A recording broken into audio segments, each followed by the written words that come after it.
Good morning, good afternoon, and good evening, ladies and gentlemen. Welcome to a very special stream that we have long been waiting for. I am joined today by the ever so wonderful Gio Pennacchietti from Break the Rules and of his own artistic fame and Furius Pertinax of the Pasta Pasti. Gio, how are you? Oh, I'm all right. Well, actually, I got into several internet slap fights today. Seems to be a theme every time I come on your show. But no, I'm doing all right. It's no big deal. It could be worse. The last time I had someone come on, his Twitter got banned live on air. So Oh God, who was it? Who was it? It was Clossington. Oh my God. We're talking about Bronze Age mindset halfway through the stream. He's just like, "Oh, my Twitter's gone." Oh, bro. So I always tell people, whoever come on, just make sure that your Twitter accounts are safe. But yeah, Furious, how are you? Good, thank you very much. Firstly, thank you for asking me on. And yes, I'm managing here in Australia despite the apocalyptically terrible conditions, but I'm managing. Well. Oh, just as so many celebrated, Epiphany and Theophany yesterday, maybe we can Indeed feel a little better about things. And if anyone is to my Russians who will be listening later, have Merry Christmas to all of you. But today, it's Orthodox Christmas. It sure is. It sure is, and it'll be a very, very fun liturgy this Sunday. So I thought, how timely, considering that we had Epiphany and Theophany, and it's the Orthodox Christmas, that we talk about the 1959 wonderful adaptation of the film of the book Ben-Hur, A Tale of the Christ. So for those of you in the chat that are not Christians or atheists, I'm so sorry. You're about to have three religious people gush over one of their favorite movies of all time. That is one of the best pieces of Christian fiction ever made. So I thought before we would get started, at least in the movie, that we would talk a little bit about the book itself, because I ordered it after spending not only like New Year's Day watching this movie, but getting prepped for this stream after it was a go.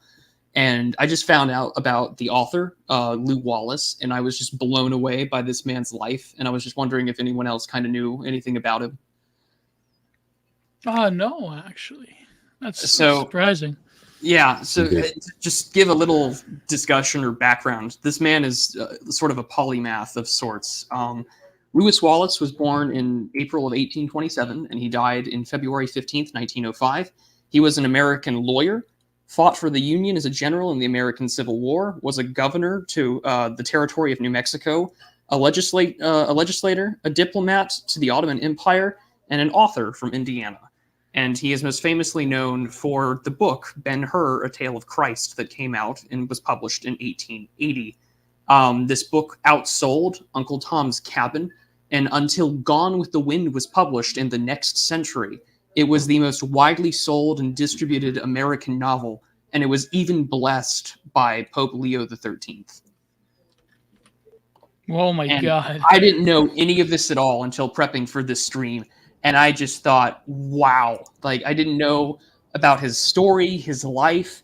And he he was educated. They lived in Indianapolis growing up with his father. But he was an agnostic sort of person growing up. And he had said that, I don't really believe or don't believe in it. But what got him into wanting to tell this story, which I think the film does a good job at kind of representing, is the story of the three wise men, depending on what you believe in, there's three of them, there's a dozen, but he said that was the story that moved him, and he wanted to write this book, and which is some degree referenced in the movie as well. To some degree, Balthazar, the character, is a representative of being at least one of the three wise men, to some degree. Oh yeah. And so he's trying to write this story, and as he's trying to put it out, this story, it was originally meant to be a short story for a magazine publication. And the story goes that he meets Joseph Ingersoll, who is at the time, a very well-renowned American atheist, because there aren't not too many publicly well-known atheists at the time, right? This is the latter half of the 19th century. And Ingersoll sort of just flays him. And he's just like, you need to know your stuff if you're going to write about this. And it's like, well, an atheist would know. They kind of have to know what they're talking about, right? And so he does. He goes back to religion. It's alleged that he took a seminary class and he started reading the Bible more. And it was in this time of reading that he finds himself and converts to Christianity, which I think is a very powerful just endorsement that, we're reading the scripture and here he is. He's telling the story that he wants to tell, and he wants it to be accurate to the time and to what's in scripture. And lo and behold, one becomes of the faith. But yeah, so it's published in 1880, and this is not the first film adaptation either. So this is actually considered a remake of the 1925 original silent film, which both of them are still preserved, and you can go online and view either of them today, actually, on YouTube if you wanted to buy or rent them. So you get the 1925 one, but today our entire conversation is going to be about the 1959 one, famously with Charlton Heston and Jack Hawkins and Hiya Harriet. So let's get started. We'll barely mention the remake of the remake while we're at it. Oh yeah, we'll save that towards the end. Yes, indeed. Because I have not seen it. I watched on an airplane flight that I think just before everything went crazy, with COVID and whatever, and on one of my flights I actually watched I think half of it before landing, and there's some interesting bits in it, and there's some I like how some aspects of it are good in terms of like the Latin pronunciation. For instance, if anyone's actually seen the meme where they sort of march and sing Aeterna Victrix, Legio Aeterna Victrix, which is actually really interesting. They use correct Latin for that, but how much more paused movies have become. So let's just say that this 50s rendition of Ben-Hur is definitely true to the spirit of the book. Yes, and this I will have no promises, but I hope to have the stream not as long as the film itself, because the version I have of the film is about 3 hours and 42 minutes long at the end of the credits. So it's this is an epic in the same way that the Ten Commandments is. And I mean, even for the silent film version in 1925, it's for 2.5 hours long. So and that was in the 20s. That was unheard of. Yeah, absolutely. That was an epic of epic proportions, so to speak. And there's something just before we start, just as something as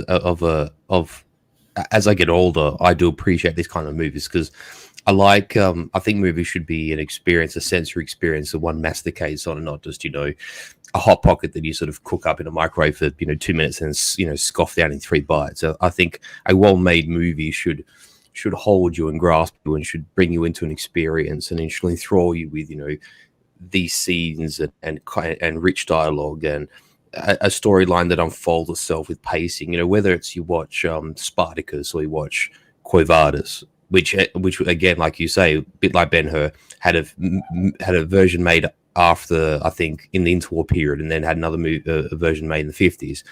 And these movies do take time, and they're an experience. And it's a pity that there are very few people prepared today to make movies like this. And I suppose the audience isn't really there because, I mean, for us, autistes, we have the attention span, but a lot of movies like this can't be made today because people aren't just going to sit in the cinema for 3.5 hours. And that's a real pity because we're going to talk about scenes. And for instance, I don't want to spoil it, but there's one scene which, let's just say the main character, Judah Ben-Hur, has an interaction.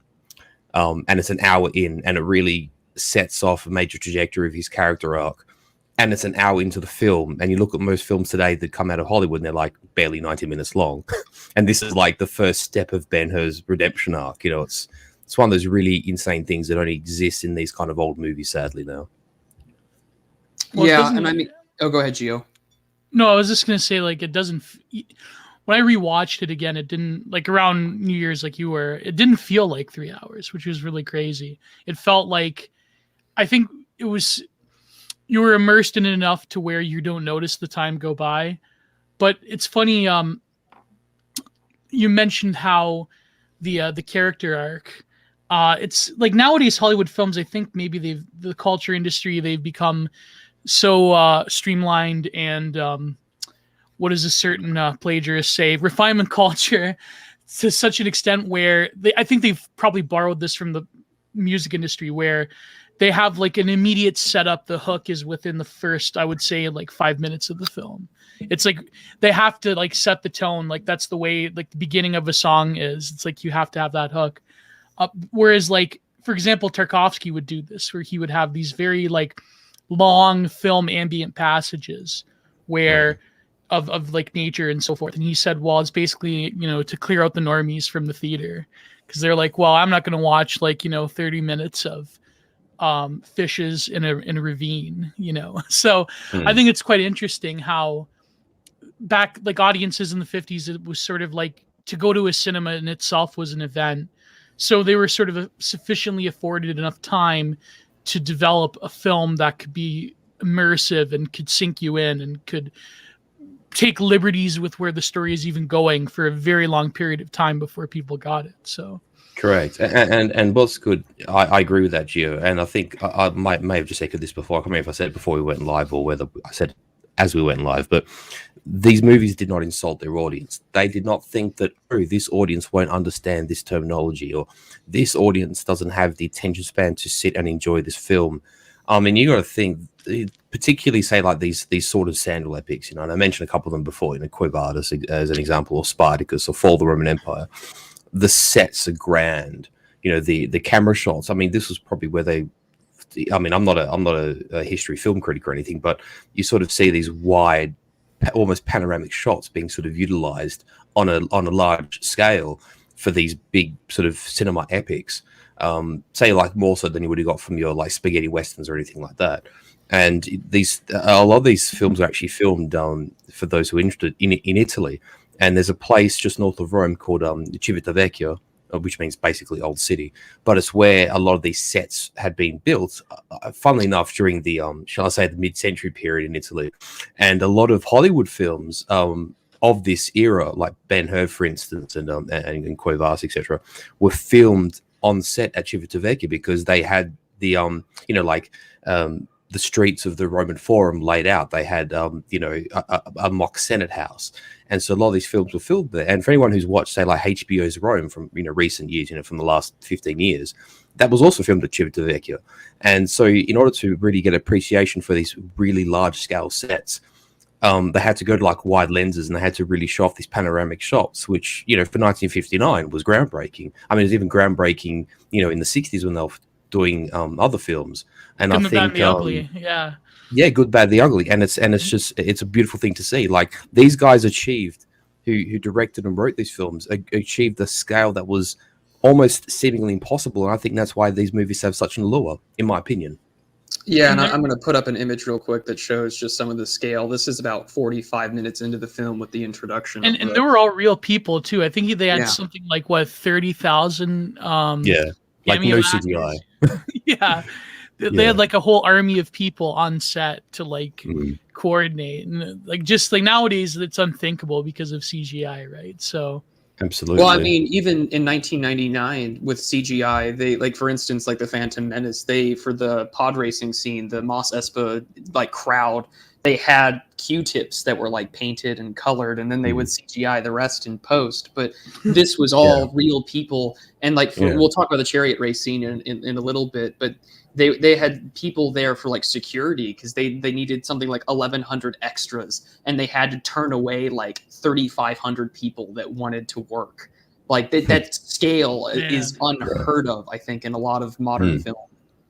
As an example, if I can give an example both ways, if you watch the battle scene, the opening battle scene of Gladiator, where they're in the forest at Viterbo, the when you see that, because I'm pretty sure like most of the Romans are extras, but if you look at the shot of when like the centuries are advancing towards the Germans, like with that famous shot, with the archers and the catapults are all firing into the forest, basically they had like a segment of extras dressed as barbarians. And if you actually watch the making of, they do say this, basically they just like copied and pasted like several files of these barbarians to make it look like a wide shot of Germans, but in fact like only sort of a fifth of them are actually extras, and then they just like copy pasted those extras across the film screen.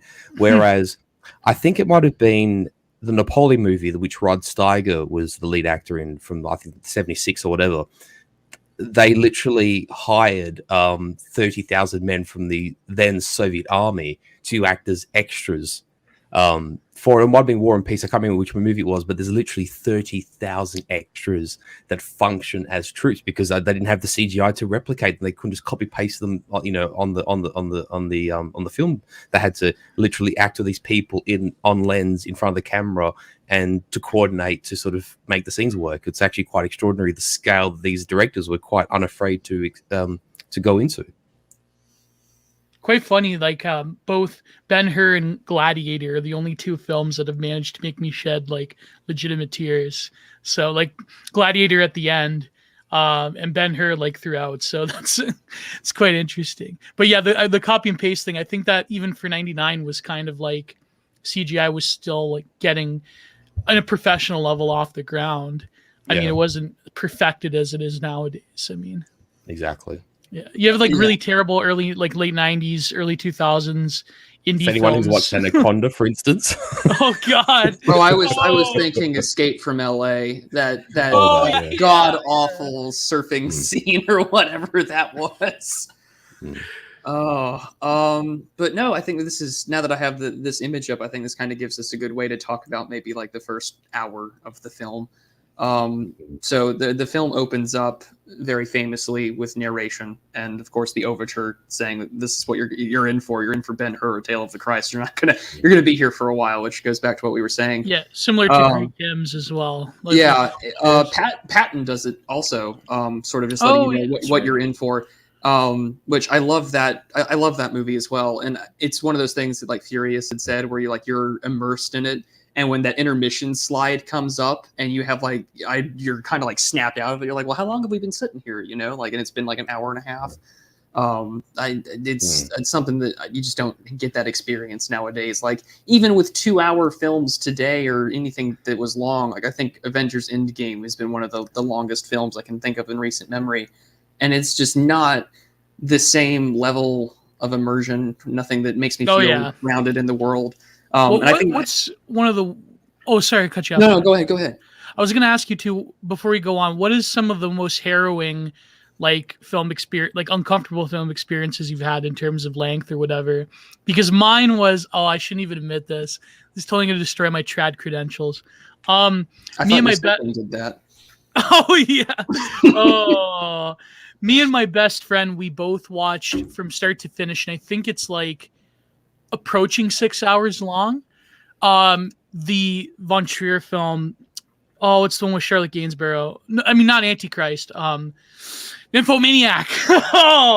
That was brutal to watch. That was like terrible for like 6 hours. So have you guys had any of that like experience or? I think my patrons suffered enough when I made them watch like 2 hours and 10 minutes of the movie Her 2013 with Joaquin Phoenix. Oh God. Because Spike Jonze in 2013 is all like, hey, this is a unique and interesting question to pose about society and relationships. And in 2021, I'm just like, no, this is a total Bugman dystopia. This is hell, and this is what's coming for us. It's the archetypal millennial movie. And then we stayed for another like hour and a half going through that like demonic article about the guy who brought his dead girlfriend back with GPT-3. So, but yeah, I've had that would be one of my uncomfortable film experiences. And then I think the second lengthy film uncomfortable experience would probably be this was at the time I was dating somebody and she was a big horror movie fan.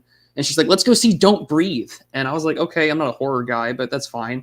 And then we get to the scene where he's got that like girl in the basement and he's just like, I'm trying to get my daughter back. And I was like, nope, I'm done. This is uncomfortable. This is not a date movie. But yeah, those are mine. Furious, do you have any similar horror experiences? I don't actually. I have to say. Lucky man. Yes. I've watched quite a bit. Although, if we're going to talk about cinema, like moments, I will say that I did have an ex that dragged me to watch, like the new Star Wars, like the new set of the 3 movies, right? The trilogy, and she, you might say, had those sort of, egalitarian sympathies, whatever. She's like, "Oh, isn't that an amazing movie?" And I just thought, I have never wanted to have my eye sockets washed out with caustic soda so rapidly in my life.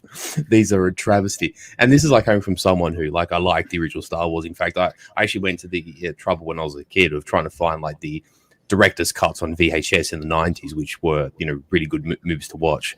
And then, sort of liked sort of Revenge of the Sith and those sort of, movies. I appreciate like the fact that they were willing to go a bit dark on the, the new trilogy. The 90s ones? No, yeah, well, yeah, like the 90s ones, like they were good as well. Like, I'm not so much Phantom Menace, but I did mind, say, Revenge of the Sith, that sort of, as such. But like these new ones that came out, like the last sort of 5 years, have just been a joke, like a complete joke from anyone who does like Star Wars. And just watching like bugmen millennials like clap in the theater at the end of the movie, I just went, "Oh my god, I hate my generation. You people are disgusting." It's funny. That's another. Yeah, my best friend also dragged me to the first one of the new ones. What's it called? The one where you introduced Force Awakens. Yeah. The girl boss awakens. The Mary Sue awakens. It's fun. It's funny because it's funny because growing up, I never liked Star Wars. I was like a Star Trek household, right? But it's funny when you are sort of out of the cultural loop because my friend's like, "Come on, you go see it." I go, "Bro, I've seen like maybe 5 minutes of one Star Wars," and he's like, "Don't worry, it's good. It's gonna be good." Then he admitted it was shit after, but it's funny when you do enter into like you don't have a sort of the same level of cultural nostalgia as your like co-patriot millennials because you see like the typical like millennial soy jacks in the theater clapping at the end, oh my god, but you're not like really a privy to that world unless you've had that sort of cultural instantiation from a very early age. And it's funny even just talking about it like, well, I'm a Star Trek household rather than a Star Wars household. It's very interesting the way we talk about it in those terms. Well, I think this gives us a good transition to the film because there's a comment from Melthus, who's been a fan of the channel for a while. He says, "I'm just a Finnish guy, so do forgive my ignorance, but what's Ben-Hur? What's the TLDR of the movie?" He says Romans. It might be a stupid name as the Finnish name and tradition of these era movies. Well, Melthus, this movie is a lengthy epic from 1959. And when we talk about sort of like the cultural, aspect of what we don't share with our compatriots, imagine in 1959 and you're going into a movie that is about one of the best-selling American novels of all time, only to be outsold by Gone with the Wind in its generation. And it's a movie about the tale of Christ, or it's in that time frame. So everyone is kind of in this sort of 1959 waspy American Protestant culture who is very familiar with the story and the gospel that you're all coming in, you're all here to see this epic. And this brings us to sort of the beginning of the film. And the beginning of the film is, of course, about the birth of Jesus is how it opens up with narration. And the three wise men coming to see the birth of Christ after, Joseph and Mary go to Bethlehem.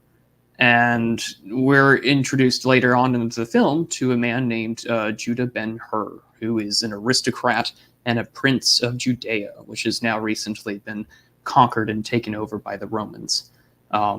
And so that's sort of our setting here, Melthus. And he is introduced back to his old childhood friend, Messala, who is asking him for his help to rule and govern the region and to make sure that these pesky Israelites, these pesky members of a certain faith, are not going to cause any trouble or revolution or rebel against Rome. And I think that kind of brings us to one of the first things we wanted to talk about. I think you said, Furius, about that relationship. Yeah, I'll just to sort of buttress your frame a little more. Messala, the Roman character, is, if you follow the context of the plot and the story, Judah Ben-Hur and Messala are basically childhood friends, and Messala is the son of a I can't quite remember whether his father's also a tribune or whether he's a garrison commander of some kind, but he I don't know, and I don't know if he's necessarily born in Judea in the Roman province, but Messala's character, the character of Messala, he spends his childhood and his early adolescence in Judea, and him and Ben-Hur have this sort of friendship that has lasted for many years, and they have this very high degree of trust. And when Judah and Messala reunite again, with Masala's arrival, because he becomes essentially the garrison commander of Judea and the second in command of the province under the provincial governor, and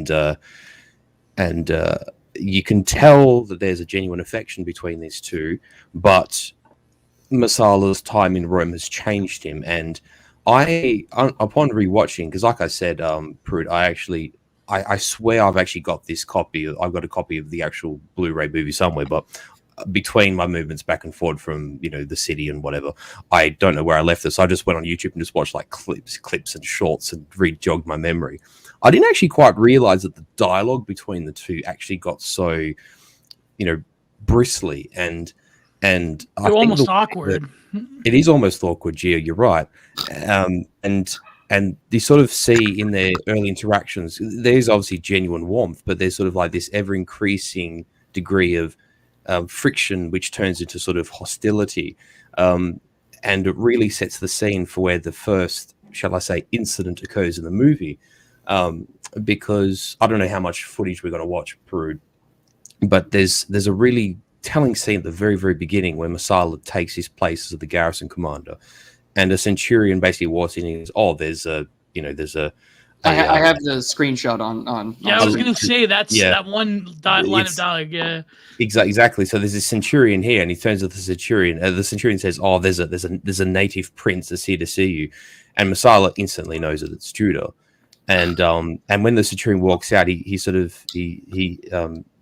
points out, "Centurion, remember, if it was not for us, he would be a prince of this land," or something to that effect. He said it was his land before it was ours. I believe. Correct. Yeah. And treat him with respect. Exactly.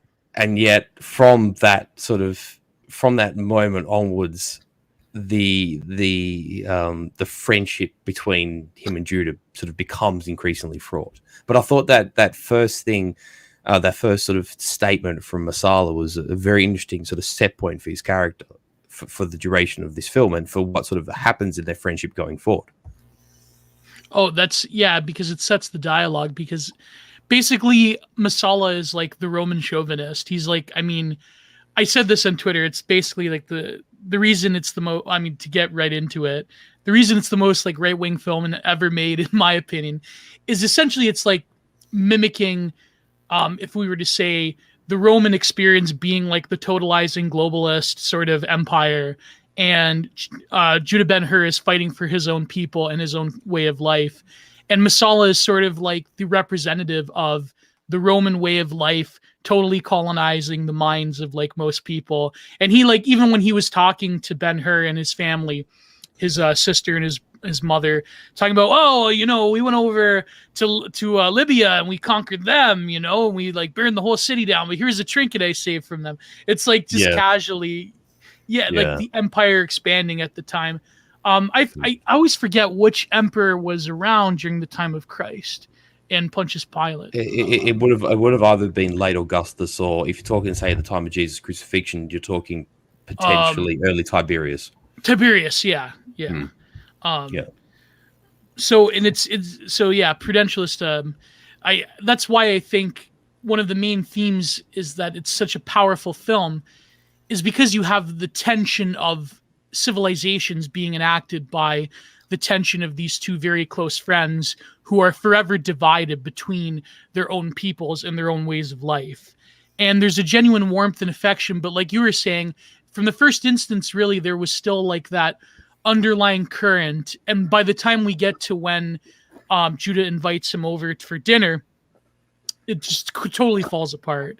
And that's where, like, I have the image on here where they're beginning to sort of discuss, and you can kind of tell where things get tense, because there is this like wholehearted belief that comes from Masala that the Roman way of life is the way. We have conquered the world. It's divine. It is divine. The emperor's God, and there is no one else to worry about. He is real power manifested materially and physically on Earth as a corporeal being. We have, destroyed empires. We are the rulers of the world, right? Like, anyone that would feel that sort of sense of pride is there, and he's turning to his friend who still adheres to his faith and adheres to his people. He's just like, I need you the emperor is worried about Judea. He's fond of it, but he doesn't want rebellion. And I'm asking you as my friend, like, to betray, essentially. I need your help in order to coerce this population to, submit to the will of Rome.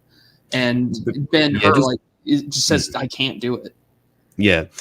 Just before we get to the bit where Messala basically asks Judah to essentially engage in sort of complicity and sort of betrayal of his countrymen, the reason I just say this is because you've got this scene up, and Messala throws Judah it's meant to be pylon, but it's not. It doesn't look like a pylon, but a throwing spear, a javelin, and they say down Eros, up Mars, and it's probably something they would have done as kids or as teenagers, throwing spears as practice and sort of competing their martial skills with each other, and that genuine warmth between these characters, because Messala says a phrase roughly approximating to, we live in a sort of a deeply chaotic world, and if there's one sane constant, it should be the friendship between brothers, essentially, or the relationship between good friends, and they sort of wrap arms around each other and take a sip out of the cup, which was an ancient sort of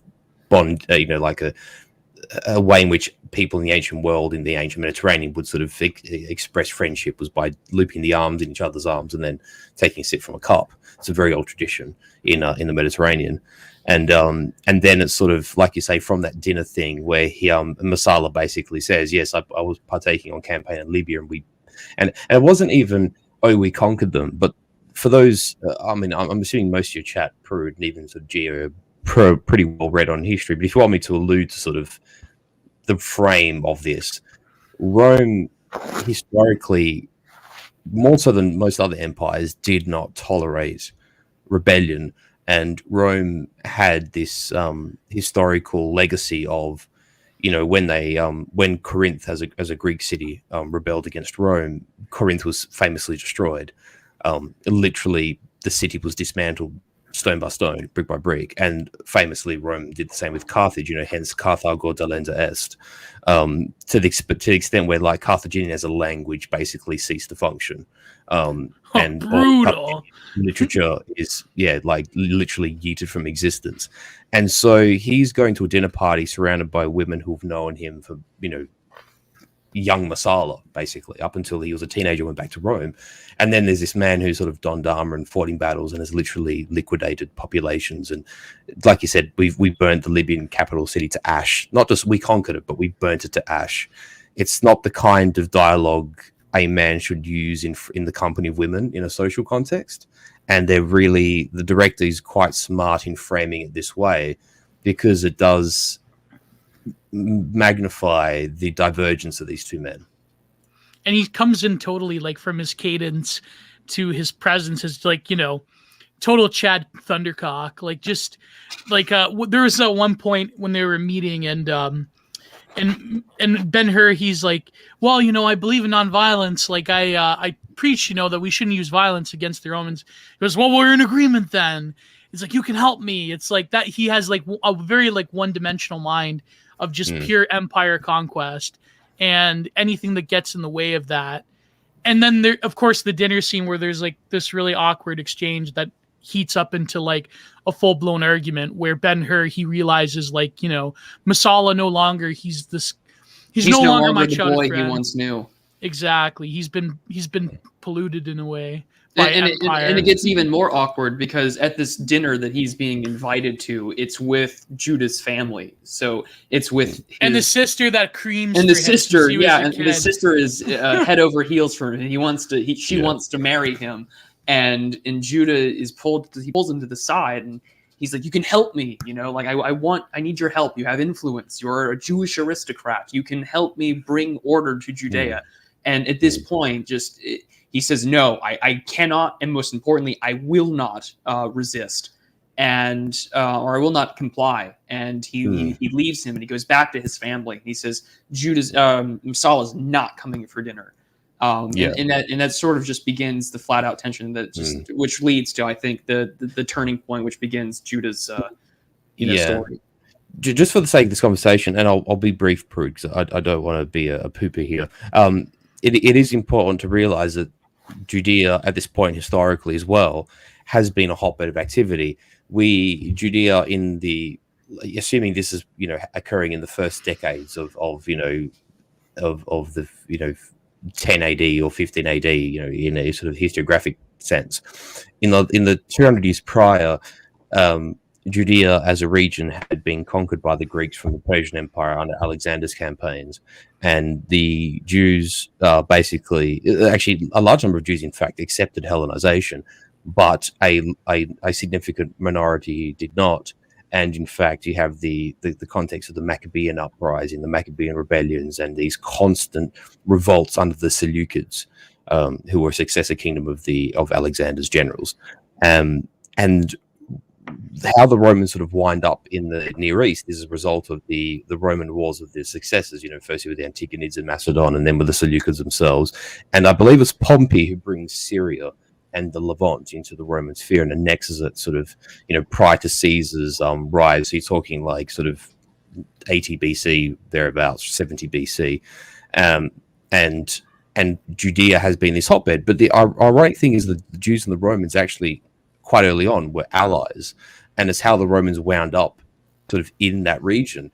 But from sort of after Caesar's dictatorship and into the Augustine period, into the beginning of the Principate, again, the people of the province of Judea and their occupiers, if you call it that, this friction generates, which has always occurred with anyone who has conquered Palestine and Judea. And so this is coming to a head, and it's actually represented. It reaches its apex in the relationship between Judah Ben-Hur and Messala, and the way in which Messala comes in with this sort of heavy hand. Basically, I'm instructed by the emperor to sort of be the emperor's hand, and he's watching us and he loves Judea, but the people don't love him, and the governor will arrive in a week, and he brings 2 extra legions, and there's talk of rebellion in the air, but we're going to crush it. So Judah, please help me. And essentially, he's putting his friend in a position of, well, snitch on your fellow Jewish aristocrats. And this puts Judah in a very much a moral bind. And he does choose in this instance to be a patriot and to not, he encourages non-violence, much like Jesus historically did. Because the Zealots always wanted, a bit of let's just say, a warrior savior. And Jesus was not that. And in a similar way, Judah, or the character of Judah, almost references or reflects the Jesus methodology in a way of encouraging non-violence. But then, as we will soon find out, this turns quite badly for Judah, the character. Yeah, and within that scene, because I have a picture now of Charlton Heston's face when Messala is confronting him, asking him for his help once more before the dinner invite. I love the casting choice. Not because it's the least Charlton Jewish-looking man, the most waspish-looking actor in human history. They had to cast him as to play a Jewish aristocrat. But no, what I like about it though, especially because these early confrontations between Judah and Messala, there is so much camera work that is done on their faces, and there's so much emphasis, and we'll talk about this throughout the film because there's so many scenes that just emphasize facial acting and facial expressions. But I think there's such this wonderful contrast because you've got Stephen Boyd, who is looking very very Roman in his outfit and how he's dressed and his appearance and his demeanor. Very Chad Talick, Yeah. and it compares so well because he's got his dark hair, he's got his brown eyes or black looking eyes on the camera, and it's contrasted with Charlton Heston and his bright blue eyes and in the light tones of his clothing. And it's just really well done, I think, to sort of just contrast these two characters of the stout Roman imperial and then just Charlton Heston and these bright blue eyes that just shine on the screen, which I think was done on 70mm film. But to the credit of the director and of the the casting, essentially, they're both physically impressive men, which is they're not intentionally framing this as like a David Goliath sort of thing or like the intentional underdog thing. Like when they're doing the spear throwing or when even Judah's being arrested and Messala's in his full military panoply. they're both physically impressive men, which I actually like that they're not going for this intentional underdog thing. You know, they both have a physical presence on the camera, you know, in movement. And even Judah, even though he's sort of he's emphasizing this non-aggression principle, to use a word, or he's emphasizing a peaceful solution to the problems of the problems of Judea and his people. You know, he's still he's not like this sort of skinny ectomorphic dweeb trying to like beg the Romans to not do it. No, he's like a physically strong aristocrat. Can you stop? Yeah, exactly. You know, and I think he's no. Oh, we're gonna ban on YouTube if we continue with that. Sorry. Oof. But he took out like a few Roman guards when he tried to escape his unlawful prison term. Several different guards. Like, yeah, he is a capable. And then later on, as we'll get into, he was a top charioteer for oh god, I forget his name. The Roman he saved. Quintus Arius. Yeah, Quintus Arius. Yeah, and he becomes the son of Arius. So that's kind of like that could itself be a metaphor for the waspification of the certain tribe in America at the time. Only now it's Roman, right? So that could be kind of like a metaphor right there. You know? Indeed. Because he becomes like, despite being Judaic, he becomes a powerful son of a Roman aristocrat in general. Well, we have to take into consideration too. This period that they're representing is prior to the Great Jewish Revolt under Titus and Vespasian. It's prior to the Bar Kokhba revolt under Emperor Hadrian in 120 or 130 AD, whatever it was. So the militaristic elite, the warrior class of the Judean people, the Israelite people, hasn't been, you know, shall I say, yeeted yet. You know, they still have a military and aristocratic elite that are intact. Well, even though they Masada step back came from way the later, Greeks. right? Exactly. Yeah. Masada was in the Great Jewish Revolt, which probably is like 40 years in a time period context after the events of this, if we're, you know, believing this to be in the chronology. But yeah, their warrior and aristocratic elite are still intact at the point that they're portraying in Ben-Hur. So it's important to keep that in mind.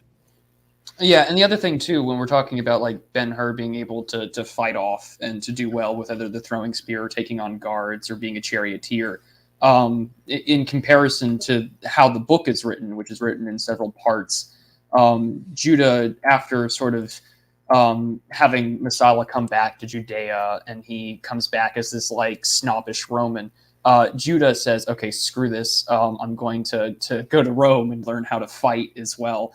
And I wonder if that's just partially reflected in the film, where we have Charlton Heston just being able to kick ass and fight back. But yeah, they don't show that in the film. But Ben-Hur himself does have the capability to have military training. And to quote that one doctor in The Sopranos, those were tough Jews. Bye-bye monetization. Bye-bye. But one thing I actually will say just briefly on that note is and this is where sort of older movies are great, you know, and like you take like these Sword and Sandal epics, or you take like the old World War II movies, whatever, for all their shortcomings, or for like in the historical inaccuracies, you know, whether it's like the wrong tanks in Patton or The Longest Day, or whether it's, you know, the wrong spears in Ben-Hur or whatever. But they never assault your sense of proportionality and also your sense of belief. You know, it's not Angelina Jolie like breaking the arms of, you know, 17 Green Berets. Like, you know, it doesn't you know, destroy realism, if that makes sense. Like even when Judah goes into Messala's office and he's holding the peeler, the javelin, you know, like he's bruised and battered and he's weak in a way, and it's sort of shown in that scene. Yes, he's broken free of the Roman guards, and yes, he's got Messala at his spear tip, but he's ragged and he's beaten and he's bleeding. It's not assaulting your logic. It's not trying to make a mockery of the situation. And these old movies, I think, got that down pat exactly right. Even up until, I would say, the well, I can never remember its name. Was it not the Plains, the Winds of Iwo Jima, where who played himself? He was actually in the war and he played himself. It was like any sort of, like you were saying, old war movie.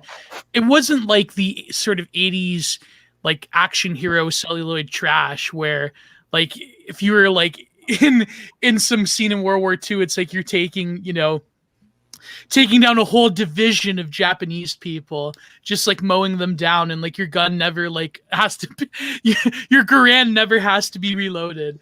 Like cinema back in the day was very, the realism of it was sort of I believe that the directors at the time, like the Hollywood Brief, they didn't really get to that point where cinema had, in a way, its sophistication became its upending, because now they realize that you could sufficiently suspend people's disbelief to the point where you can have, like, Arnold Schwarzenegger with his like AK that never has to be reloaded, because people that they're going to cinema for an experience in a different way back then than they were like, in the 80s or 90s or even nowadays, where we're so immersed in this sort of like hyper reality that cinema can just give you anything and it's like you'll believe it sort of deal.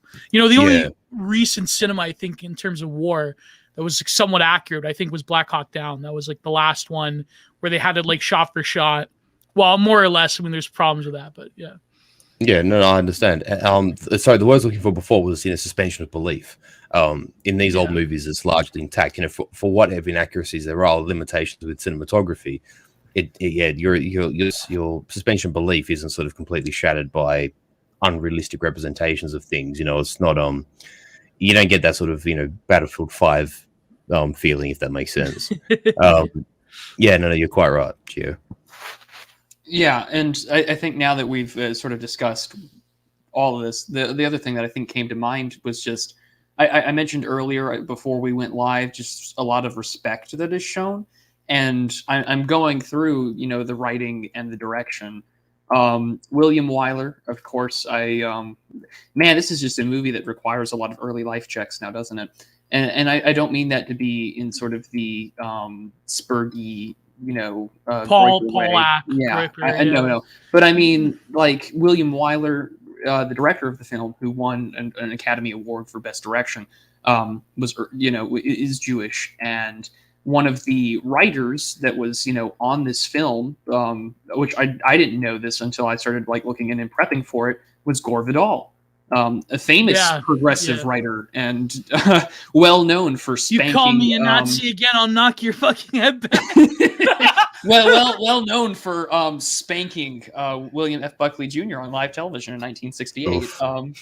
One of the best things you could ever watch before, way before any like internet blood sports nonsense. If you want to see intellectuals go at it, look up the talk show between Gore Vidal being totally blown out by a terribly embittered and angry Norman Mailer, just like viciously attacking each other in a very high-minded manner. It's amazing. But yeah, and I mean, with Gore Vidal and that William F. Buckley debate, before we get to back to the film here, it's just, if you want to know what starts the trend of disgusting political blood sports on cable television, it's that instance right there in 1968 between Buckley and Vidal, because it's where you got Firing Line came from, that's where Crossfire came from, and that's why we have every pundit, and that's why we have every podcast that does internet blood sports. It all goes back to those two idiots. Yeah, and then it led to Donnie Hewicks and all that, and Wally George, and and to some extent the Kill Stream, and here we are. Indeed.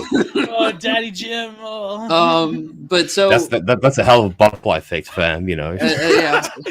we start with Gore Vidal and William F. Buckley, and now we're at the time of Have You Read Locked, Dickie Spencer. What a time to be alive. Sergey, you're not as smart as you think you are. Yeah. Exactly. But here we are. So I have the picture up here, and this is the compounding event that brings Judah onto the arc of both revenge and redemption. Just before we go on, can I just make one quick point? Sorry. Go for it.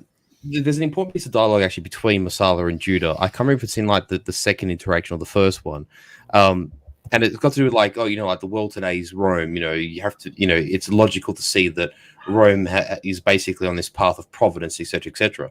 And Judah makes an interesting comment. He basically says her legions, because I mean, for anyone who's half knowledgeable of classical history, will know that the Romans are famed for their military prowess and their martial culture, particularly in the Republican era, Yeah. and sort of early Empire. And a lot of their victories are won on the back of the proficiency of the Roman legion and their capability and their discipline and the fact that the Romans could fight better and were more determined than most of their enemies, and the centurions were in the chain of command. Yeah, exactly. But Messala retorts. He says, no, it's not just the legions. I mean, yes, the legions gain us military victory, but there's the preeminence of Roman law. I mean, even in the period of, say, Caesar and Cicero and Pompey, which is just prior to the period portrayed in Ben-Hur, there's great pride taken in the Roman court system and in the development of Roman law. And I mean, even sort of many centuries after, if we're talking like in a historical context, Messala's boasting about Roman law. Most European countries today have some kind of lineage to Roman law. And we're talking in 2022, that's the case, right?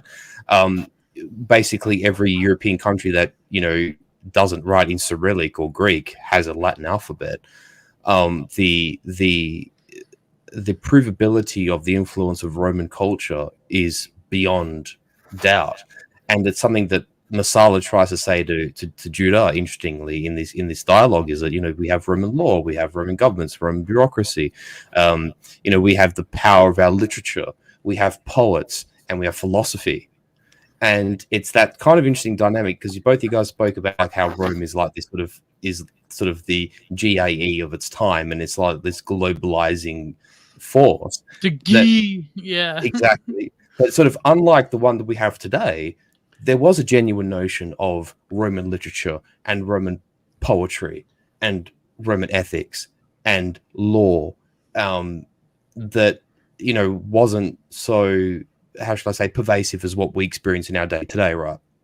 But it's just an interesting part of that dialogue between the two, where you're sort of thinking, well, Messala's acting like a bit of an arrogant prick, but he has a point. Like the Romans are force of their time. Like the Romans have really got the best of the Greeks, have learnt off the Gauls, have been like this sponge of and I actually say this in the Pasta Posse stream. It was actually my first stream I did with Apostolic Majesty. It was like the Romans are this sort of sponge that whenever they were defeated by someone, they'd learn off them. Like, oh, the Gauls have great shields, we'll use that. They also have good helmets, we'll use that. The Spaniards use really good swords, we'll use that. Oh, the Greeks fight this way, well, we'll take their military organization and use this technology we got off the Gauls. And the Romans were very much like this. And so it's sort of, that is expressed in a sense in this discussion between Ben-Hur and Messala. I just thought it was an interesting take. And I want to say that before we moved on, because otherwise I'd lose the bookmark. But from a historical standpoint, it is important that this discussion takes place between them.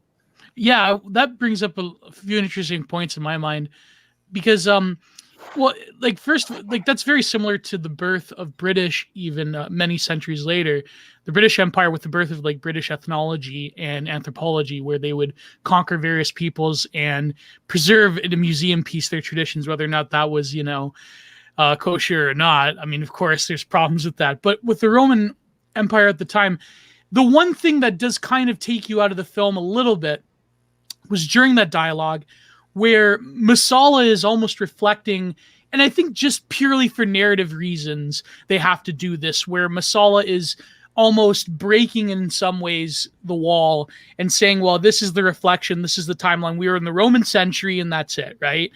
And because you wouldn't think that a general would have that conception of Rome on the ascent during the time, because of course hindsight's 2020, so that's the only point of contention. But of course that's a very logical break of the narrative to say that this is a greater totality of like what the time period was, which I find very fascinating.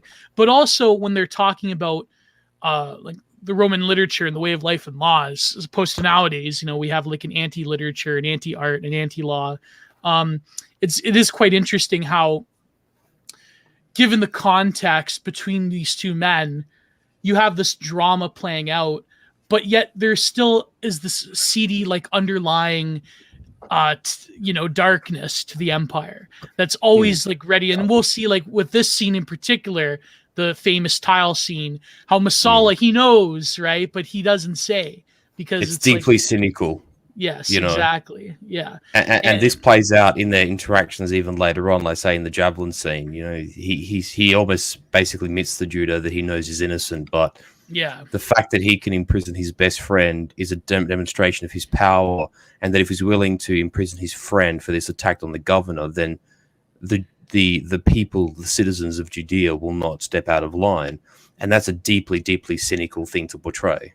and you even will betray and you will betray your best friend, who is more meaningful to you than a brother since you were a kid, in order to ensure the place of the empire in the region, which is kind of like really like crazy. I mean, you see this nowadays. I mean, well, Prudential ain't going to be monetized in this video anyways, but you see it nowadays, the people that are taking the dictates of a certain biosecurity issue of the empire and like turning against their brothers and their family. And it's like, that's how powerful the psychosis is when an empire is at its utmost omnipotence of power.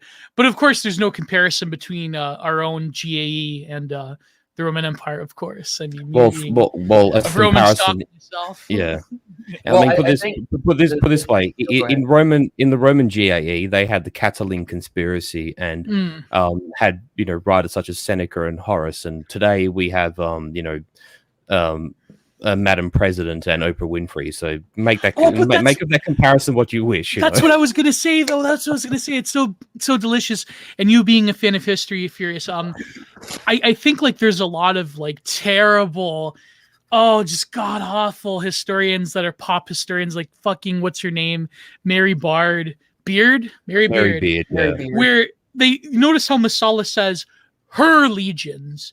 Rome was always the suffix of her, or the mistress, the mother of the world. Mother Rome. Yeah. Mother Rome. But then Mary Beard comes along and be like, well, every significant period in Roman history was started by an act of RP, if you know who I'm tired, for YouTube. I don't want to say it. It was started by an act of extreme misogyny and RPing.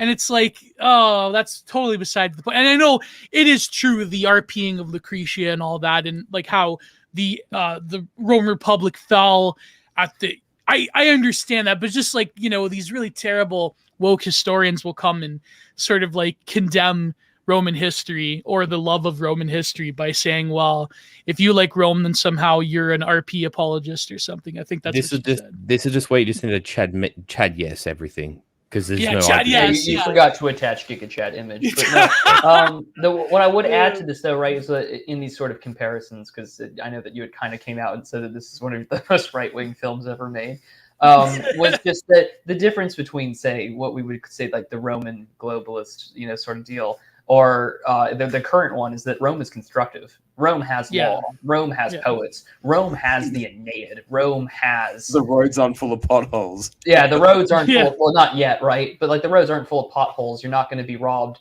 on your way to, say, Gaul, right? Or just deal with the Franks.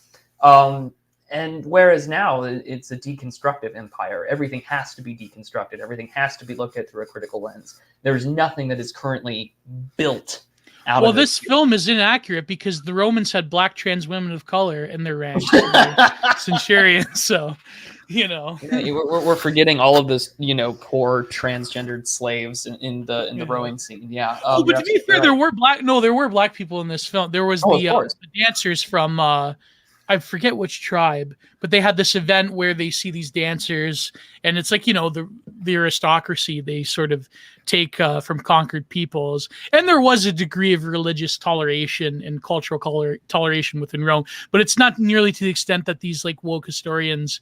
They're like, well, Rome was like a multicultural cosmopolitan empire, right? Like it was liberalism. The Romans did it out of pragmatism, and also you might say it's something that does get echoed in, say, movies like Gladiator, and I know it can be taken to a woke extreme, but I actually do think to an extent, there is something to the notion of an idea of Rome that I think people aspire to. But it's a case of, if you wanted citizenship, you literally have to sign up for the Legion for 25 years. Like, it wasn't just, I'm just going to, like, sail to Rome and sign up for citizenship tomorrow. Like, it wasn't a an open-ended kind of, shall I say, one-way agreement between person and state, to earn citizenship. Certainly prior to Caracalla was something that someone literally had to fight for. Moreover, there wasn't this kind of, oh, well, we're all incorporated in this, giant, postocracy and everyone's all the same. It was like, no, if you were a Dacian or you're a Thracian or you're a Cappadocian or you're an Iberian, you would come to Rome and you would speak the preeminent language, which is Latin, and you would learn from Roman historians or potentially, Greek teachers who would teach the Roman story, in the case of, say, like Plutarch or Polybius, rather, or, because there was this sort of Hellenic influence in Rome, where the Romans actually sort of did admire Greeks and sort of incorporated Greeks into this sort of idea of Rome. But if you were a Roman citizen from Carthage, from North Africa, from Utica, from Egypt, you would become a Latin speaker. You would, potentially adhere to your native gods, but you would still have to pay some credence to the divinity of the emperor. You would support Roman systems, and as the Romans did, severely punish, in a punitive context, people who rebelled against Rome. I mean, it wasn't a lovey-fuzzy sort of idea in the way that, as you say, Gio, people will frame Rome as being like this multicultural whatever, and it's just not true. It's not. That doesn't hold up to analysis, in a historical context. And that friction between specific groups and the Romans, despite the Romans having a largely pragmatically tolerant policy in terms of religion, is very well portrayed in Ben-Hur. And like we're seeing here with this tile incident, there's a really important bit of dialogue where Judah Ben-Hur says that the idea of imperial divinity offends the Jewish God, and it really does highlight this immutable friction which would exist for the entirety of Roman Judaic relations from this period to the end of the East Roman Empire's influence in the region, the 6th century AD. And Judah Ben-Hur's this story revolving around him emphasizes that very, very neatly. And So with that, I think that brings us back to the film now that we've kind of broken everything down there. So as the two legions and the new governor of Judea comes in, he and looking over, and this tile falls and it knocks him off his horse, and it puts him, in the movie, the horse gets up and it slams his head in the back onto the wall of a nearby building, and pretty much strikes him dead. And here we are, just what looks like what could be an assassination attempt, which of course is not the case. It's a complete accident. And in fact, it's his sister that is it's her the hand on the culprit. tile is the culprit, which makes the actions of Masala even sort of more cynical, Nefarious. even more nefarious and harsh.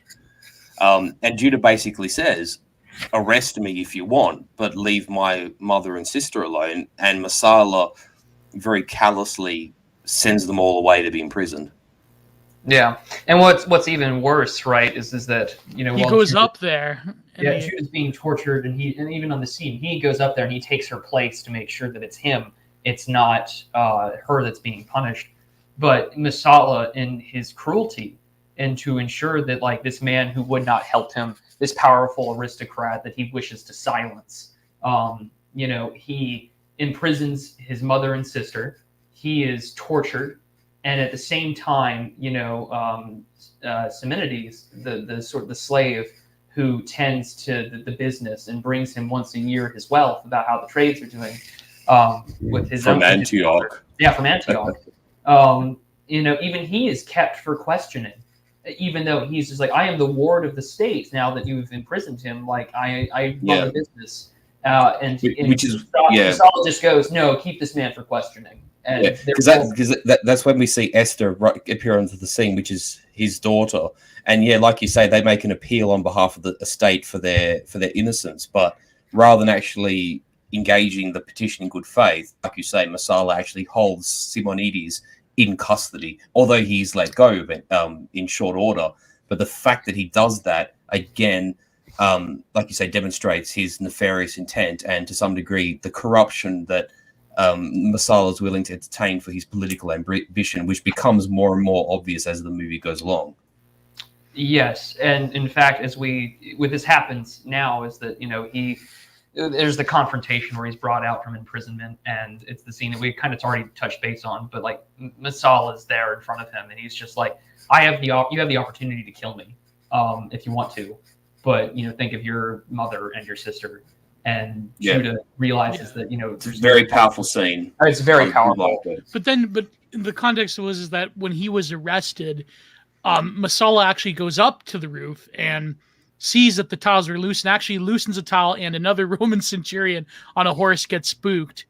And he's like, oh God, I guess he was telling the truth, right? But now in the confrontation, he basically admits to Judah, he's like, yeah, I know that, you're innocent, but you're still going away.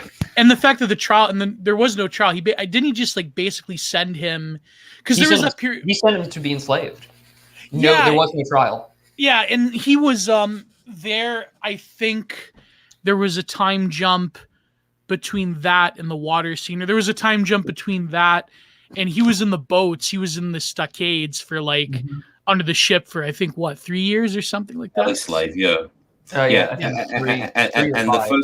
The first water scene occurs before this because it's his imprisonment, because he's actually basically sentenced by the governor himself. So like you said, there's no trial, right? And then he's placed into enslavement. He's sold to slavery.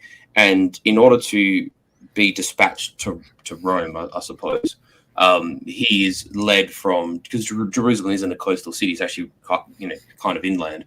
They're marching towards the coast to be sent by ship, and I mean it'd probably be Jaffa or Ascalon or Gaza. I don't know which city they would have departed from, but assuming one of those sort of port cities that are closest to Jerusalem in the Mediterranean. And I'm assuming this is pretty what you want to talk about from a religious standpoint. There's the first aspect of the redemption character arc and the crossing over of Judah Ben-Hur's life. Oh man! With basically he's implied. What is implied to be the savior, and I think this movie, because as we spoke about before the stream started, there is no dialogue from this man who is essentially strongly implied to be Jesus. But every scene in which Jesus is represented by this actor is hugely powerful, without language, without sort of. Well, you don't even see his face. You don't see his face, but it is such a powerful suggestion of what this man is and his significance and his aura as a character in the Ben-Hur story. I mean, like here, for instance, I'll just say the sentence and I'll leave you guys to dig into this further. But the centurion here is basically saying no water for him because Judah is, you might say, a political prisoner and would have been under instruction to have been treated the most severe. And for those of you who've read about centurions, they could be quite harsh men. And this centurion is literally beating Ben-Hur and depriving him of water. And Jesus actually gives him water, basically to stop him from dying of thirst. Let me see if I can share the video. Yeah, and this centurion is bollocking Caesar. He's bollocking Judah Ben-Hur, and yet in the presence of Christ, the centurion's taken aback. It's a great scene, and I'll leave you guys to gush more because it is great. The one a little bit back when the centurion comes, so they're being marched off to the galleys, and this scene, this is like. I almost cry every time I see this scene. Same. It's very powerful. Very. I'm going to be very in and out with the pausing. But right before he collapses, do that because the music, the score that was made by Miklos Rosas, like that, like the uplifting of it. Yeah. No, right, a little bit before when he's like first going. Yes, here. Yeah. No water for him. Like, oh god, so dramatic. Like, look how desperate he is. He's desperate. He's on the edge of life right now.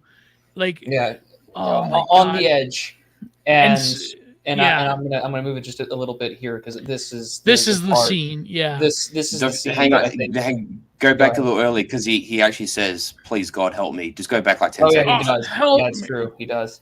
Famously memed on by The Simpsons. And it's so realistic that he has saliva on his mouth to basically imply like he's literally on the edge of dehydration. You know? Yeah.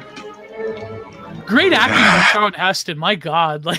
Yeah, this is so I think good. they probably studied. They must have like had some study prompts, like how to like, people that are in the throes of starvation and there we go. cachexia. Yeah. All right, let's take this in, boys.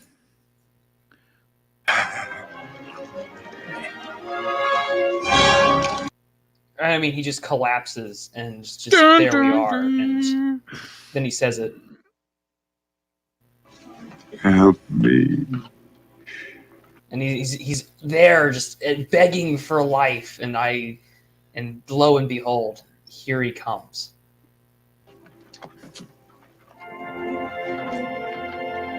Oh man, that score! Oh my God! Oh, I know Yeah. it's like a meme nowadays, but like, it just gets to you. yeah. I have the screenshot, and we'll gush on that in a minute. But just here it comes, the score.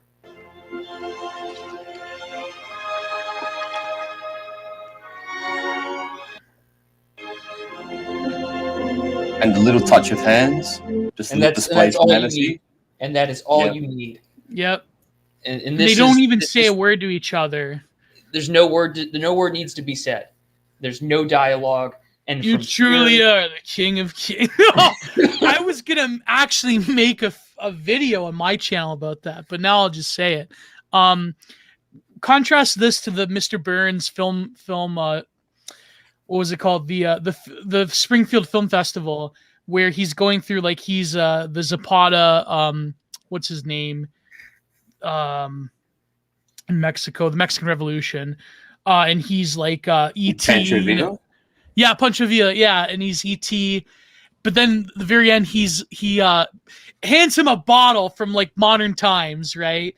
And he's like, "Drink up, Juta Ben-Hur," and it's very much focused on Mr. Burns' face. And he's like, "Oh, you true," and Charlton Heston's like, "You truly are the king of kings." And it's such a contrast. I love, like, this was when Simpsons was intelligent, right? It wasn't like the vile trash, the mockery that they made of it nowadays, where it's so in contrast to the actual film, where you only see Jesus's hands, you don't see his face, there's not a word between them, but just that look of Charlton Heston, he looks up and he knows that he is in the presence of the Son of God. Right here. Yeah, and I mean, he tells him just drink. He doesn't even need to say a word. Oh my God! Play the music when the centurion comes. I have to see. Oh God! Oh yeah, I'll make sure that we play it. Let's just take the scene in.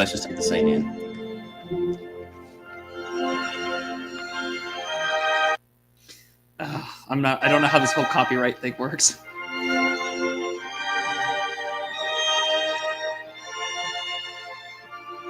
That's all you need. That's all you need. Yeah, right there. Powerful. Yeah, and then jump to the centurion.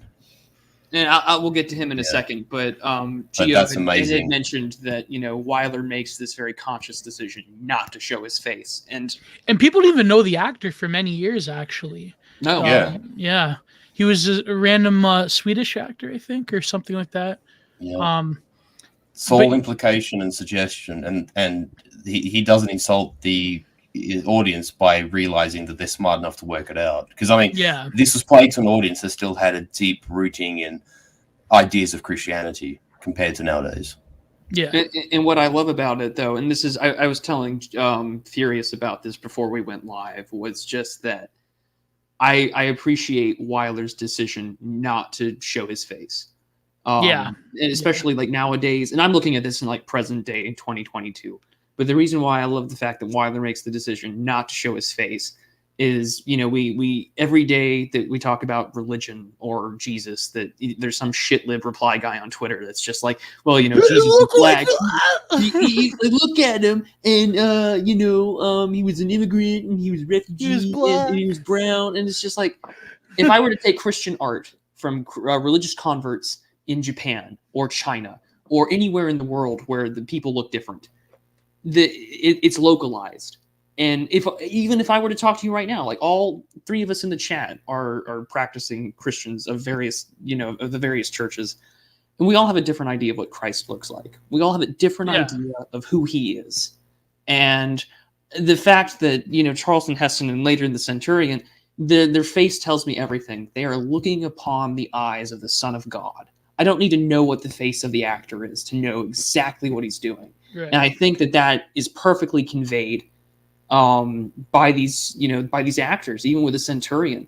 Just the fact that they know exactly who they're looking at, and they're looking into those eyes. And I think what's so good about the audience and this immersion thing that we were talking about at the beginning is just, I am immersed. If I were to be Charlton Heston in this scene, I know exactly what I would be feeling, the awe, the wonder. And it's so perfectly conveyed here and also by the Centurion in a minute. And there's something to keep in mind just before we unpause, is that for an elder centurion, which, if you look at the time scale in which these take place, like in a historical context, this is a man who's probably participated in dozens of battles. He's seen death on a scale that most modern people can't imagine. He has worn his combat pack from the age of 16 and marched miles and miles and miles, and fought in Gaul and Spain and Britain and Syria and Egypt and goodness knows elsewhere. And by the time a centurion becomes an old man, he's almost seen everything that could be seen by a Roman, and some. And this is, like your grizzled veteran sergeant from like a World War movie, except this is over a lifetime. And for that kind of person whom the centurion represents in Ben-Hur to be startled takes doing. All you have to do is have like a cursory read of Caesar's commentaries to know what a centurion would have lived through.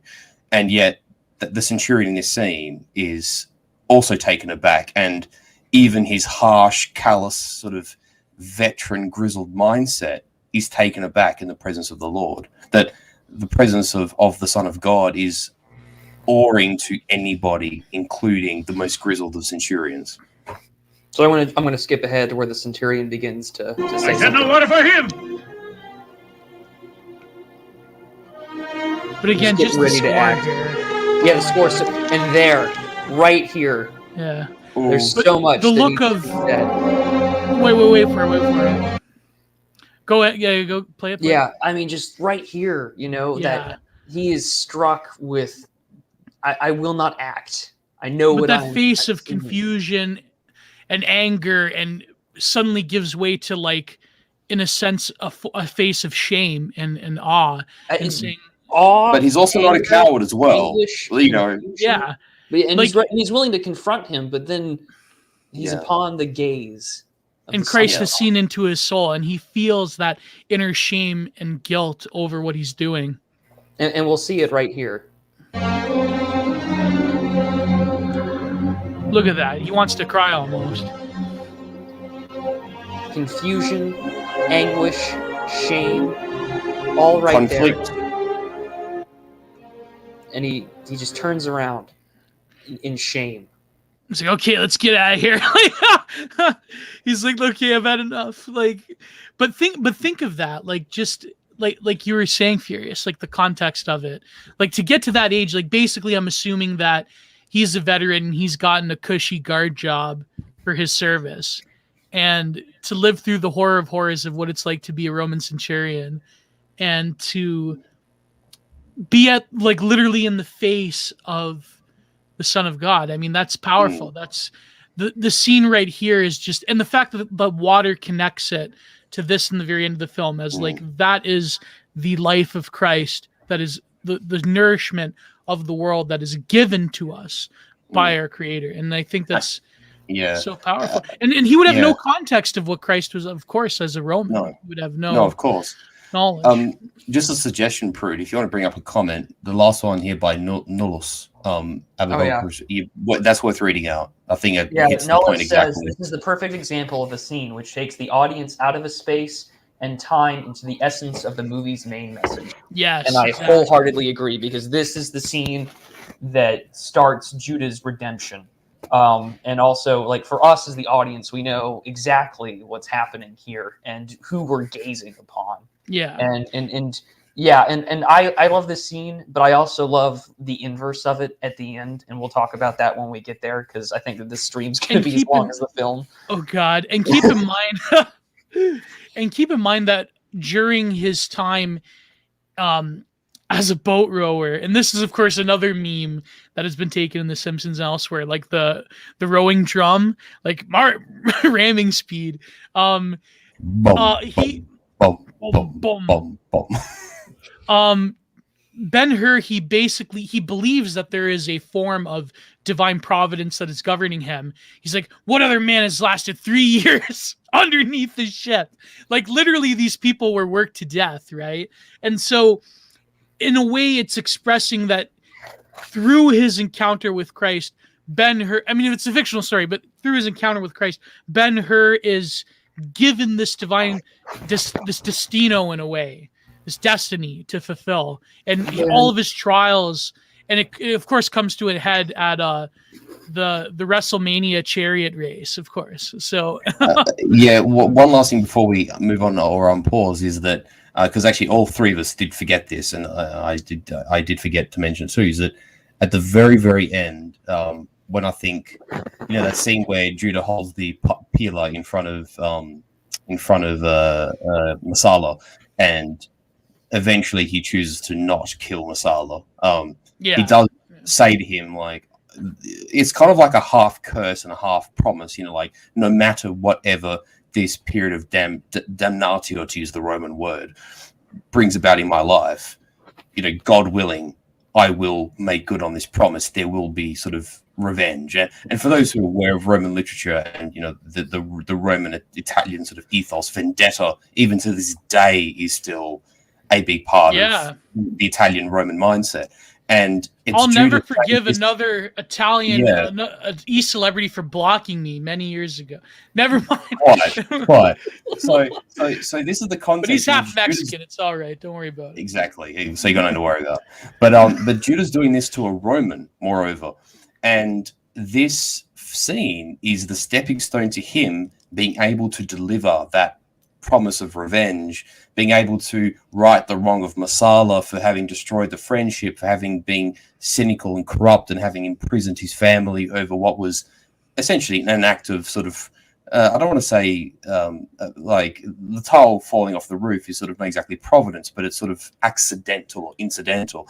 And Masala just uses it as a carte blanche to make an example of Judah Ben-Hur and his family. This scene is exactly, it is a false flag. And this scene is the beginning of Ben-Hur's ability to make good on that. And that's important to remember because, even at, let's just say when the rivalry between Masala and Judah reaches its apex with the chariot race and the after effect of the chariot race, which I don't want to spoil just yet, there's an element of humanity still in Judah's soul, whereas Masala is still, even at the, even in his condition, still harbors a hatred, even though he was the man who wronged his friend. There's a strange kind of way this pans out. But notice how that there's still very much the ethos of both the Romans and the early that of a certain tribe that Ben-Hur was a part of. There's still that ethos. Let's just call them Israelites. That's not wrong. Israelites, yeah. I hope that won't get us banned. Like there's still that ethos of eye for an eye and revenge. It's only until later on in the film Esther hears the message of Christ. Like for example, when he was going to I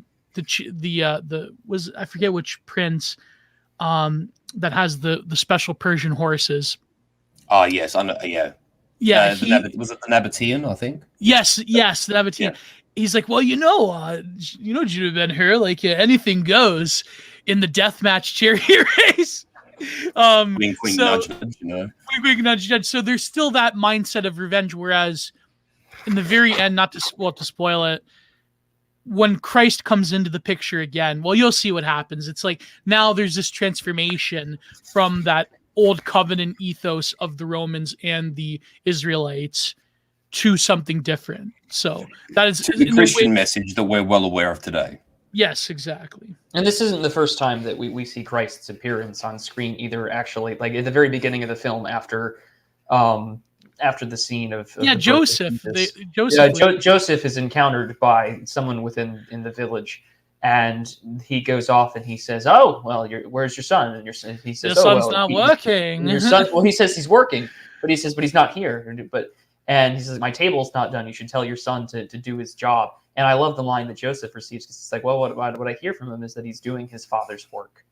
And I feel like that's just the perfect line that kind of reflects exactly what we see when Christ is depicted throughout this film, because here he is doing his father's work. Yeah. Subtle but effective. Yes. Again, not insulting the audience and appreciating the fact that they're actually intelligent. We used to be a proper country that made good movies. What do you mean my table is not ready? I don't understand. No, I'm going to try to stop doing that throughout. You're fine. All right, so now he's in the boat, ramming speed. Yeah, so we're... Who do they fight, by the way? They fight the Macedonians. No, it'd be yes. I'd say because around this time there was an uprising in Anatolia of Greek pirates. That's right. Yeah. Okay, so it's the... It's close. Sorry to be pedantic, Prudence. No, you're fine. You're the history guy, so by all means correct me if I say something wrong. I just recall, I think... They're the same HD phenotype, don't worry about it. Yeah. But this actually is why the Romans wound up in the Near East. Like, it's sort of this strange thing, and it's sort of kind of wrongly expressed in movies. It's sort of like Rome just went everywhere for the hell of being. They're like, quite often Rome did end up in conflicts, if not entirely accidental, but by a series of incidental events. And it's kind of the same thing with Anatolia and destroying the Cilician and the Aegean pirates, is that the Romans basically saying, can you please not interrupt our commerce? Can you please not interrupt our commerce? And it's like the Greek pirates like, no, we have to, make a living. It's like the Romans are like, fine, we'll send the navy. And this is sort of how Judah Ben-Hur ends up being on the galley of the consul Attius. And Rudy, if you want to lead the way.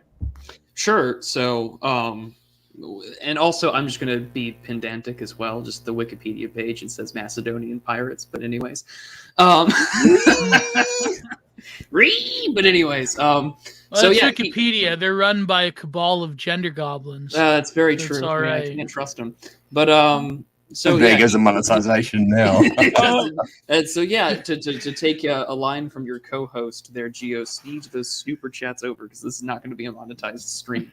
But yeah, so he's brought to be a rower, and the rowers, of course, are all chained, and it is by him sparing and taking care of those around him, and his determination and his hard work, that come time for battle, he is given the privilege to not be chained. So if something were to go up a creek without a paddle, so to speak, that he'd have a chance to live. What it was too was when Attius, there's this one scene Quintus where Arius, yeah. Arius, yeah, or he basically whipped Judah Ben-Hur, and he like sparked up, but then he calmed down. He said, "Oh, I see that you have intense hatred and anger, but you're well aware enough to not use it." Like, in other words, he saw that he has self-control despite his intense hatred of the Roman way of life. He has still a modicum of decency. He's not one of these like brutes that, like, as Aristotle would point out, you're born as a slave, obviously. So he's not of the slave type or a caste, if you will. He's of a higher type of man. And so he's instantly recognized as someone like that. Yeah. And here he is. Yeah. Imagine the smell. Imagine the smell. Oh, for those not on Twitter, you're so blessed to not know what that means. But yeah, so, and the other thing too is that there is a major time skip. He has been a galley slave for 3 years. 3 years, which is unheard of, basically. If you've seen, well, you'll see the one scene, yeah. Yeah, I mean, considering the amount of brutality, I mean, like in the whipping, and just the sheer determination, malnourishment, to survive, malnourishment, not being, also, what I'm thinking of is just like scurvy. Oh, the diseases, yeah, scurvy. Yeah, I mean, these people drop like flies, and Ben-Hur has survived and is rowing, just to a point. I think just out of that sheer drive that he mentions to Masala at the beginning, just out of spite. Like, I pray, like, by God's will, that I will have revenge when this is over, no matter what happens.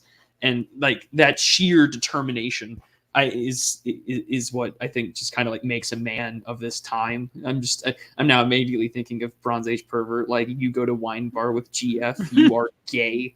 And like, and here's Ben-Hur just. I'm thinking of the Pantera album, Far Beyond Driven. Like literally, you're rowing as a slave, surviving. Surviving on the fumes of just sheer hatred and vengeance, which is something very few of our generational ilk could possibly understand. Yeah, so let's play a little bit here. I'm gonna have the volume adjusted, so let's go. You're immediately thinking of The Simpsons, Gio. Just stop. Yeah, I know. Can you just pause momentarily, Prude? Yeah, go for it. My God, that maroon velvet Under Armour that Attis is wearing is a crime against fashion. Sorry, continue. So, anything to have commentary on costume design. But again, right? Just like, look, these are all real people. This is not like a CGI. They're living in the moment. Thing. Oh my God! Not a cell phone. Not a cell phone inside. and no obesity either. It's like a 2000s LAN party. Yeah. Row party. It's like the picture of the NBA guys playing StarCraft or whatever LAN party on the plane back to LA or whatever. That's kind of the equivalent. And he's taped the slaves. The characters, the slaves are all just the LAN party. They're all chained on the floor. Soon it'll be like Ready Player One. You get to row for your crypto in the VR pod. Mine your own crypto in the metaverse. In the metaverse, you have to work. By the way, speaking of which, just shameless plug, I actually wrote a review back in the Thermidor days ripping apart Ready Player One. That was quite hilarious. So, well, I'm sure that it is. Where can we find that actually? Because I have my WordPress Content Minded Volume 1 in the major PDF section. Well, so you'll find it's called Ready Player One. Something post. I said something post. I forget the title, but you'll find it there. In Bane, because I'm clandestine has the best line here. Being a rower is still more dignified than life under. Well, that's true. It's honest. That's true. No. Massive. Imagine the cardio too. Yeah. Did Ben-Hur use Ben Gay when he had muscle pain? That's well done. That's well done. Nellis. They had Aging Juniors back in the 50s. That's probably what they used. I think it was called Aging Juniors. Or Aging yeah. Some kind of liniment, as my grandfather would say. Battle speed rotator. There you go. The ever so memed line. But yeah, let's continue. Battle speed. I love how they give the manlet that job too. Well, that would be like, I feel like that would be the job of the 5'7", just didn't make it. Like you can man the battle drums. It's like every drummer is a manlet nowadays. The interesting thing is, it's like Roman bureaucracy to a T, that even on a galley in the Roman Navy, everything is like precise hierarchy. There's no kind of wishy-washy sort of egalitarianism involved with this. It's like, no, there is a military structure. Exactly. There's no like fat here. There's no bureaucratic fat. There is going to be a man dedicated to beating the drum for rowing speed of the galley slaves, and he will serve under a centurion. But how'd they come up with the drum system? Was it to count the beats, or was it to? Yeah, it's cadence. Oh, I see. So basically, so like in music, right? I don't know if you've ever played an instrument. I mean, I did drums at school, right? But it's like, basically 1, 2, 3, 4. 1, right, 2, it's 3, a 4. 4. So basically, it's like, boom, boom, boom, 4, boom, boom, boom, 4, and that would be your rowing strokes. Because even though these men are slaves, for the effectiveness of the ship, you can't actually tire out the crew. So that's why they'd have, like a cruising speed and a formation speed and a battle speed and a ramming speed. But if you were to like have your crew always rowing speed, you'd just totally tank out their stamina, and they would not be effective as a crew. So like even it's like, okay, yes, they're slaves, but we still have to sort of treat them with some degree of a slither of humanity. Otherwise, they'll be ineffective in battle. And I think he also and said, Romans being Romans always would take that into account. Oh yeah, and I think they also said they have like rotations and change out people. So like when people are collapsing during battles, they're like switching them out. So I guess there's a crew in the back that are like resting a bit. Yeah, the only inaccuracy in this movie is that, to my knowledge, galleys like rowers on galleys weren't chained, because the fact is if they were chained to the ship, that would be more likely to basically sort of, you might say, surrender or to intentionally fail in battle. Yeah, so but I mean that's there for dramatic purposes, and the scene here with the man with his leg where he's like trying to break free is actually quite moving, which I don't want to spoil, but it is a point that is worth mentioning. Like, it's here for dramatic effect, and it's very good for that purpose. Yeah. Sean Weiland with the whiplash quote: "Was I rushing or was I dragging?" Whiplash. Kind of. Very that film is here. so. That's speaking of inaccurate films. That was kind of just drama for drama's sake. Although I could imagine Vern Schillinger working a drummer to death, though, but people don't get that because the actor that played in Whiplash was the Vern Schillinger in Oz. So. Well, Prudentious, maybe we should have an Oz stream one day. Oh, well, I'm maybe. Maybe. We can do that over at your channel there, Gino. Oh, man, we'll get to the Adebisi and Peter Shibena scene. Never mind. All in due time, Gio, that we can do that now.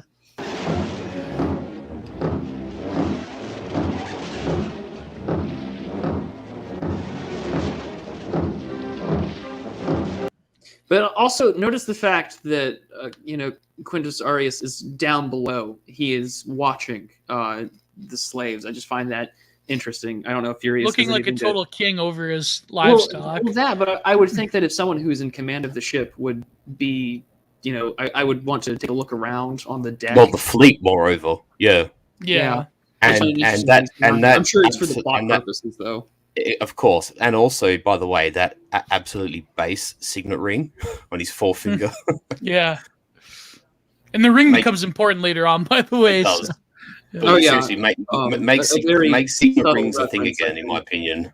Yeah, I think it is. It does make Romans, it. Yeah. When it gets there, the book, of the gospel, when it talks about the ring and adoption, in due time. But yeah, just so good here. This is an actual set. They had boats built. This was an actual deck. And here he is. And the music too is just so good. And they actually based these too off say like depictions of Roman biremes and triremes which existed in like artwork and even schematic drawings that survived through Vegetius, who was a Roman. No, sorry, not Vegetius. I can't remember if it was Vegetius or Vitruvius, one of the two.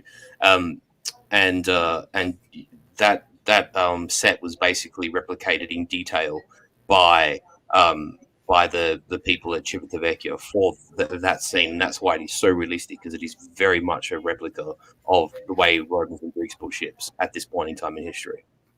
Yeah, and of course, throughout his time rowing in 3 years, and just his ability to maintain it, whether it's by that desire for revenge, his faith in God, he's given the courtesy and the privilege to be unchained. And as the battle seems lost, or that his ship is going down, Quintus Arius is ready to fall on his sword in terms of dishonor, and Judah Ben-Hur just says no, don't do it. He saves his life essentially from Heracari, or the Roman equivalent. Without showing the battle, are we actually able to probably see that scene where he saves his life, or do you think that might be a bridge? Yeah, I think so. I think I can probably find it. Let me get the timestamp and I'll bring it up real quick. Nice. But yeah, there's so much there about what is to happen, and just the fact that he has survived. Let me see what if I can find it. And then he saves a life, and we have to think from a plot context too that Arius. Well, he frees them as well. He's a consul, so despite the fact as an emperor, right, the Romans still elected consuls for the duration of their history, even as an empire. So Arius is sort of technically probably the third or fourth most powerful man in Rome after the emperor and the chief of the Praetorian Guard. Being a consul still conferred great power, and that's why he commands a fleet. Yeah, and so here we are, just towards the ends. The ship's going. Yeah, there's a dead Roman soldier, and then he takes the keys. And he gets himself out of there as the boat is. But he frees the other rowers, and then he tries to free as many as he can, and he comes up to the deck, and he just sees that things have gone to heck in a handbasket real quick. Just while you paused, I just want to make for the benefit of the audience. One of the great things here is that, and again, I sort of say this in some of the Pasta Pozzi streams, is that the Romans have certainly in the earlier days had a great way of turning perceivable disadvantages into advantages. And one thing the Romans did do in the First Punic War is that they weren't a naval power at all. In fact, they basically had to learn to build ships by capturing Carthaginian wrecks. And you see this in the way that they're fighting in this scene here, is that the Romans basically make sea battles into land battles. And each Roman trireme or bireme or corvus, whatever class ship that they have, has a detachment of Roman legionnaires, legionari, on board. And this is what you're seeing here, is that even though the pirates are boarding, is that they're basically fighting a land battle, which was, close quarters sword fighting was the domain of the Roman legionnaire. And they're fighting with great proficiency. And this was sort of in part their secret, that they sort of converted a weakness into a strength. So they treated the ships as basically mobile land masses. Yeah, essentially. So they become like, Actually, Gio, we can expand here, because I think old mate Prudes has gone for a break. So let's talk smack about Roman Legionnaire Marines for a sec. Well, even when they got to Germania, I believe that's when they really perfected, basically close quarters combat. But even the chain of command, I think that's pretty much what set Rome apart from these other regions. The fact that they had such a strong hierarchy that is replicated nowadays, of course, in pretty much every military throughout the world. I mean, this was a novel concept from back in the day, because they were fighting peoples that had tribal systems where you had the leader or the tribal chief or the shaman at the head. And if you take them, and the Romans, they figured out pretty quickly, if you take the head out, then everyone else will fall. And they didn't have that structure of command where if one officer gets clipped, then, the other one takes their place. That's really, these very subtle things are what really built empires. Also great men, but not to give credence to the bullshit that, really it was the multicultural slaves that built the empires. It's like, no, it's still great men that built empires. It's just that the foresight and the tactics that create the aura around those great men have built the Roman Empire. Yeah, absolutely. And we have to take into account as well is that, probably the first truly professional army, to their credit, was the Macedonian, the army of Philip II, which was inherited by Alexander. But even though, for example, they had squadrons of the companion cavalry and the Pesatyroi, and they were organized into units of 248 men, and then they'd have the Peltas and the Hypaspis and the Agama, all these units, and they were breaking down into sort of subunits and had sort of commanders. It wasn't quite so formalized. Whereas the Roman manipular system, which then sort of became the system of the cohorts, like you say, is almost to the man a replication of the way the battalions function in terms of military structure today. And this was devised by the Romans. And the fact that you had, the Contubernium, the century, which, although despite its name, was 80 men, not 100, and then sort of two centuria were a maniple, and then it was, either 6 centuries or 3 maniples forms a cohort. And then you have the Legion, which is the unit above that. And Legion is like 1,000 men, right? No, a full-strength Legion in this period of time is 4,800 men. So 4,800 men, right?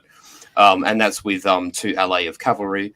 And then you can throw auxiliary into that, but that's a whole nother sort of issue. Yeah. And you sort of get into subunits, and that sort of appears later in the Empire as well, in a more formal context. But this sort of organic structure that a Legion would be a self-sufficient, sort of facilitated fighting unit which can sort of go into enemy territory, build a fort, and they have they have speculatores, they have scouts, and the Roman fort has baths and a farrier, a blacksmith, and it's just this brand new way that the Romans sort of created and wage war, which, like we say in the scene here, the Romans turn these disadvantages into advantages, and the Romans devise a system which almost becomes the bedwork, the groundwork upon which most modern militaries base their lineage.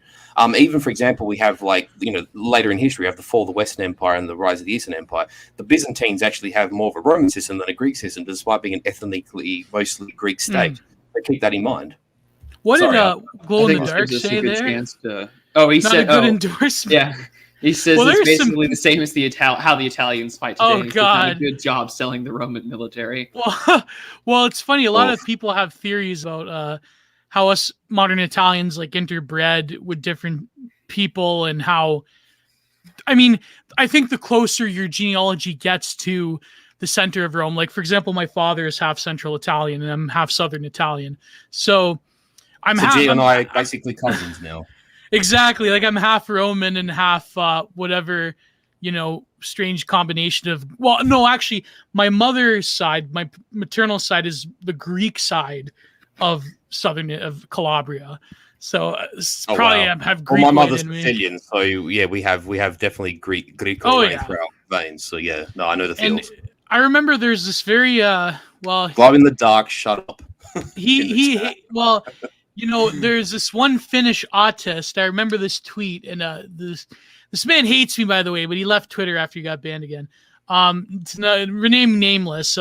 He said the only time a true Roman stepped into Rome for 1,000 years was when the Normans, when the Gothic tribes entered Rome. That was the first time an actual Roman, because the Romans aren't Aryan or Scythian or I don't know, some kind of weird Agarthian esoteric racist type of thing. I don't know. They're not like Yamnia's sun people or some shit like that. Yeah, exactly. I have to consult the Kolyak tweets in order to see what my ethnicity is. So, sorry, Prudentialist. What were you going to say before we sunk your stream into oblivion? I was going to just say that we were going to move and watch the ship sink into the sea. Oh yeah, thanks for holding. Before this conversation, or it turns into a weird esoteric Twitter racist conversation. No, HB2 is that? What's the HB? What the mix of the? No, never mind. Haplogroup 1 or something like that. Haplogroup 1. And there's a whole Twitter account based solely for that stuff. But that's not why we're here. We're here to have to get Nemitz on the stream. Oh, absolutely.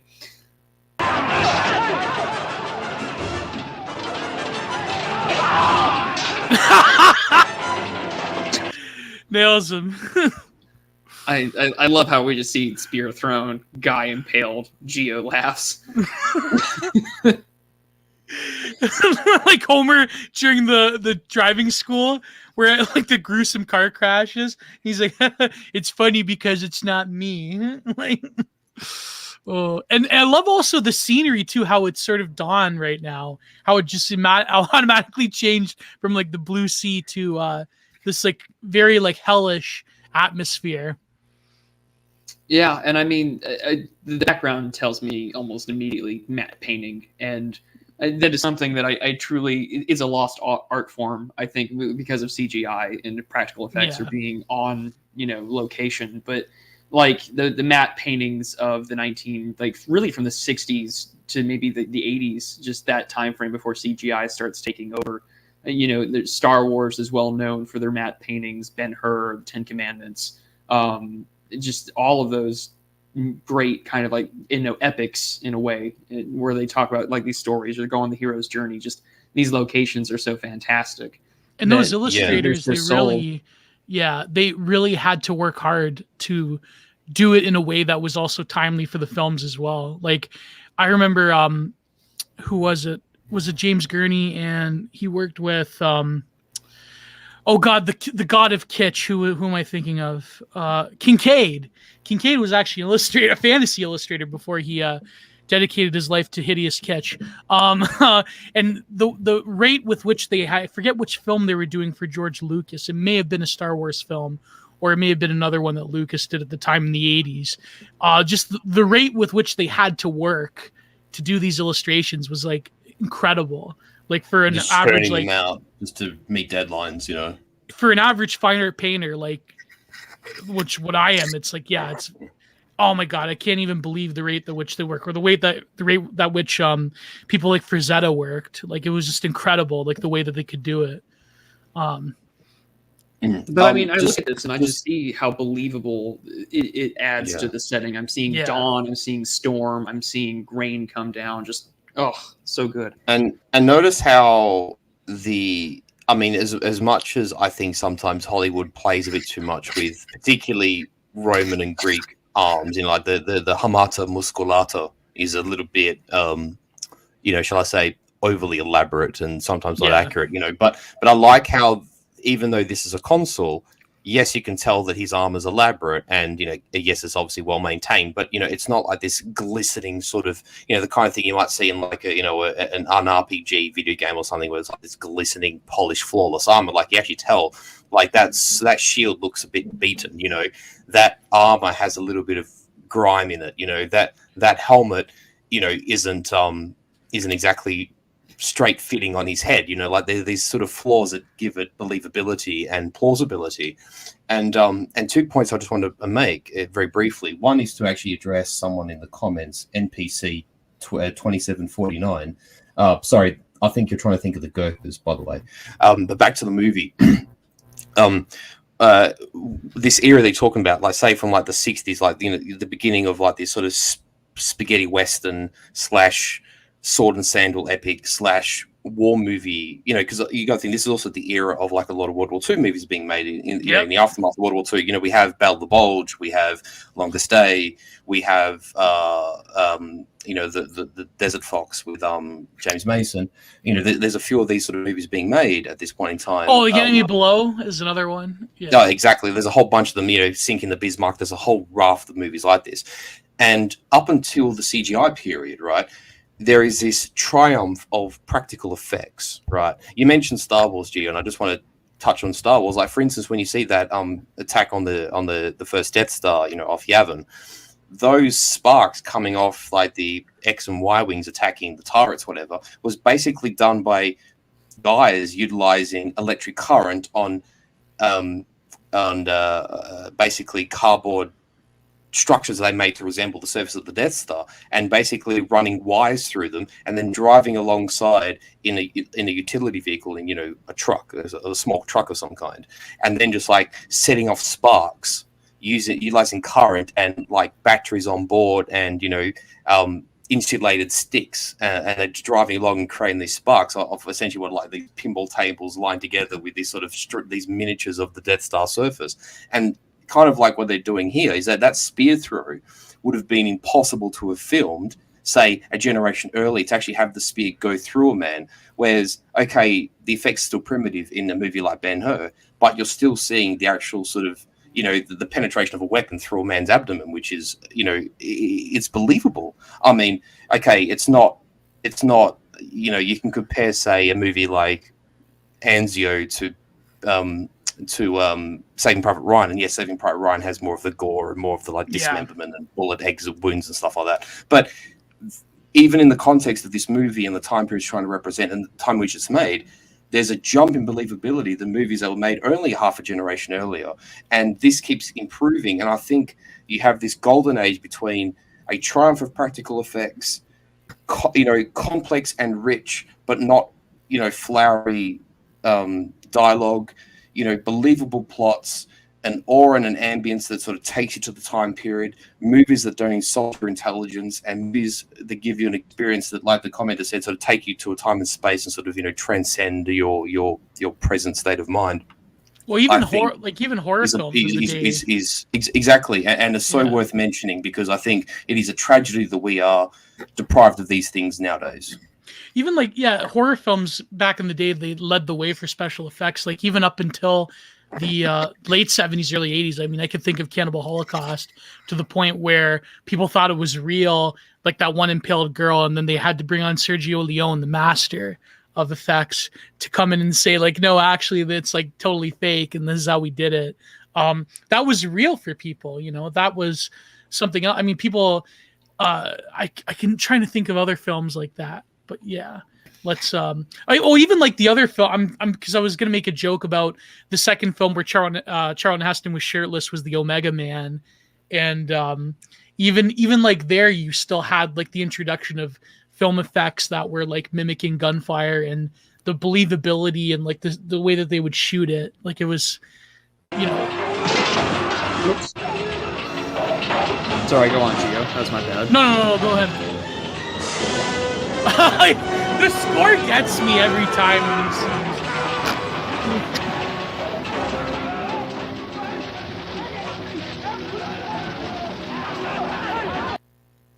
Oh.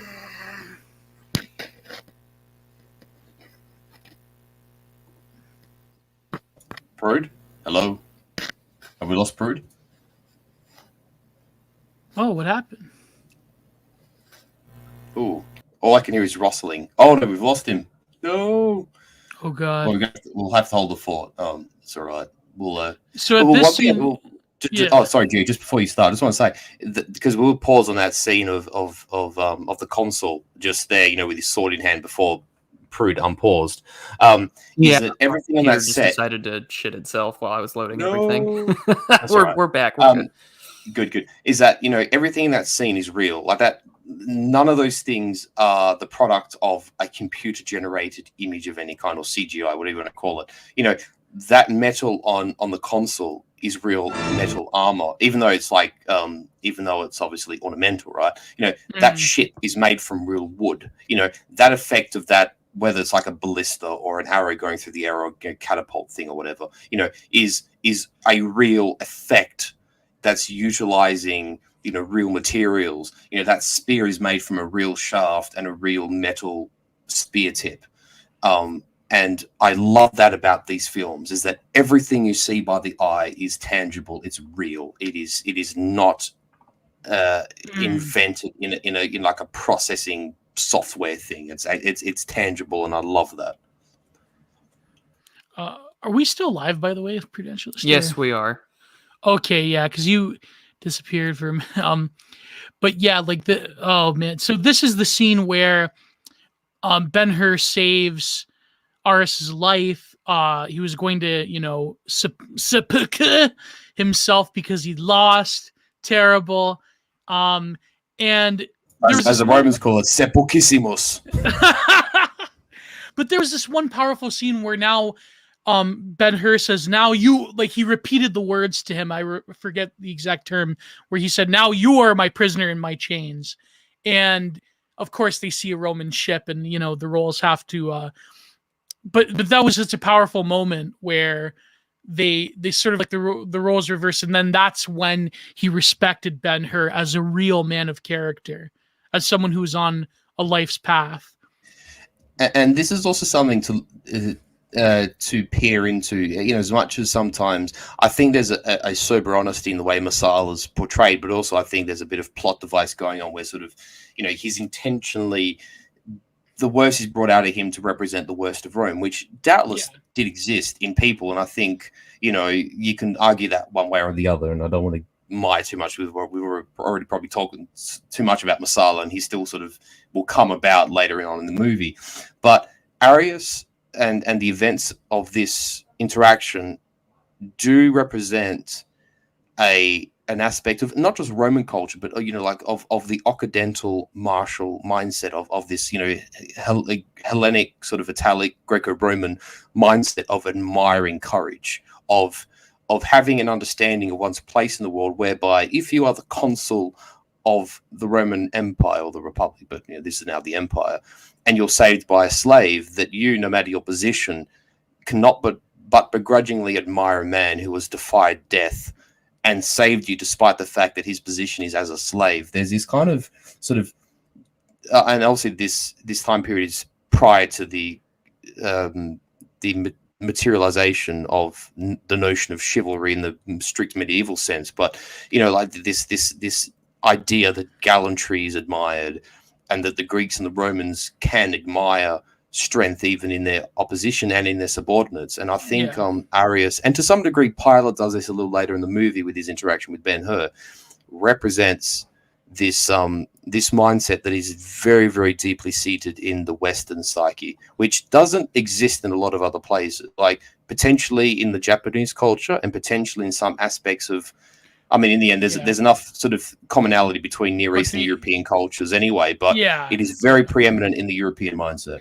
Not in, like, I would say, the Middle East in any way whatsoever. Not in other civilizations. In South America, certainly not. It seems to be very much a Asian Aryan sort of mindset. Like, even I think they took that from the Greeks as well. If you read the Acridion by Epictetus, he was a slave, but then he became a philosopher. He was freed by his master. That sort of mindset of even admiring the intellectual work of your subordinates is another thing that sets European and certain Asian civilizations apart from the rest. But that is, of course, terribly racist point. But, you know, I mean, like, for instance, if I can use a Roman example of this, is if anyone's read Caesar's commentaries, right? If anyone who's watched HBO's Rome, I mean, Varenus and Pullo come out of Caesar's commentaries. He actually mentions mere centurions, and there's actually one centurion who isn't in the show, but his name's Gaius Clastanius, and he's actually killed at the Battle of Pharsalus. But he basically leads the charge against Pompey's forces, and he's the first of Caesar's soldiers to throw their pillar. And you got to think, for a man who would become dictator of Rome and was the main protagonist of the Civil War, to go to the effort of mentioning a mere centurion of one of his legions, I mean, in Caesar's case, the 10th was his favorite, but that's not the point, is a respectfulness of the you might say the actions and the labors of mere men, that is a part of this seed that exists in this Occidental psyche that you've mentioned, Gio. Yes.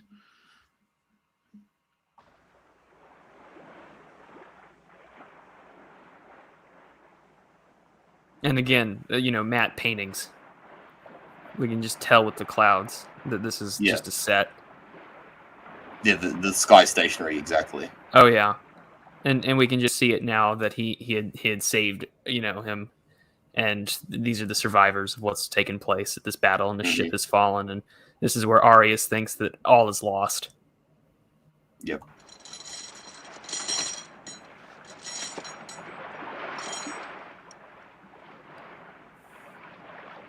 But for like the first time, right, in 3 years, Judah's got power. He is holding, this consul in those same chains that he's been in for years. Just another.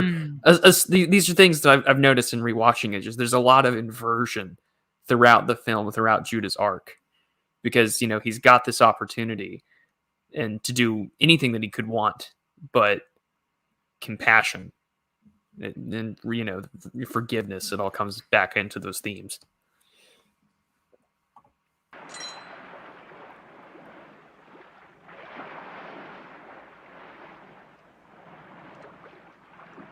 Why did you save me? A very good question, and we're all wondering why. But we know why already. We've already seen the seed planted since the water. Yeah, imagine if he didn't save him. What would that do? That wouldn't have been, like, I think Ben-Hur, he knows, like, it just wouldn't have been productive in terms of his end goal. So, well, yeah, I mean, what do you do at that point? You're a slave rower that survived, but here I am to have the man I saved, a Roman consul, to speak on my behalf. Also, as well, Judah, Ben-Hur here, well, not in this scene, but like immediately before this, when he actually saves Arius, is that he's left with a dilemma's not the right word, but certainly a choice of, if I let the consul die and I survive, I will probably be able to escape, slavery by just surviving the battle and being out of chains. And I mean, the Roman Empire is a big place, and he could just sort of make his way to land if possible and go about day-to-day life. But by saving the consul, in part, it offers him an ability to redeem himself, and also he doesn't allow the wrongs of Masala and his subordinates to, you might say, become too callous himself. And in the way, saving the consul is a reflection of the fact that his spirit, despite his experiences, hasn't been darkened to the point of non-redemption. There's many ways of being able to frame this. But also to respect authority without condemning all of them as, like, nowadays, could you imagine this in any, like, fucking Marvel, cape shit? No, you kill all of them because that's like the vindictive moralism of Hollywood nowadays. You don't see that separation to admire a great man even though he is your enemy, the way that, for example, around the same time period, The Enemy Below was made. Nowadays it's like, oh no, you can't, they're evil, they're Nazis, like you have to destroy them, right?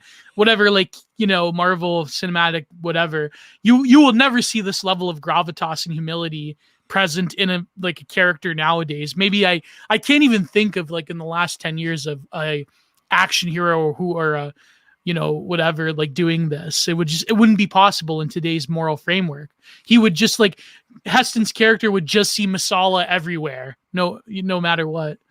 He genuinely want. And Chofi's got a comment in chat I brought on screen. He said he genuinely wanted to return to his mercy, and I think that I don't think it's mainly for his benefit. I think that's a good point because he is spent being hardened and he's embraced this his desire for revenge, but there's still that inner character in him, that in his blood to have mercy, to do things non-violently. On the point of character and personal ethic, there's an important thing, and this is actually true for even all of us as a life lesson, is that an important aspect of both maturity and of inner strength is to resist callousness in misfortune. And I think Judah in this scene does exemplify that. Oh, yes. And you mentioned that, you're right. Like, no modern movie today would be like, yeah, I'm going to provide mercy or respect to my, my foes.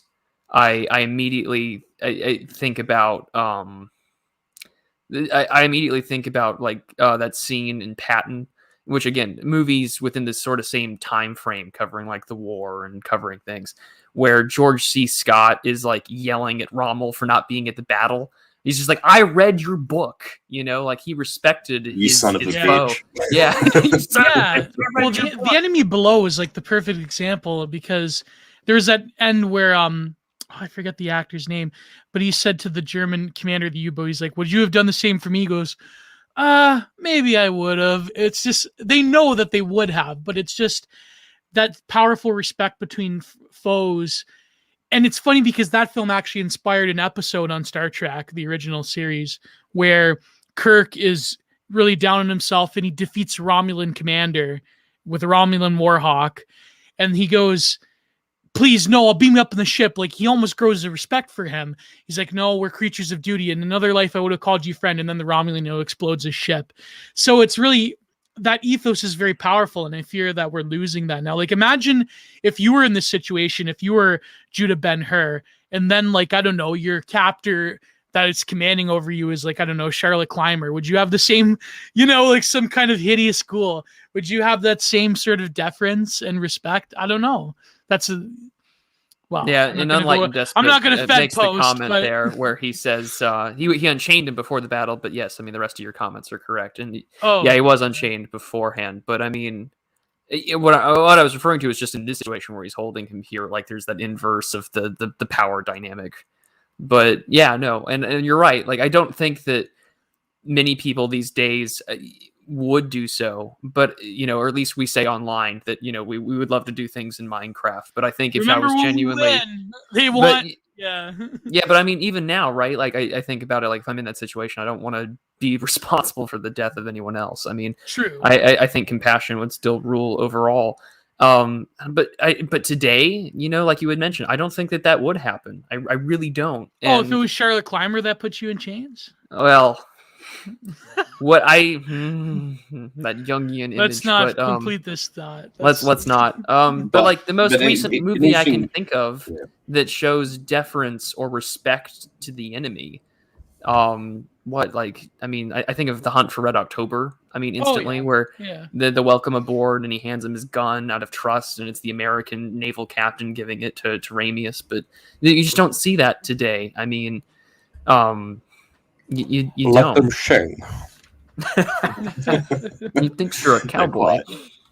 Yes. Actually, a good comment here by Charlie Chieftain as well. Yes, Robert Mitchum and Kurt Jurgens in Enemy Below. And actually, if anyone Yes, who Robert does Mitchum. appreciate, if anyone does appreciate foreign actors like Kurt Jurgens, he definitely played the officer role well, despite actually himself being imprisoned in the Reich during the war. Ironically. Wow. Um, Holy crap. But for instance, he's in The Longest Day. He plays the subordinate to Field Marshal Rundstedt, I'm pretty sure, and also Kurt Jurgens did an amazing job in what other movies in the Miracle of the Stallions of Vienna. Which is another one. Yeah, I actually am quite the Kurt Jurgens fan, because anyone who's for instance seen Fall of Eagles, which myself and the rest of the Pasta Posse talk about often, he actually plays Bismarck in that show, and he's probably one of the best English language German actors alongside Wolfgang Price. So yes, definitely check it out if you haven't watched it. Well, even a film like Das Boot could never be made nowadays. Oh God, no. Just never be made. Like I mean, to have any sort of sympathy, especially for that regime. to humanize those men would be impossible. Oh yeah. Yeah. Oh, no, I totally agree. Think about like modern war movies today. The last time that you saw something from the context of a quote unquote enemy, it took the arch conservative of Hollywood, Clint Eastwood, to do Letters from Iwo Jima and Flags of Our Fathers, pretty much, side by side, to just say and actors who wouldn't like flub it. For instance, guys like Barry Pepper and Paul Walker, and guys that you could imagine would actually do it without too much. Ryan Philippe, who'd actually do it properly and not, complain on. It's funny how Barry Pepper was a sniper again in like that film, and got yeeted again. Yeah, and got yeeted again. But the only film I could think was that one indie film, that not kind of like semi-indie film that Spielbergo did, but that was like.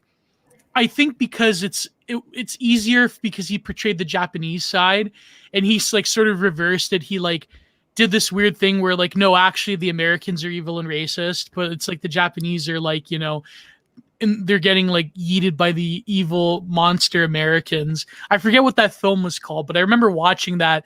And my old man, he still is like of the like boomer generation where like the Japanese were evil. And it's like, because he knew the World War II veterans. And he's like, I can't believe this. He like wanted to like storm out like when we were watching it. It was hilarious how like Spielberg, I forget what film that was called. Yeah, but it was produced by Spielberg. Just two quick things from the chat. I mean, yeah, Chieftain's right. Yes, Jurgen did also play Stromberg in Spy Who Loved Me, and that's probably the best Bond film ever made. And the second thing I want to address is, yes, Cross of Vine, which was that actor who was also in The Greatest Escape. I've just gone blank, but yes, he plays Steiner, and that is a fantastic film. And again, unlike, say, for instance, Dustbolt or Downfall was actually an American production, but filmed in Europe, and the Americans would never make a film with that dynamic where it's Germans on the Eastern Front fighting the communists. It just wouldn't happen anymore. Oh no, never. Yeah, no, it's a pity, because those movies are actually great. And even in movies where, say, for example, they are framing the Germans as the bad guys, you take like The Greatest Escape, because I just mentioned it, for instance, there's this, kind of a distinction between the ones who might have committed excesses and were, say, cruel. Like, there's an execution scene in The Greatest Escape, but, like the Luftwaffe officer who commands the Stalag is actually seen as a respectable man and as a veteran and an officer and someone who actually accords his enemy some degree of respect. Like, that just has been totally lost in this filmmaking now. And to some degree too, we see this in the dynamic between, Judah Ben-Hur, the Israelite aristocrat of his home nation, and then his interactions with Masala. And even though Masala himself chooses the path of corruption, there's Arius is an exemplar of a sense of Romanitas. He is a man who embodies what in Latin they call the mos maiorum, these old ways of Roman nobility that have ethics attached to them and expectations. And I mean, Arius could have turned on a promise and condemned Judah Ben-Hur back to slavery, but he makes a promise to adopt him. He's grateful for the actions of Ben-Hur, and actually, because he's childless, he actually adopts. And in the Roman way of doing this. To be adopted by a man of distinction was of great importance. It was a great responsibility. It came with it great gravity, and that is shown here. So you sort of see the good and the bad from the Roman angle, and it's quite even-handed, and that's worth mentioning too. And as we start kind of talking about back to the film, Nellis has this wonderful comment. I consider Ben-Hur a story of the everyman who represents the Christian journey toward redemption and faith. And I think that that's probably the best way to describe this film. Because, even though Judah comes from aristocracy, he is reduced in wealth. He is reduced in, to being a slave. But still... He's like Siddhartha. Yeah. But reduced from everything, but he, by this embrace and being saved and in coming to see eye to eyes with the face of the Son of God, and these seeds are planted. Exactly. But an enlightened despot makes another super chat. Thank you so much. In fact, in The Great Escape, the Germans are naive to the chivalry compared to the Allies who lie to their faces. Just watched it again, and that jumped out. That's actually what's the phrase? Perfidious Albion strikes again. There was a period though where the Germans were portrayed as like bumbling idiots, where in like cinema, in American cinema. But then that I think immediately of Hogan's Heroes. Yeah, Hogan's Heroes. Yeah, but like I know nothing. Colonel Clay, oh god, we're like halfway through the film. Holy crap! I know, and we're 2 hours in. Yeah. So this is cozy, boys. It's a very cozy movie indeed. And I'm just, but we get, and there's the chariot scene afterwards from, surviving the water and then, being brought to, the Tiberius and being told that, you will be adopted. And it literally that comes. Yeah. This movie is 3 hours and like 30 some odd minutes long. That comes at the 1 hour and 36 minute mark. Yeah. So there is so much to go through here. But if you guys have highlights, by all means, go through them. I have to take a call. Just two very quick points. One, Robert Chalk, as a Timothy Dalton fanboy, I'm not going to at you as a question. I'm actually going to ask you to agree with you because Dalton doesn't get nearly enough positive coverage. And Dalton, if anyone who's read the Fleming novels, would know that his representation of Bond was the most authentic. And I actually think he was the most even-handed in terms of, the various aspects of the Bond character. I think Timothy did, he framed his role perfectly for Bond and doesn't get nearly enough credit. And it's a pity he only did 2 movies. The other thing I wanted to say was, someone said that the actor from Cross the Vine, yes, it was James Coburn. And what's actually fantastic about Coburn in The Great Escape is that he actually plays an Australian, and his accent is just so mangled, it's just hilarious. But yes, anyway.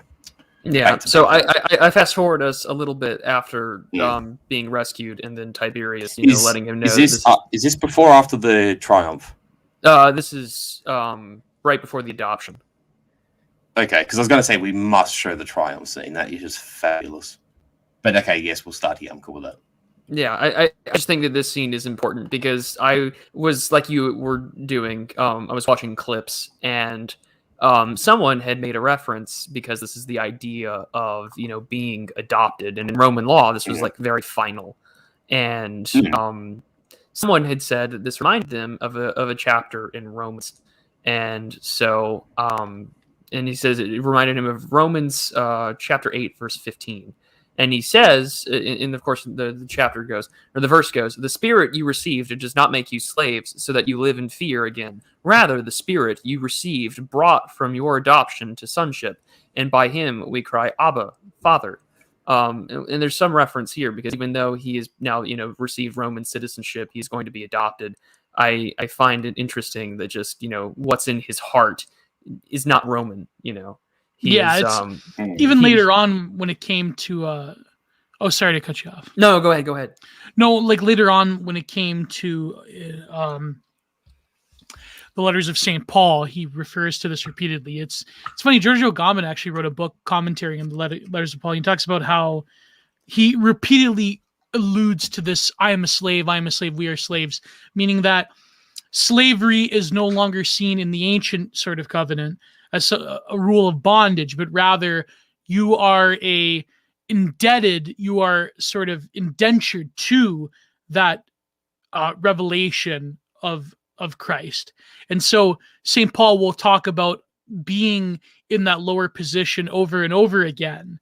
But now slavery is in the connotation of the Lord's grace. And so you are, in a way, you are free from these. In these chains, you are free, but rather other things of the earth you are enslaved to. So he talks about how sin and lust is a form of bondage, which is a form of self. Anyways, I'm getting off on a tangent. That's just biblical hermeneutics. So let's go. Let's move on. I mean, just quickly, because we're on this scene here, and it is pertinent. There's a very strong cultural context for the Roman system of patronage, and for instance, it's not without cause, and it's certainly it's not by accident. For instance, that patronage, the etymology of the word lies in pater, which means father in Latin, pater, and the sort of patronage clientele system, or the idea of adopting someone by Roman law, comes with a strong sort of religious and ethical gravity, by which, you know, we sort of see adoption sort of nowadays as sort of something you just kind of do as a pass, and we got kids, we'll just adopt one, or, you know, it's kind of like a very informalized, cold and clinical kind of bureaucratic thing. But in the Roman system, you know, like, it was a case of, you are inheriting my house, you are taking my name, there is a religious bond between us now, you are of my house, I am your father, you are my son. You know, this transcends mere, you know, what we would call paperwork today. There's a multifaceted, almost transcendental dimension to me being the patron and you being the son, but me also acting as a father in kind, sort of thing. And it's and for anyone who's actually interested, you know, for instance, I'm pretty sure Cicero even talks about this in some of his writings, where, you know, there's a real sort of religious and emotive context of this adoption and patronage system. And take, for example, one of the most famous examples of this is when Caesar's assassinated in the Senate. Ironically, one of his actual conspirators that killed him was in fact second in line after Octavian. I think it was Decimus Brutus. But you know, like Augustus, even though he's sort of like a not terribly distant, but a distant descendant of Caesar, not of direct lineage, right? But Octavian is one of his closest surviving male relatives. And so Augustus takes on the name Caesar, not because he's merely related to him, but because he becomes inheritor of Caesar's estate. In the will, he's adopted and made the son of Caesar. And so basically, Octavian becomes the torchbearer for the Augustine cause, the Caesarian cause, you know, after Caesar's demise. And with that came great risk, but also great responsibility, great notoriety, but also great prominence. This was not a half-hearted thing for the Romans. They took this with great sincerity and with utmost seriousness. It was not a half-hearted thing at all. And which brings us now to the actual adoption. I thought I should never have again. Where before the crowd, he becomes Nothing could the make son. stronger the bond between us, but tonight I wish to share it with you all. And it's this huge public announcement and display, which I always find interesting. I don't know if that was common back then, Furius, but I just find it. Well, this would have been amongst peers, so you can tell by, I mean, obviously this is a movie, but what they're trying to portray is that this would have been at Arius's villa. This would have been a private function, and you would have seen here these actors in the foreground here would have represented the creme de la creme of the Roman aristocracy, you know, and of the senators and of their families and their closest you know, compatriots, and, you know, maybe some distinguished veterans from Arius's forces even, because they were often given preeminence amongst others as well. And this was a public demonstration of what was considered a very a deeply sort of reverential act, a deeply sort of spiritual and personal and action that sort of has with it an intertwining of politics and of public status, what the Romans would call essentially gravitas is the word we'd use. And Arius is entirely shameless in doing this, because this is sort of in some ways a reward for Judah's gallantry, but also an act of gratitude for having saved his life, and a genuine, you might say, I don't know if platonic's necessarily the right word, but sort of a love, a fealty, and almost the degree of love that sort of comes between male peers, which I think in the modern age is deeply trivialized and almost insultingly belittled, which was something which has a very strong place in Greco-Roman culture historically. Or cast with suspicion as to being, what. Yes. So, yeah. But also, like, it was important politically because you were, if I recall, the inheritor of your adopted father's estate, and his name, the Roman name, was such an important thing. And you really had the privilege of being an actual son of a very important aristocrat. Exactly, and also in the Roman context too. Let's not forget that the naming convention of the Romans. They say, for example, Gaius Ullius Caesar. You have not only a family name, you also have a clan name. And by being adopted, you're brought not only into the immediate family, but also into the wider clan. Whether it's the Scipii or the Livii or the Drusilla or the Julii or whoever the Brutii, what other sort of Roman, the Piso family or the Reguli, whoever the families in question, you're brought into a wider clan to which you now belong, and you have two responsibilities: one to immediate family, one to wider clan. And then there's the loyalty to the city of Rome and the Republic, or like the Empire, the state of Rome, which Roman citizenship would be a part of that. And all these things intertwine, and they're mutual sort of self-sustaining structures that cannot be separated. Family, clan, city, or community, whatever level you want to play at, they are immutably and intertwined things that cannot be separated, and are the bedrock for what the Romans perceived to be the way in which they as individuals interacted with their other levels of society. Well, again, this is why I wanted Furius on, because the Roman history is just chef's kiss. So as we continue, do you guys have control? You're too kind, sir, but thank you. No, actually, do you guys have the ability to press play or pause with what I've got on? No, I think it's only if you have screen share. That's the only. Okay. Well, then what I'm going to do is I'm going to send you a link to the adoption scene here, so one of you can share it. That way we can continue this, because I just got a call saying that a package was delivered, so I have to go run to the gate because I don't. My driveway is a little lengthy. So there's the link there. I'm gonna just remove this. You go, Geo. That way, one of us can control it. Saves us having to monkey around. Let me see what I can do. Because being in Australia, obviously my internet will shit itself, and then we'll be in dire straits. Let's just wait until. Also, it's nice to see that Russell's in the chat. Russell just put out a really good video on. Oh, he did. On Hoppa versus Democracy versus Monarchy. Very well done. Highly recommend that you go watch and subscribe to his channel. I mean, if you have to go grab a package, Prude, we can probably just wax lyrical more about Roman systems if you want. By all means, then go for it. I will be right back. Okay, excellent. So this scene, I'm trying to think, because we sort of exhausted the Roman adoption system, but this it sort of skips over when he became a prize charioteer. I believe he won 5 different chariot races as the son of Aras, and I actually don't quite recall that. Like I said, I've only been, because I couldn't find my copy of the movie, I only ended up watching sort of clips on YouTube and was sort of refreshing my own memory.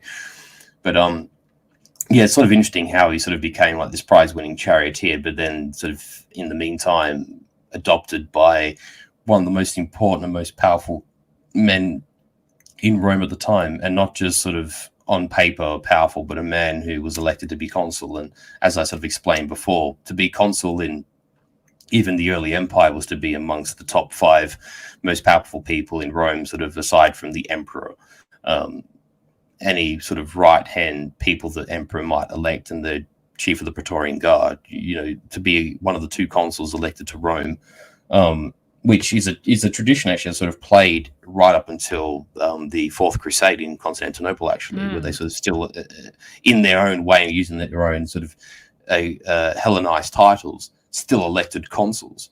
In this early imperial era, they are still men of prominence. They still have not necessarily authority over the state, because that was held with the sort of the divinity of the emperor, although strangely called princeps, first among equals, but that it still came with a great sort of bureaucratic and political responsibility, if not pertaining strictly to the authority of the state.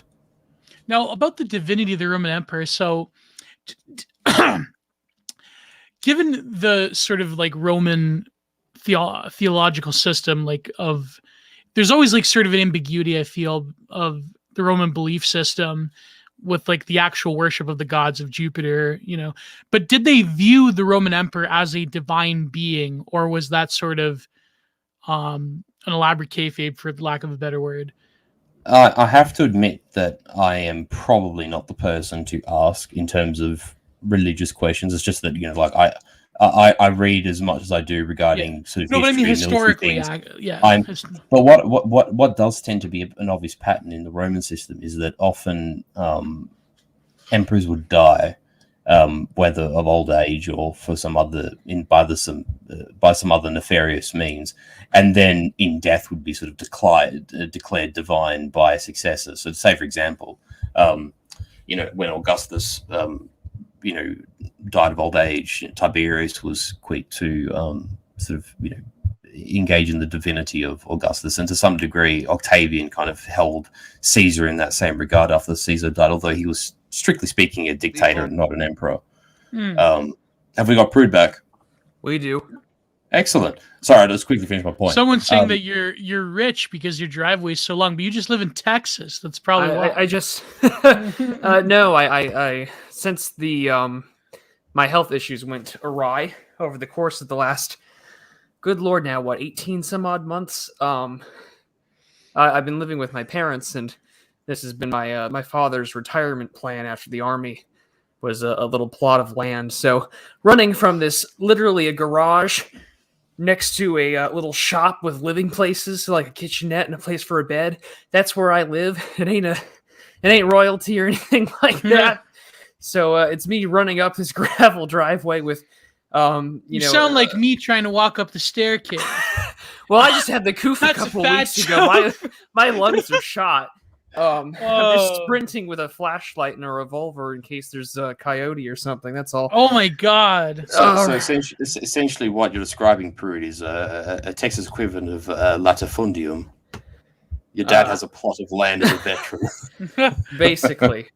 Like at the very end of Gladiator. Finally reunites with his wife and kid in the afterlife.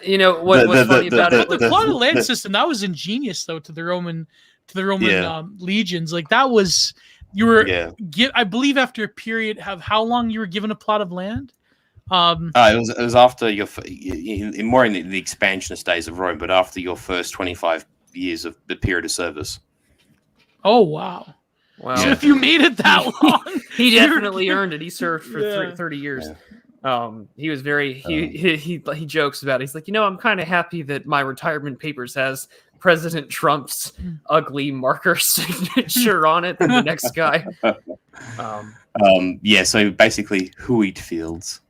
Yeah. Does the president sign your retirement? What?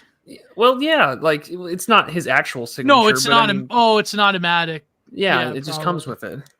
Oh, he's like, I'm sure glad I got to retire under Trump than the last guy.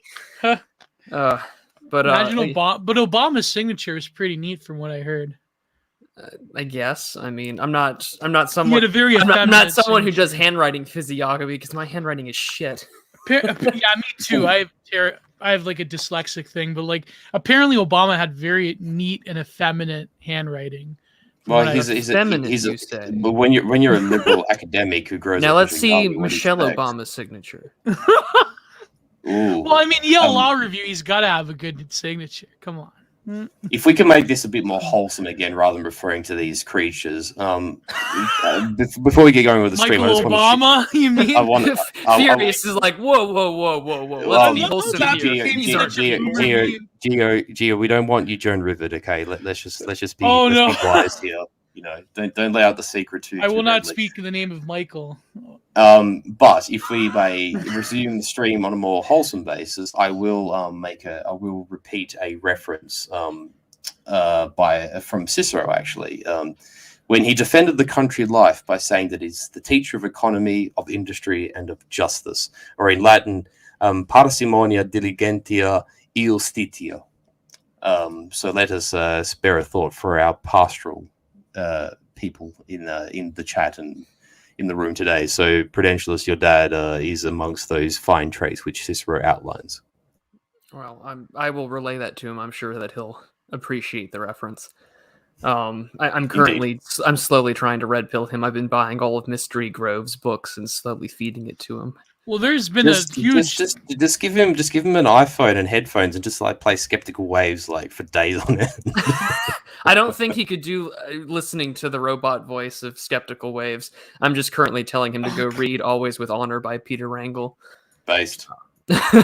but let's continue here because we joked at the beginning that this stream wouldn't be as long as the film, but I have a feeling that that's what's going to be the case. So here comes probably the adoption. more. Let's do it. Let's go. Formalities of adoption have been completed. Young Arius, My wife's is now son. the legal bearer of my name and the heir to my property. My wife's son. I had to fucking do it. God. Oh, Gio, thank you so much. I'm so glad that we decided to do this. Yeah, I know. We talked about doing this 2 months ago, and I didn't know that we'd be doing my wife's son jokes at like at the adoptions. Well, he is from Judea, so they normalize that type of thing. Of course. Oh god. Through the mother's line.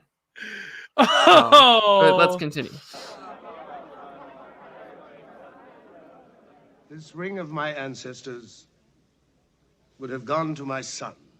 And this ring has so much importance later in the movie. Mm-hmm.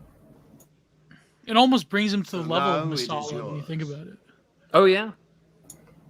That is acting. What you just saw there, that reaction by Charlton Heston. If you just go back like just 5 seconds, prove I'm gonna that try. it's almost like We're at he's 39. taken it back. Yeah. Oh, hang on. There we yeah. go. Oh, Okay. Yeah. This thing is not user-friendly. Yeah. StreamYards. There we go. Okay. There we go. There we go. Yeah. This ring of my ancestors would have gone to my son. So now it is yours. Right there. Whoa. Just Boom. That's the breath, acting. the shudder, the recognition of what he's being And the slight lean back, like Yeah. that. They're just the acting. gate pure just acting. going back, yeah. Yeah. You don't get that nowadays. Just this is where someone should do the pop tap of one of those white Monster Zeros. Because now I feel like we're just boomer nostalgia posting. A real country. And he gulps there too. He's holding back tears.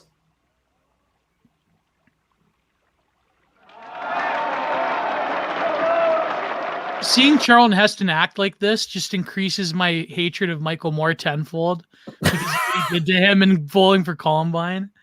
It just, man.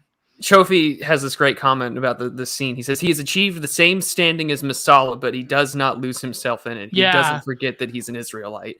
Well, yeah. the ring becomes important for that exact point, Chofi. Yeah, And later also- in the film, that ring is so important. And Chofi does make a good point. They arrive at a similar standing in society, though Masala took, you might say, a dark turn due to Ben-Hur did it via the path of light. Through Yeah, a decision to exactly. save and to redeem rather than to engage Take in life corruption on a and mass deceit. scale. Yeah. Yeah. Yeah, rather than by engaging through military campaign, bloodshed, and so much like destruction. And he's so and there's it's not hubris even- it's with not it. even the He's got military thing. hubris. He loves Yeah. it. It's he not even, relishes. it's not even the military thing. It's like the purely in the interaction with Judah Ben-Hur. He has been Masala was obviously contented to make that just choice to deceive one of his oldest friends and to betray an innocent man. That there, irrespective of the military side of a person, which in the Roman world was, almost was widely accepted and just par for course. But on a purely individual moral sense, the fact that Masala would do that to his oldest friend, and more so on a lie, and know it's a lie, and still be unrepentant about it, and then to admit to that lie and still carry through, is the debasement of Masala's own person. And this path with Judah Ben-Hur is the total opposite of that. It is the path of light and of redemption, and of the good over the bad. Yeah, and I mean, what I mentioned the Romans reference earlier, but like the whole chapter 8 of Romans, there's a lot in there that I think kind of relates to Masala. It's like those who live according to the flesh have their mind set on what the flesh desires, but those who live in accordance with the Spirit have their mind set on what the Spirit desires. The mind governed by the flesh is death, but the mind governed by the Spirit is life and peace. Yes. And this is, I think, that's such a great contrast between Masala and Judah Ben-Hur, because Absolutely. throughout this entire film, he doesn't lose living by the Spirit. He doesn't lose it, especially after his first encounter with Christ. It doesn't trade his soul away. Yeah, he doesn't sell his soul to Rome. He has achieved the same status of Roman citizen, and he is the son of a consul. But he does not forego his spirit and his covenant with God.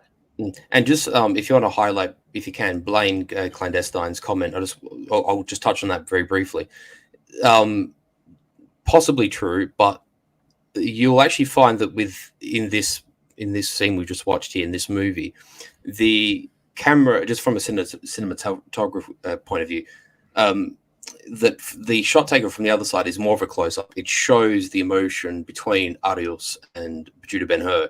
But then when the camera comes to this side, what this is showing is the creme de la creme of the Roman aristocracy accepting both Judah becoming Arius and his incorporation into the Roman elite, and you might say celebrating his adoption by Arius and at once being this Israelite would-be prince if his state was still sovereign, and his incorporation into Roman society, and him being accepted by the elite of Rome in celebration of his personal endeavor, of his courage, of his actions in saving the life of the consul. And this is why this camera rotates from opposite angles, from the front and the back, and it goes from the narrow shot to the wide shot. I think this is why they've done this, in my view. Another thing I was thinking about also in this scene is that this is almost like the celebration of a conversion. Like you had just mentioned that this, Jewish aristocracy, this prince, is now a member of the Roman aristocracy. It's like a Josephus moment in essence. Yeah, exactly. It's again, like I just think, and throughout this film, and I mentioned it earlier in stream, just these subtle inversions. This is a public display, a public, act of religious, almost of conversion, but it's this sort of essence of citizenry. To them, they see the Jewish person now converting into the world of Roman Gentiles. Whilst the comment from Nullis, I think, is also true. I think the two meet in the middle. What you just said, Nullis says, in a sense, the scene could also be considered the symbolic representation of Rome as the New Jerusalem. Yeah, no, it's a very good point.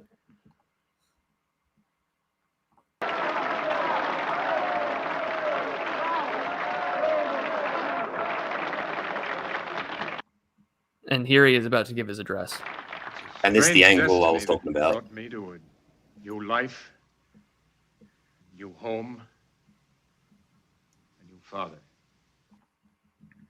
And there's a look of love, but at the same time, like he knows who he is. He hasn't abandoned that identity. Yeah. It's just a fraction of the second prior to you pause. He almost took like a bit of a gulp there, and it's sort of Heston in character of Ben-Hur, demonstrating that even though this man is a prince of Israel, a prince of the old kingdom essentially. He's still taken aback at the awe of having been adopted by a consul of Rome. That even a man of the Israelite aristocracy can still be awed, I think, is something to consider. You brought me here. It may take me away.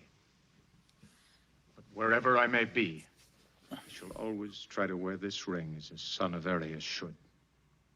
With gratitude and affection. And even in this speech, right? Like he's sort of trying to sell it in a way where he's just like, no matter where I go, right? Like I'm going to try and honor you and respect you, but I'm, I have other things to do. I still have this quest for revenge. He's selling harder than Flair in the Cow Palace over here. and I still have things to do, and at the end of the day, I am still, Yeah, because he just pieces it right after. He's like, "Oh, I guess I'm going back." Yeah. Like, thanks for this. Saying, I could live like a king in Rome, but I guess I'm going back. Okay, thanks, bye, and just leave. Okay, thanks, bye. Yeah, only millennials will get that. No Zoomers will ever get that. The day I stop understanding Zoomers is the day I'm old. You read my mind, Prude. Yes, perfect highlight. Bane Clandestine just says Heston's phenotype was crazy. We don't see this type of phenotype anymore. Rarely. I know, eh? I mean, hey, Furius, what's the full part of your Twitter handle? Certified seed oil disrespecter. Yes. No, not merely disrespecter. I'm a seed oil hater. Don't underwrite my resentment, my friend. Who do you think could even play Charlton Heston nowadays? Who played Charlton Heston? Like, who played Ben-Hur in the remake? The only person... Oh, I can't remember. But the only person who could probably play Charlton Heston, or representing Charlton Heston, that's probably Scott Eastwood. Like, literally is the only person in California that could possibly pull it off. Oh, yeah. And that's because his dad's a hard ass and, Clint threw him into a gym at 12 years old and just said, "Son, be a man." Compare Eastwood's son to the one of Tom Hanks' kids that decided to get into acting. It's just night and day difference. I don't know. Chet Hayes is kind of a Chad, though. I gotta. I mean Colin Hanks. No. I was going to say, of the two sons of Schwarzenegger, one which was under his custody and the one under his mum's custody, and it's like literally night and day. Oh man, Chet Hayes, though, I think he should be the next conqueror Renaissance man of Hollywood. I think he could be the based right-wing Charlton Heston of Hollywood now. I mean, he could, Aryan Summer, come on. He shredded that journalist of a particular tribe of white boy summer fame. Oh my God, he was born in 1990. What is this? Whoa, he's only a few years older than me. That's crazy. Chet Hanks could be the person that finally gets shoe on head to settle down. Oh. They're the same age. That's so going to get clipped, Farood. I don't think I've ever been clipped yet, so I think that'll be fine. But man. What a time to be alive, folks. Let's go. Can't believe she grew up outside of Toronto. Red flag right there. Take it from the based Canadian. Yeah, believe I've met many a shoe on head in my lifetime. It is not fun. But I'm just going to make the point on the comment. Sorry, Prude. I was going to say, based on the comment, there is doubtless the fact that Heston's diet would have been fairly pristine. Like, that man definitely, if he doesn't match my 40 eggs a week, he definitely ate 30 eggs a week. Like, the man's a total Chad. Man, and it sucks that you're stuck in this Australian prison camp because, the day I ever meet you IRL, Furious, I'm just going to be astounded. Yeah. Did you hear what the health minister of the Northern Territories, the Billabong, said? I was blown away by. I don't want to get into it because YouTube, but I thought here in Canada I was pretty bad, but Man, I can't. I we can't are. fathom We have our we- good friend Skeptical Waves telling us about what's happened in Quebec, and we can't Yes. believe it. Quebec is equally of the same, insanity. But I think with Australia is they target like specifically the unsacramented, which I think is like giving the "oh my cum" variant. I mean, it's just like the cruelty and the inhumanity. I don't want to. No, please. You want to hear my thoughts? Go to my New Year's address video. We're pressing play. Giant Art Productions, my New Year's address video. If you want to hear my thoughts, I'm not going to talk about this. Let's keep this stream crazy, boys. Let's keep it on Rome and Jesus. I don't want to be depressed about my position in the prison in the clown colony. So let's just leave it there. We'll go back to cozy now. Yeah, this is a cozy stream. We're talking about Ben-Hur, Rome, and Jesus. That's all that matters here. Yeah. And Charlton Heston should be replacing the Giga Chad guy in my and a chariot race. And the chariot race, which is coming. Oh, I have a story about that. The chariot race. There's a lot. There's a lot to break down in the chariot race, but I want to move. Slightly ahead. I was going to say there's this conversation we need to finish, but also you've got to show at least a snippet of the triumph. I love the triumph scene in this movie. So we'll finish this if you want. Of course. But no, I'm going to move slightly ahead because what comes next is that he departs. And he finds his house that has been kept, by Esther and Simonides, and just but it's ransacked. It's ransacked. Yeah. He's in total ruin, right? Anything of his former life is gone. It's abandoned Urbex paradise. Yeah. So I guess, but I'm gonna move it slightly ahead though to the next encounter with Masala, because I find this to be important. Even though he encounters Balthazar here. Which I think this is a whole story. Like he encounters Balthazar, who is one of the three wise men. He encounters this, what's his name? The prince, who has these beautiful Persian horses. And he says that he won 5 races for Aris in Rome. So to win one chariot race is like, you're like the world heavyweight champion if you win 5 races. Like you've defended that 5 times. It's like, you're the it also emphasizes to Judah Ben-Hur's martial qualities as well. The fact that he is a strong man of resilience and of sound mind and body. He really sort of emphasizes to use the Latin word salubrite, the height of health and strength, which a man of his standard, and it doesn't matter what society you're a part of. If you are an elite, then you should be a true elite, and this is sort of very much emphasized by Heston's character. And that's just like an example of that being demonstrated, more or less. Yeah, and I mean, again, here we are where.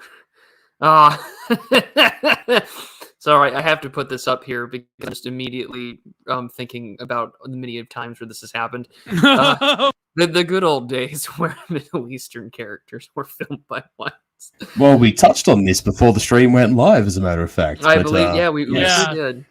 And I just or Italians. Or someone mentioned this to me earlier, though, about the film Short Circuit, where growing up you don't notice it, but if you were to watch it back as an adult, like, oh, that's brown face for the Indian guy at the running the laboratory for Johnny Five. But yeah, so no, there was basically it's a miracle that Anthony Quinn hasn't been retcon deleted from every film he was in. Yeah. Oh my God, there was this one film that was made in, I want to say, the 70s or 80s. It was about these pearl hunters or like pearl poachers or whatever. And they go to this Tahitian tribe to get this cache of pearls. And the whole tribe is just white people. Like Aryan, blonde hair, white people. It was... That's the shit they used to get away with back in the day. It was hilarious. They're probably trying to represent like the ancient Ainu people for like Hokkaido, it's like that sort of proto-Aryan Pacific Island. Yeah, the Aryans, when they went out of the Indus Valley, they conquered the various steeps. Yeah, that's probably why. And the first words they said were namaste. When they what did the Bantus? Oh, of course. But I had something really weird happen to me just now. I was flicking through my phone, like trying to look for clips of Ben-Hur, Mhm. and an ad came up, and I was thinking about, for some reason, I was thinking about what to get for breakfast tomorrow at Timmy's, and like I have the app, and guess what ad came up? I was just thinking this. What ad came up on by YouTube? Timmy's, I'm Canola- assuming you mean By the Tim Tim Hortons. Hortons app. Yeah, the Okay. Tim Hortons If, app if, ad. if it's canola oil, I'm gonna have a stroke. Well, I hate to say it. I mean, it's probably, but no, isn't it crazy? I was just thinking about you know what? Like, this is, I think, the AI overmind that Nick Land and Fang Newman talks about. The post-human, total outside invasion from the future. We're at it, baby, and it's to sell us seed oil crap. That's what. No, well, you know, I just had to put that on the record that I was merely just thinking about it. So let's move on. Yeah, Neuralink is coming, folks. But again, we're meeting We have time Balthazar. enough to eat, drink, and talk. Come into my tent and refresh yourself. And let me hear how you raced in Rome. And But at can this you point, imagine that just meeting someone who is himself of wealth and power? He's just like, hey, you want to ride my horses? Like, this is like so advantageous for Ben-Hur. Like, it's incredible. I remember seeing the scene again. I'm like, holy crap, what a coincidence, right? well, yeah, and I mean, also think about the fact that, you know, we know right from the film who he is based on at the very beginning, where that's where, you know, he's the three wise men they've attended and where they're at. And you just think to yourself, like, this is just by pure happenstance that he's like, oh, you are this famous racer from, you know, of chariot races in Rome. I'm going to go sponsor you. It's just like this random rich. It's like if the MyPillow guy were to find some like race car driver from another country. And it's like, I'm going to put you in the Daytona 500 tomorrow. And it just turns out that this guy is of like great importance. But I mean, for those of you who, if anyone knows, like, there is the shrine of the three kings, you know, of the biblical magi, or the three wise men.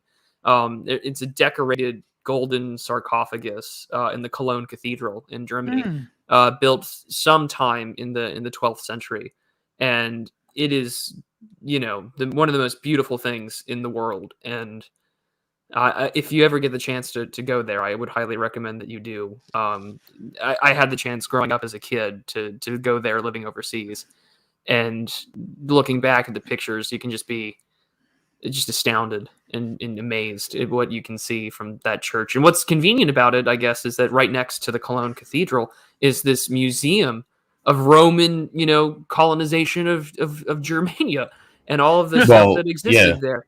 And Well, it's just, a lot of those cities on the western side of the Rhine River were Roman settlements. Like, for instance, you know, Mainz was the Roman city of Mogontiacum.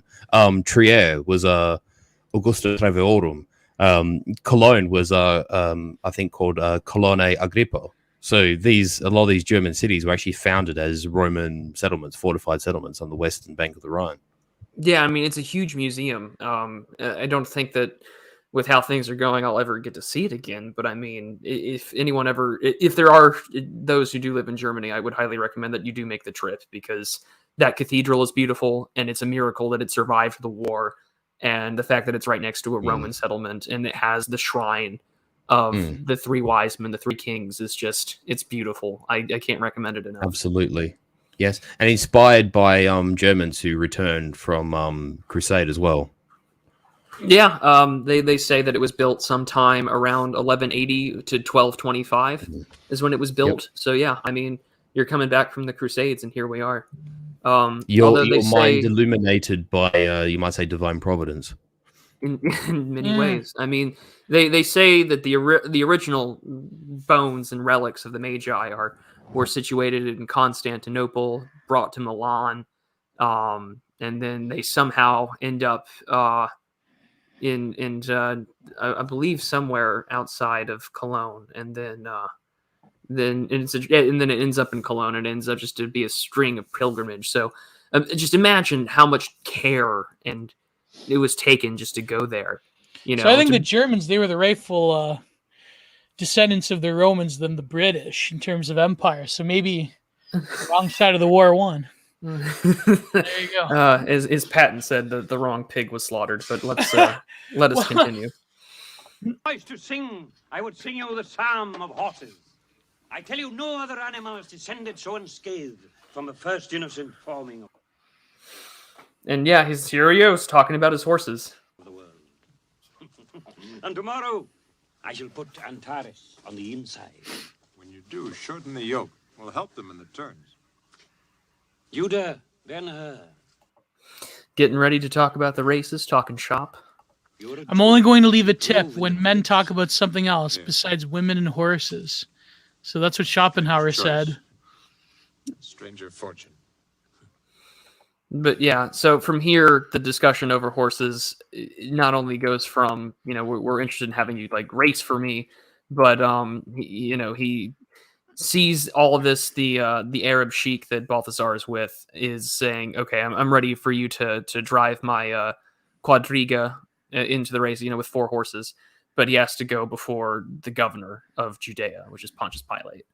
But beforehand, right, in order to get an audience and to have this discussion, we have the encounter with Messala again, which, after all these years, which is around The gift.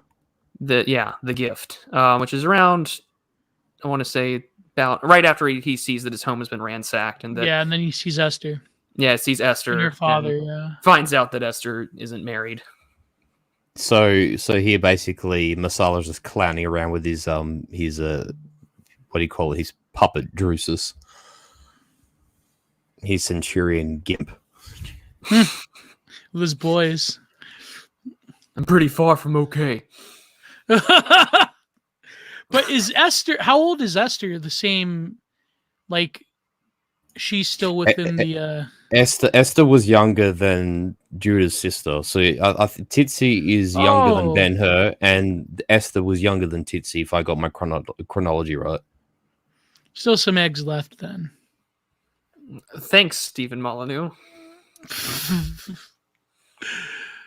She Thanks, looked pretty Mr. good Patriot. though. My God, like there was that one scene where he finally like hugs Esther, and it really was like very beautiful because there was always that sort of ambiguity around their love and like the final kiss, because she was going to marry off I forget who.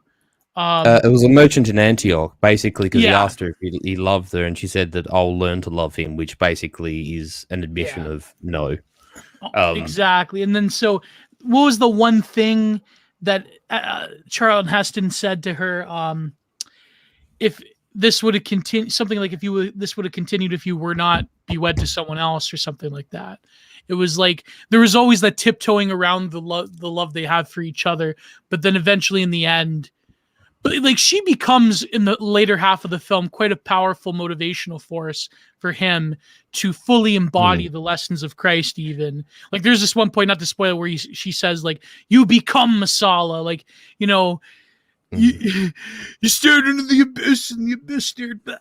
Like But Esther plays an important part because she's essentially a linchpin between Judah's life as was and Judah's life as it is, and Judah's life as it will become. Moreover, she remembers him prior to his.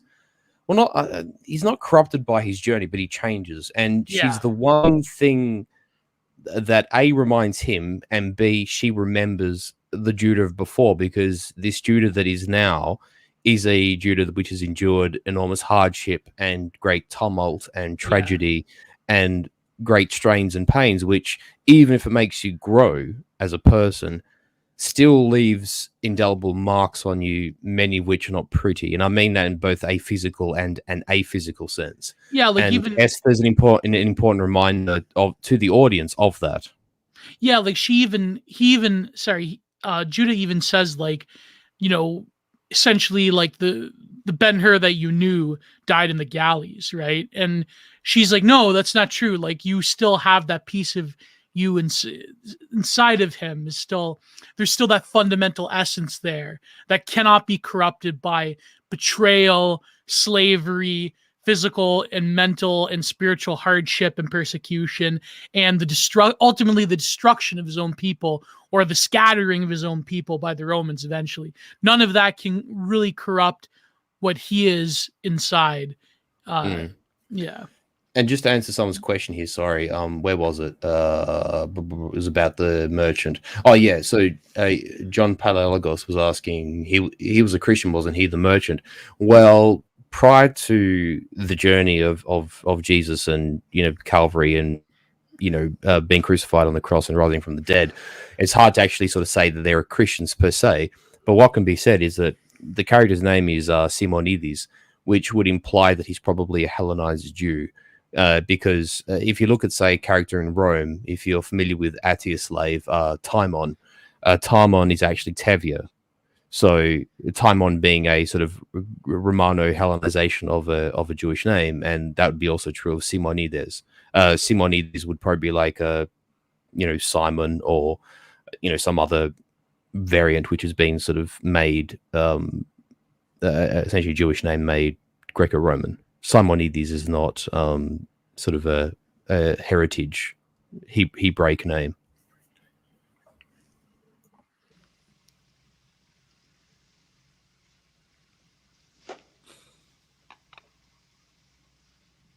Nope, and here he goes practicing. Getting ready to go with his gimps. For the Tribune. What an asshole. But I mean, this is what it is. He has become literally drunk with power. This is the hubris, I guess you could say, of Rome that the message is trying to get across here. Just this complete, night and day difference between how one becomes a citizen, service guarantee citizenship, versus just, I have gone and fought and conquered, and I am high on it. It's just pride. It's pure pride. Choffy got in one, and you said the same, Prude. Essentially, what we are seeing here is the divergence between Arius being redeemed from near death and Massala basically sitting on his laurels of a successful governorship, where he undoubtedly would have put innocent people to the sword and committed all kinds of corrupt crimes and brutal, activities in order to live a life of material luxury. So he has traded, he thinks his power, therefore he's better, without actually, say for example, because we have a guy here, John Palaiologos, in the chat. For those who followed the Pastoposi, one of my favorite sort of leaders of all time is one John Komnenos, and he was a Byzantine emperor, and he basically used to chew out his fellow aristocrats and his courtiers for excessive luxury, and used to pray and used to fast often, and basically lead as a leader should. And essentially what we're seeing here in Massala is the opposite of that. And this was, you might say, a corruptive influence, a corrosive influence that would become more and more part of the way in which we imagine Rome, and was an existential element in the eventual decay and decline and collapse of Rome, was this complacency that sets in. Like when Nellus says it best. Humility of Christian Rome versus hubris of pagan Rome.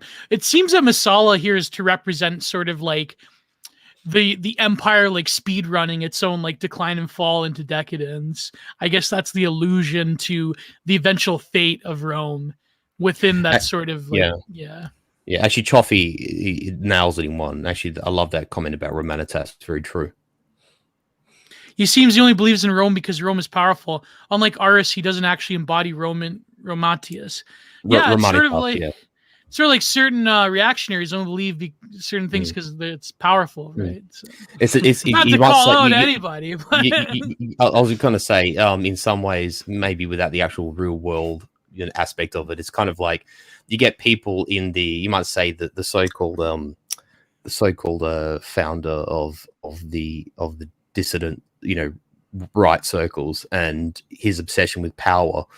This is what happens when all you concentrate on is power without any other factors of what makes us human and what makes us as beings and how we exist in the physical and the spiritual world. If your only consideration is power, and I hate to use it because it is an often ill-used and just repeated saying, but the whole thing about, absolute power corrupts absolutely. I don't necessarily believe it to be true, but it happens to people who have no mooring. It happens to people who have no basal ethic, and to use the Roman terminology, the mos maiorum, a guiding light by which the mind and the heart and the soul can sort of be sort of carried with through life, so that you don't become this hollowed out human vessel that is nothing but a physical expression of the material and of only considering aspects and concerns of power. There is more to people to that, and there's more to nations and to states than that. And Masala does it. The character of Masala is, I think, one of the best representations of that in cinema. Exactly. More Schultz and Easton, less Nietzsche. That's the problem, I think, when you don't have when you're sort of a ruthless cosmopolitan fedora tipper to begin with. Power becomes this celestial pursuit that motivates you. And I'm seeing some disturbing trends on the online right. Just today, I got into a huge slap fight with someone over being a nuclear cell. I don't want to get into that debate, but I think that we're sort of abandoning our, hecking wholesome imprim religious values for something more, which is, a mixed bag. But it reminds me of the Chesterton quote about Rome. He said that men did not love Rome because she was great. She was great because they loved her. So meaning like the men loved Rome, yeah. Great men loved Rome, and that is what gave Rome its power, rather than and it's just worshiping a blind greatness, right? Yeah, and it's funny that you mentioned Chesterton, because I just put out a video yesterday, because of course yesterday's. I wanted to see that before, but I got caught up in BTR. We had this long stream. I saw that. Yeah, they're real pink. That was beautiful. I skimmed through. I'm gonna have to catch it all back up. But I mentioned Chesterton's quote about God and government, where once abolish the God, government becomes the God. Yeah, and this is what we see here between Masala and Judah. Your title of your video was interesting. It was called it's called Holidays. Yeah, it was political holidays. Radical liberation. Radical liberation's wife uses that term, and apparently she's been using it for 20 some odd years. And I find that I just thought that term was perfect after Radical Liberation mentioned it. And I was like, okay, dude, I'm making a video on it. We're going to talk about the 6th. I wanted to write something on it, but it was everyone had a hot take about how it's a religious holiday. And so I basically took the two-story state from his Clear Pill essays and broke it down. But I think it works, though, for this instance. Masala has hubris and this no teleological grounding other than Rome is power. Rome is materially manifested in its physical and corporeal on earth, and I embody it. And he has this pride and hubris about it. There's no grounding on anything else. No spiritual, no art, no nothing. No art. He's not quoting the Aeneid. No There's ethos, nothing, no logos. logos. About it. No, exactly. No eros even. Yeah. Because he totally rejects. I mean, you have this hot young. I mean, for anyone who's had best friend, sister. I mean, come on, that's forbidden fruit right there. But he throws her in a leopard pit, basically. Well, we'll get to that. We'll get to what happened to them. Yeah. Yeah, and I mean, it's funny you mentioned Eros. And I was just going to say, because Gio mentioned Eros. I mean, I did echo it at the start. I mentioned it sort of in a humorous tone, but when they have the javelins and they're sort of doing their competition with throwing the javelins on the crossbeam, and it's down Eros, up Mars. That's kind of strangely enough example of that. That was a foreshadowing, you could say, because and I've never realized that until this moment. Actually, I just down Eros, up Mars, meaning no longer is this filial love between two best friends, but now it's pure war, competition and war and bloodshed. It's it's perfect foreshadowing. It's a hell of a carrier for what's to come. It's such a comparison between the two, because again, I'm soy facing right now. You have this comparison between this teleologically and spiritually empty Masala versus this. Judah is grounded. He has his faith. He has his people. Mm-hmm. He has a goal, and he has a desire to leave something behind in accomplishing this goal in order to make things right and to make things better and to achieve his promises. And this is where, and I will always shill this video because I think it's one of the best videos that the Distributist has ever made. It's his video to be right-wing in 9 points. And he talks about having teleological grounding and to have an understanding that you want to leave something behind when you're gone. to you have know? an understanding that you want to leave something, but I'm trying Yeah. to do his voice. I can't. I can't do it either. I can't. But no, but he's right though, and I think that that's true. Is that what is the difference fundamentally? I think between people that you'll see on the left and the rootless cosmopolitan versus the guy that is settled and has an essence of what he wishes to do, has a covenant with God. You want to leave something behind. I want to accomplish things so when I am gone, the world around me is slightly better for my children and grandchildren, and like men around me at my funeral can say, you know, that he lived a good life and he did good things. Isn't that kind of what does the whole Bugman notion have?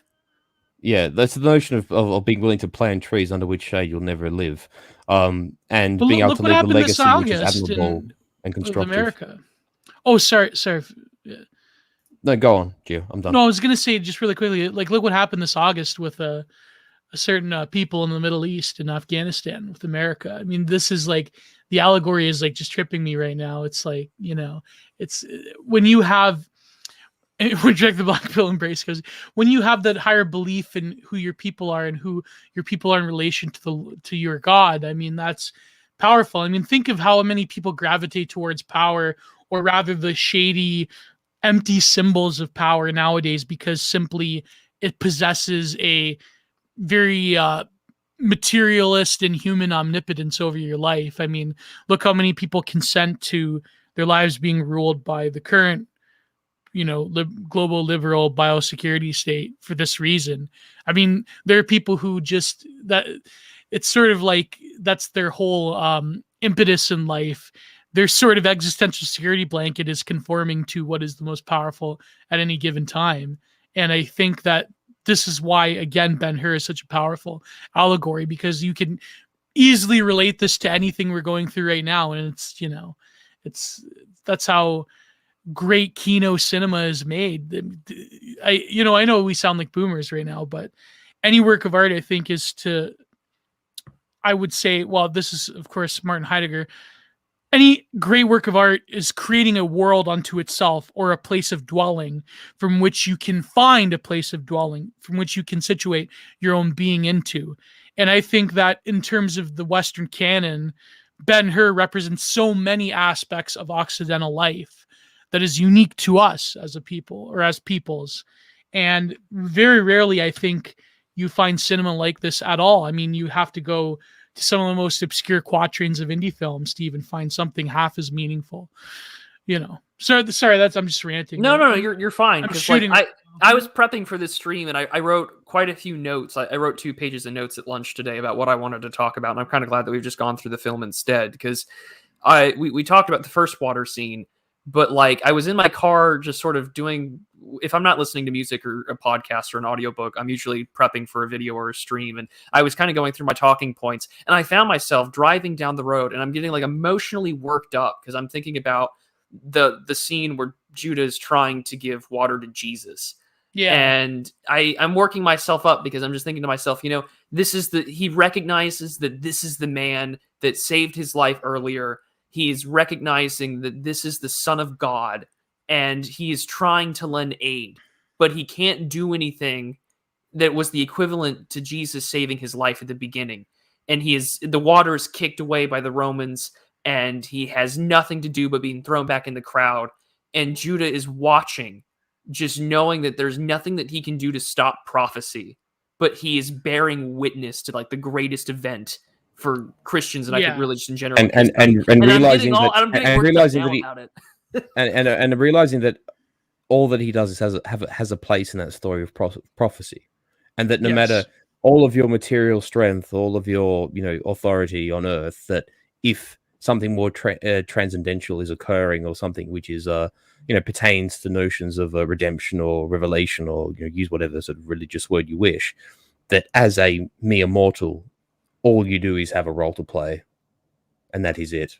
The will of what happens above is literally above all humanity, even if you're Ben-Hur. What's funny though, even you would say someone, a member of the tribe herself, a thinker like Hannah Arendt would say, I believe this was in The Human Condition, or it could have been Life of the Mind After, where she said how after Christ, there is this notion of now Western civilization as a whole, Christianized Western civilization, is in the mode of bearing witness. And it is a fundamental motif of our being and our understanding, is that there is a bearing, the act of bearing witness to something, to history unfolding. I mean, you have to like unlayer the sort of like Marxoid quasi, like, you know, messianic type of theology there. But it is very confounding how after Christ, there was such a fundamental shift in the way in which we approach being itself. That is undeniable. Very different from what she would say the sort of life of action found in the pagan world. Very fundamentally different. I mean, I would say that in all the religious traditions throughout the world, there really is there isn't any more of a fundamental shift between how a civilization views itself before and after the coming of a prophet. I mean, I couldn't even compare it to anything in the East, really. The Far East, I mean. If you wanted to sort of perform mental exercise in that regard, it's like trying to, say, compare a Pyrrhus of Epirus to, say, a St. Paul as an example. Yeah, you could, yeah. You know, like that Herculean Alexandrian warrior, Hellenic warrior king who's like on the siege towers and on the walls of Syracuse and riding his elephant into battle, and at the head of his companion cavalry charging into the mass of the opposition, conquering all of Sicily in 2 years, kind of thing. And then there's Paul proselytizing and writing to the Thessalonians and the Ephesians and the Galatians and the Romans, and basically doing the work of God, and basically performing a transcendental duty with a mind to the world that's yet to come, whereas Pyrrhus is a man of action on earth fighting as a warrior king. Sort of there's two examples of that in the Mediterranean. Exactly, and he gave up that older way of being in the Mediterranean. He was of that world, but now, well, I mean, that was seen before Damascus. That can be a conversation on asceticism, but that's not really happening in the future. But no, and I think that's the reason why, like, I think Gio and I think you as well, Furious, the reason why we get worked up about this, I think also has to do with the fact that this is an immersive film. There is a religious background to it that we all understand, regardless of what church that we may attend, and one largely free of ideological pollution that exists in modern media of its kind. Oh, of course, right? There's no, I joked about this on Twitter when I was shilling today's stream. You have the Virgin God's Not Dead watcher. Oh, I love that meme. The versus the Chad Ben-Hur enjoyer, because it's just, this was at a time when the United States was a Christian country. The secularism and the atheism about it isn't there. And again, this is one of the greatest works of Christian fiction ever made. I mean, it was blessed by the Pope. This is just at a time where it. And I think people in that audience probably were just as moved as we are now, because I look at both of those scenes, right? Like the water scenes. And these are the ones I get really, really emotional about, because I can imagine myself as him, put myself in Judah's shoes, and I can only think about what I would react to if I were to like gaze upon the face of the Son of God. And I can't imagine what that is. And that works me up into such an awe that I'm at a loss for words. And the closest experience that I can think about that of any actual religious experience is the moment in both Orthodox and Catholic theology that the convert does not truly become converted until the Holy Spirit moves within him. And I can tell you exactly when that happened for me. It was exactly when I started going, I sort of went church shopping, I guess, after I made this decision that I need to get right with my Creator, when my health took a turn. But I didn't feel it until I went to liturgical services. And that is the closest comparison I have in these two emotions, is that I am working myself up, talking about a film where I'm immersing myself in the idea that I'm gazing upon the face of Christ. Your own pathway of illumination. I cannot, right, which is the basic concept of theosis. And you can't put yourself like that in any other kind of modern film or any other sort of depiction of Christian fiction, where too much of it is either, my atheist system hates me, or it's basically Larry B. Jenkins's eschatological fiction Left Behind, which is a trip of a book series if you ever read it. But that's why I love this film so much, is because I can't- can put myself in it. I can't think. Maybe, I don't know. They say that the Coen brothers have some Christianized films that are quite good. One of them, like "Oh Brother, Where Art Thou," was sort of like Odysseus meets but Christ. it shits on the South so much. Yeah, true. But that would be only one example. I'm trying to think of it. Like, I mean, nowadays, the only method that like millennials and Zoomers experience this sort of spirituality is through drugs, obviously. But it's funny. One of the best comments ever. I kept laughing about it. I don't know why, but on BTR we had the psychedelic stream, and we had Owen Cyclops again, and he was arguing with the Gnostic informant. And the one comment, I forget who it was, said that being a prelast is basically a way of life for like psychedelic hippies. And I'm like, holy crap! What an own right there, because it's kind of true. Like, if you're like a Terrence McKenna drug cult hippie, it's like being a prelast is like a way of life for you. People don't know prelast in Orthodoxy is the what do they call it? Spiritual delusion. Yeah. I couldn't get over that comment. I thought it was hilarious. Like, oh. But yeah, I mean, we're almost at the length of the film, and there's still so much to cover, and like the still hour and 40 minutes that happen here, like the chariot race, and of course the leper colony, and then the crucifixion. And, you know, taking the ring away and telling Pontius Pilate, like, I'm going to stay. But I mean, maybe there should be a part 2, I guess, because. Do you want to do a part 2? I do want to do a part 2. Furius is taking care of his dog, but I'll when he comes back on, we'll touch base on it. But yeah. I'm gonna quickly jump because there's so much to discuss. But I'm gonna share the scene with we started with the water scene. We're gonna do the inverse of it now, because there's just there's so much to this. Those are all people, by the way. These are all people. Yeah. These were actual sets constructed. We talked about that at the very beginning of the stream, like just the amount of production work that was done. I mean, a lot of this you can kind of see is prefabbed or even in the background. But I mean, up front, like look at all some of them aren't exactly period. Like, for example, that one building, the beige yellow limestone building on the side, I don't believe they had those buttresses. Those were very like medieval type of design where the buttresses were seen at the front. I don't think the Romans had that, actually. You know, but that's just one. Well, maybe our resident historian can correct us when he comes back. But they didn't have flat tops in ancient Rome. I had to do that one. I had to. No, and it's kind of funny. Gray. It's kind of funny though, because I've talked about it. Like I went to college in El Paso, and a lot of the architecture around the university is themed around Bhutanese architecture. And we have an exchange program with them, and on occasion you'll just look around and you'll hear on occasion some of their comments just be like, yeah, this isn't accurate at all. And I just kind of I laugh my ass off about that all the time, because it's just like, this isn't what we have back at home. It's they didn't have flat tops in ancient Rome.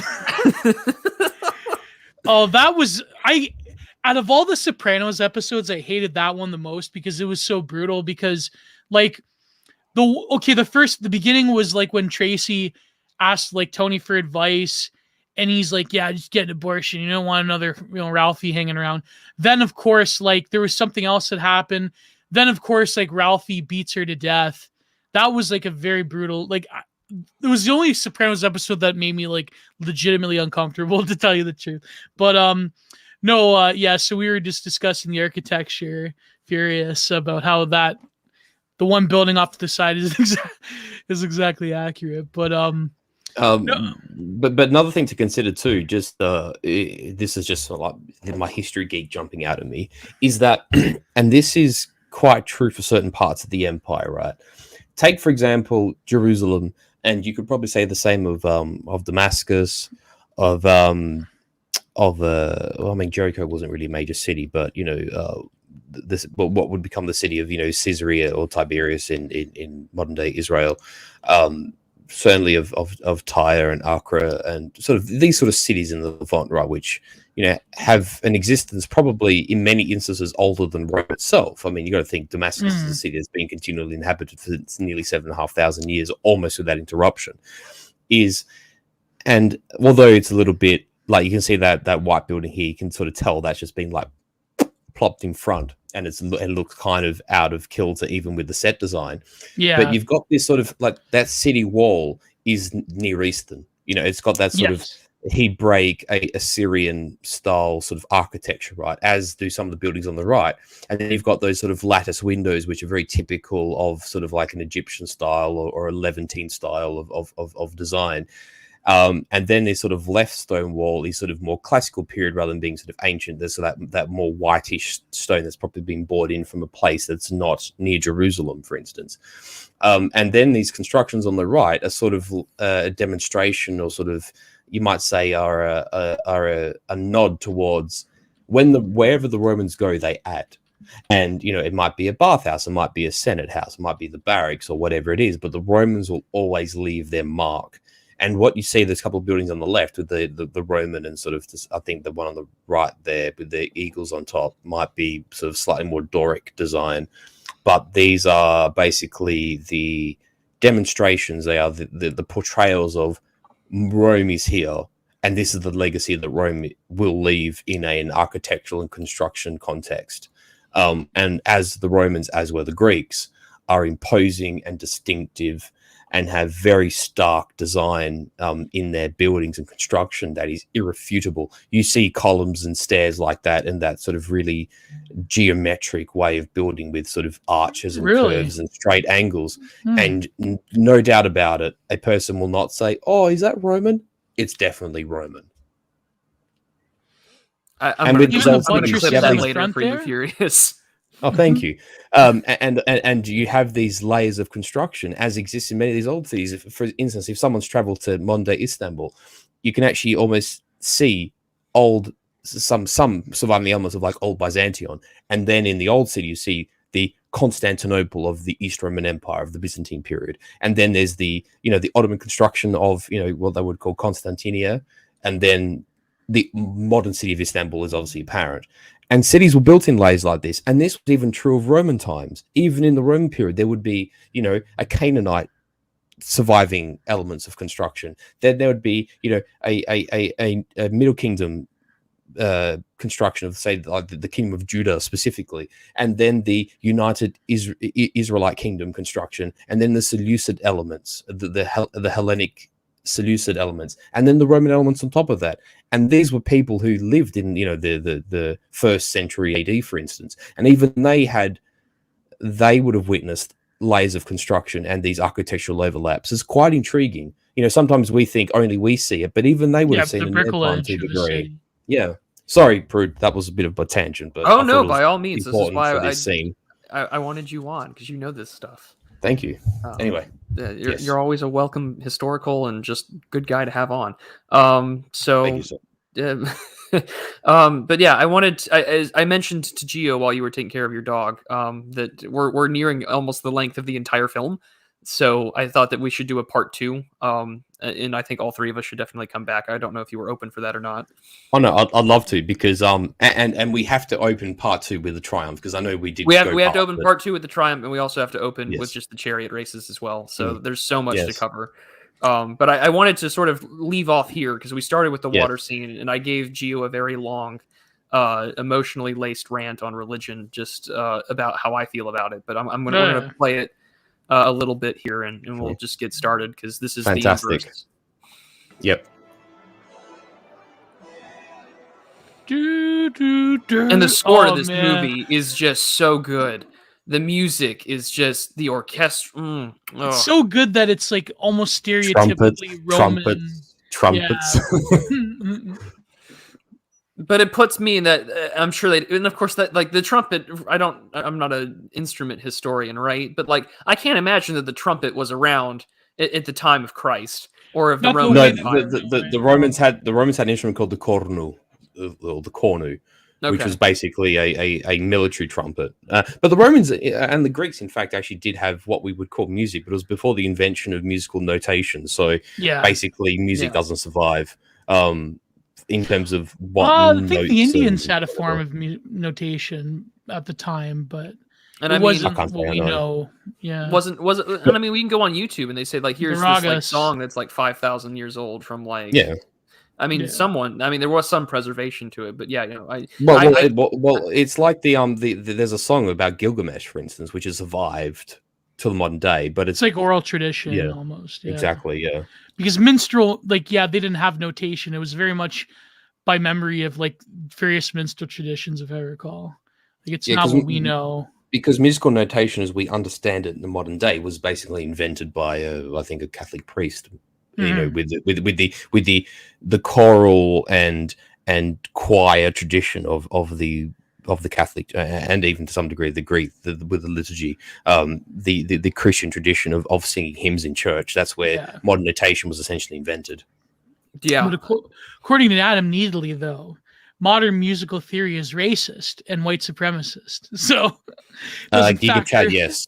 I'm sure there are plenty of swarthy, people from the times of Byzantium that would love to just wonder, excuse me? I'm just thinking about liturgical chant and how much that has survived both from, early Christian and even within the Orthodoxy, just how much has survived to modern day. And there's so much beauty to it.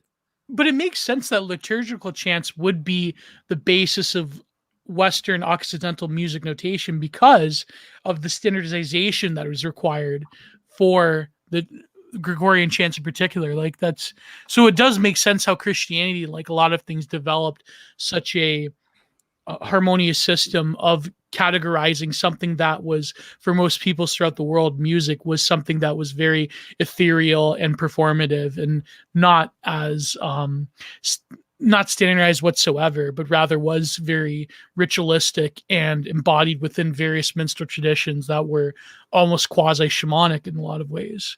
So it does make sense that, it was basically a Catholic priest that discovered music notation. I mean, basically, Giga Chad, yes, just Christians stay winning. I love that. I love that kind of deal, and then I love the meme about like the Dark Ages, where it's just like, I'm pretty sure a lot of Christian monasteries were responsible for preserving a lot of the work of the ancients, but my god, no dust off our backs. Gotta give a shout out to another fellow Canadian on the Niagara Falls side. I live so startlingly close to him, I'm almost afraid. But when our good friend, the communist third worldist Tanky, our good friend of Rebel, what's it called? His thing, Jason Unruh, went on his epic Twitter meltdown about the meme page, the meme graph of the Dark Ages. That was très magnifique. That was amazing. Did you see that, guys? Did you see that? No, you're gonna have to forward it to me. Yeah. Oh, I have to show you. Yeah, Jason Unruh was basically trying to do this thing about like the Dark Ages meme, and he used the meme graph of like, here's like the development of science during the Dark Ages, Christian civilization. You know that one? And it's like, yeah. And people were like posting to him the full graph, which is like some kind, I forget where it comes from. It's some kind of like, it's some kind of like something awful meme where it's like the intergalactic war science developed like back, all the Hyperborean Argatha shit. Yeah. Okay. Oh man, it was hilarious. Yeah. But shout out to Jason Unruh. But just on the topic of the Dark Age, I have to say, I don't go on too much of a tangent, but just, if you were to believe Monty Python and every sort of famous sort of either Hollywood or sort of pseudo Hollywood representation of the Dark Ages, you'd honestly think that everyone was smeared in mud and shit and had an average life expectancy of like 32 years old, and like every second person had leprosy, right? It's so unfair when you consider the fact that the world's largest cathedral, this being the Hagia Sophia in Constantinople, was built you might say either at the very, very end of the classical period or at the very beginning of the Dark Ages, if you wish to call it that. and it will remain the largest cathedral in Christendom until, I think, the construction of Notre Dame. I think thereabouts. And you got to think, like, even when the Ottomans eventually conquered the city, it was still the largest cathedral that had been built until Notre Dame was built. And that, in this time, right, you have Constantinople is this massive hub of literature, this beacon of civilization, where journals are being written about military tactics. Constantine, the Emperor Constantine Porphyrogenitos, the Purple-born, basically writes a book called De Imperio Administrando, which is essentially for half the people who now live on the periphery of the Black Sea have to read that book to get an origin story of their own culture. And this is true of the Hungarian Magyars. It's true of the descendants of the Kipchaks and the Pechenegs and the Kumans. It's true of to some degree that the sort of the Vlachs interbred with a whole lot of people, but sort of the origin story to some degree of the Romanians in terms of how they became Romanian. If you take away the Latin aspect, it's true of the Khazarians. It's true of the Volga Bulgarians. It's true of the Slavs to an extent. It's true of the Kievan Rus, and what would become later to be known as the Varangians. These works came about then, and even sort of if you look even to the west, even by the time of say Charles Martel and Charlemagne, these monastic libraries are hubs of vibrant sort of rekindlings of Western civilization, of Occidental civilization. You sort of see this formation occur even in Venice, in Rome to some degree, despite the fact that Rome itself had been pummeled at the end of the classical period. These reverberating lights of culture and effervescence are there, and it's in the so-called Dark Age period, and it's just such a dishonest representation of our own history and civilization. Sorry, I didn't get that in there because you touched on it. Well, according to Var, and it is BS that needs to be skewered with a pylum. Arguably 10 pylums. It's funny how the most virulent white nationalist pagans and the shit-libs fundamentally agree on the same point that Christianity destroyed things in the Dark Ages. Monty Pythism, essentially. Varge agrees with Mary Bard on that point. That's hilarious. Yeah, I don't know. Exactly. Yeah. But I do agree. To do justice, we might break Part this 2. into. And what's interesting is I did actually predict this in my retweet of today's stream. I did say bigger than Ben-Hur, and it has proven thus. Oh yeah, we're there at the 3 hour 40 mark, so we're well into the credits now. So we're well into the epilogue. But that's fine. This movie is 3 hours and 42 minutes long with the credits in mind. So I mean, I don't care that this went for as long as it did. I wouldn't. This is great, and we will do a part 2. And we will do the triumph, and we will do the justice of the chariot race and Masala and finding out the full end here. I'm doing this scene here because I want to gush over it, and we can conclude it here because it's an appetizer for next time. Exactly. It's an appetizer for next time.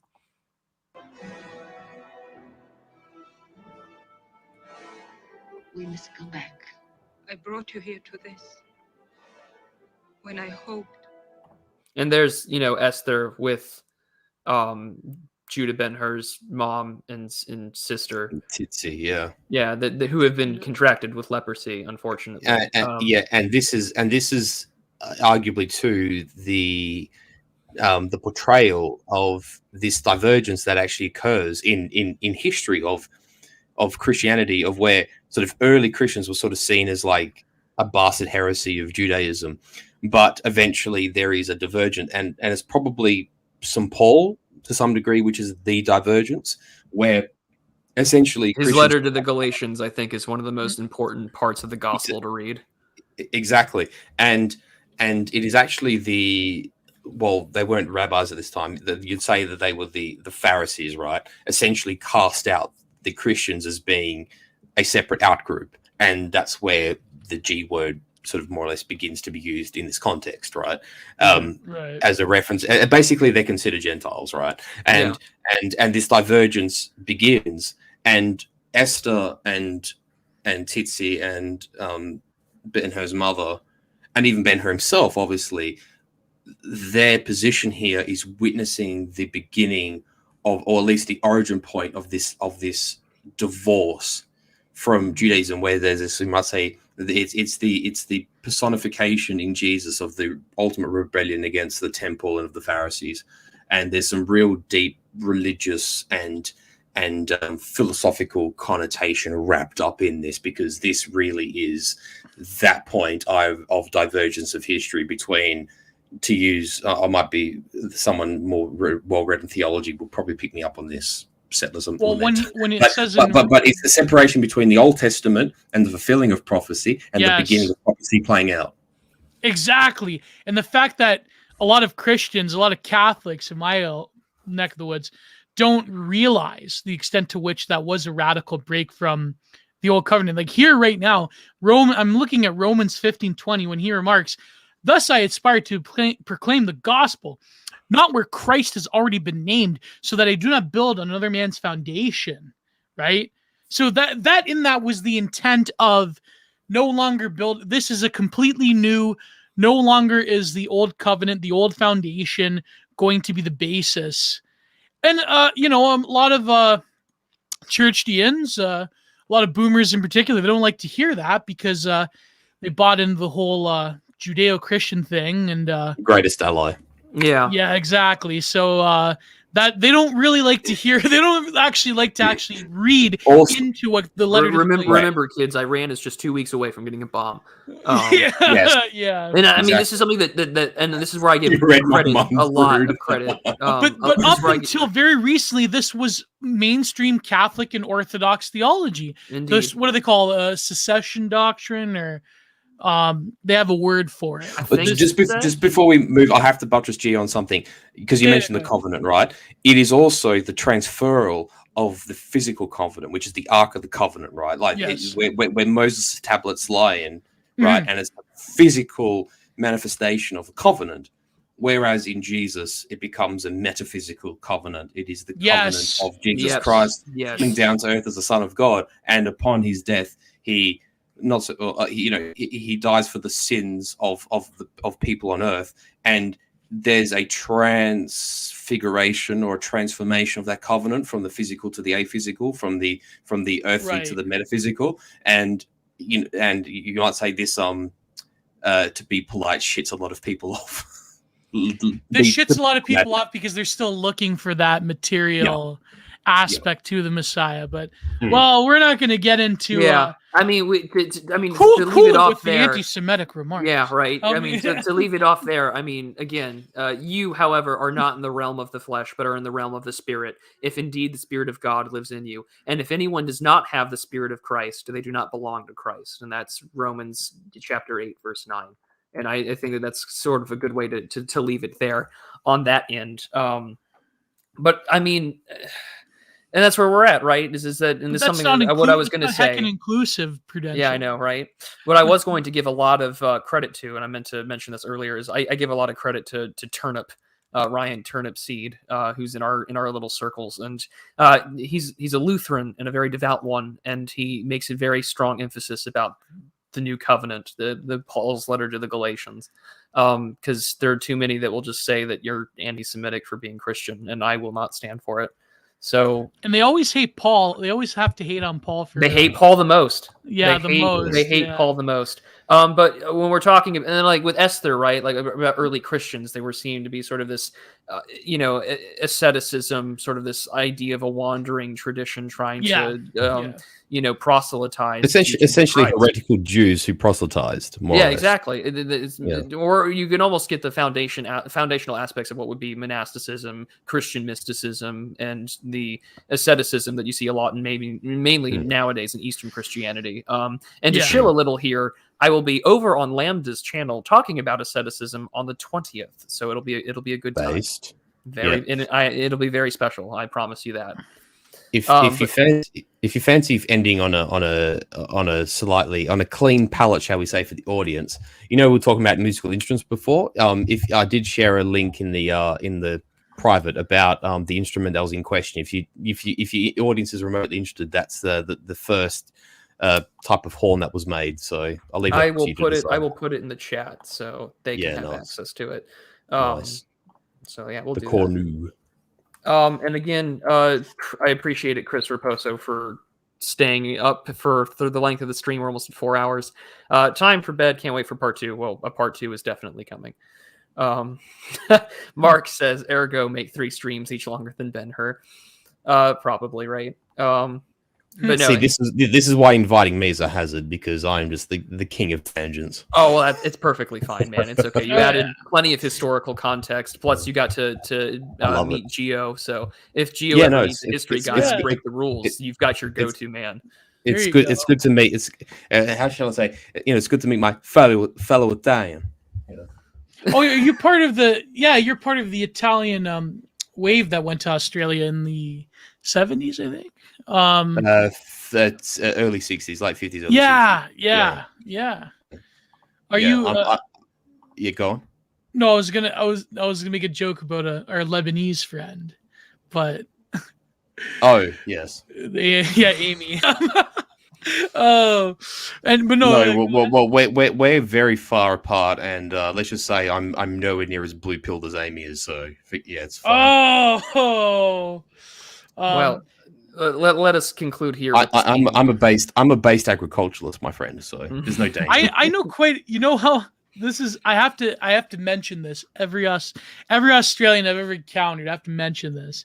I know quite a bit about Australia because I don't know why, I don't know how, but me and my folks, we ended up binging one of the most popular daytime Australian TV shows. Did you ever used to watch All Saints back in the day? Yeah. Yes! That was like a spate of television shows from the 90s that end up being telecast overseas. Sorry to do this to you, Prude. Because you're an All Saints fan, did you ever watch or did you ever come across Blue Heelers? Yeah, I think I have actually. Can I tell you the funniest thing I've ever seen in my life was when my parents first took me and my family over to Italy. I was 12, right? And in my dad's village, which is in the province of Lazio, like my dad's side of the family are Romans, rather Latine, or Laziales, he would say. I remember sitting down.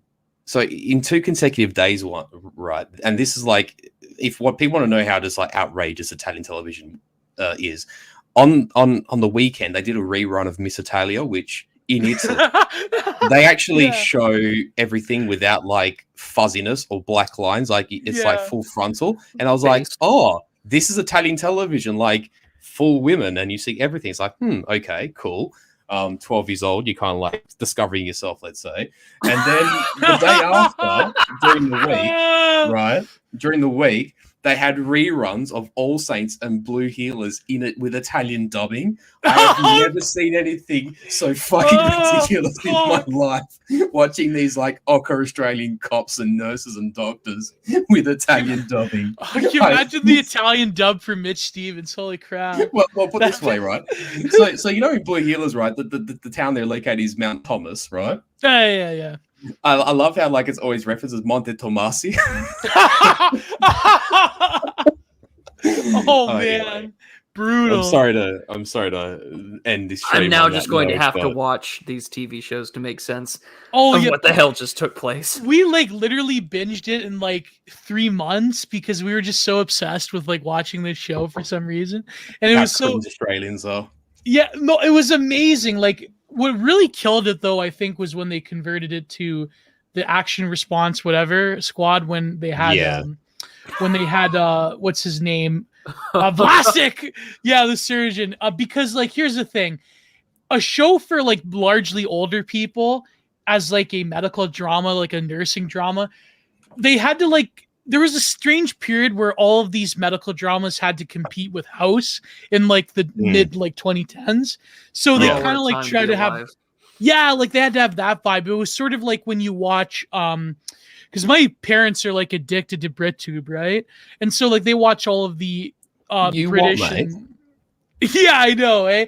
They watch all like the British and Australian like cop dramas for some reason. They watch, and so like you have shows like what's it called, Silent Witness, where like you could see in like the early like 2010s, all of these cop shows had to compete with fucking CSI, and all these medical shows had to compete with House. So it just like bodied all of these Anglosphere shows like All Saints because they had to compete with their American counterparts, and it Yeah. totally like robbed the spirit of these shows. And then you had like the blue pilled autism of something like House. Meanwhile, Yeah. to get like the full like jumbo size Happy Meal down the throat, right? In America, you sort of I don't know if you're. I mean, yes or no, because I don't watch much television, but I sort of remember shows, like Chicago Fire and like PD, Yeah. They're whatever. still on the air. Yeah, they're still in the air, right? But they just had to. I don't know if they're still the case or whether it was just like a short term thing. But then they like wrap them into like one show. So you got like the fire, the hospital, They the have police, all in one yeah, show. They have crossover. crossover episodes all the bloody time. So you had to get like the Kentucky Fried Chicken whacked between the Big Mac and just shoved down your throat because you have to have it all at once. And it's like, Yeah. the Americans have done it. Now we have to have like a response team thing that's just not doctors but police as well. It's like, It was like me and my old man. We would joke like, what if All Saints they had a crossover with Sea Patrol, and like they have this argument, and like Frank Campion's like, well, you have to go there with the rubber duckies or something, because Sea Patrol is another popular Australian. Like, yeah. Okay. No, but what you know what you would love, finally, shameless plug. I actually have a video on my YouTube channel, Jenner Productions, where I actually go into the evolution of medical dramas, where I like start off with like the 90s, like I mentioned All Saints and like other ones, then going to like House, where it gets like progressively more like liberal fedora tipper. Then you have modern ones, which are like what's that one show, the autist doctor, what's he called? The House, yeah. No. The Good Doctor. The Good Doctor. Even worse. Like these shows nowadays are so thoroughly rad-lib. It's because medical dramas are the perfect vector for propaganda. Anyways, I'm just showing for rampant scientism and credentialism. There'll be a shilling as soon as we get done here. All right. So do not worry. But we will conclude here with this scene and just some comments there, and then we'll announcements and shill. So Here we go. So this is. I love how Ayatollah Khomeini is in the background as next. Oh, I know. He's just, before he got his start ruling Iran. Look, everybody, it is nuclear Nadal. Oh man. He was just like, he was tired of being Gore Vidal's rent boy and just decided this was going to be his big break. Well, it was Jimmy. This was the Carter administration that freed him from the south of France. So you never know. Gore Vidal may have visited him. That's very true. But again, we'll proceed now. And just the score. And again, we don't see his face. We don't see it. You've got the hair. I mean, even with the camera angle, his head is down. Even what all you see is just like barely his make out. He's up like his eye socket in his nose. Like the rest is being intentionally hid. The bridge of his nose as well. That's the only really thing you see. That's all I can see. And that's again, Weiler made such a wonderful decision to not show the face of Christ. And I wish more religious films did that. I agree. And also you got to think Ben-Hur, when he was being given water by Jesus, in that beginning of his arc, he's still in his fine robes, but they're in tatters because, he was basically in imprisonment and enslaved. And Jesus was wearing, although humble, but a neat tunic and robe. And here the roles reverse, where Jesus's fine, although humble, but neat linen tunic is in tatters as a result of his punishment and torture. And it's Ben-Hur serving Jesus in this clean, pristine sort of tunic own. And it's portrayed in dress and also in the fact that like the one's clean and one's dirty, one's bloodied, one's not, and it's a complete 180 substitution of roles of Jesus and Judah Ben-Hur in every way. What would you think, as an aside, like what would be probably the most egregious depiction of Christ in film, besides like comedy nonsense films? I mean, like actual serious depictions. Who do you think, like, what really like evokes your ire? I don't know if it's been a depiction of Jesus himself. I'm sure that there's some really offensive shit out there that I probably have never seen and will never see. But I mean, I think what gets under my skin, and I meme about it, but I really do, I'm upset that there's a lot of Christian media out there that has been sort of turned into this like Hallmark-esque, dunk on the atheist through my faith or whatever. And I get it, right? You're here to sell a sermon, but there are independent writers out there. There are independent Christian authors that do a really good job at creating good content that sells the message of Christianity. But it makes me very upset that we have, in such a short span of time in the West, we have watched ourselves become, the ritual punching bag.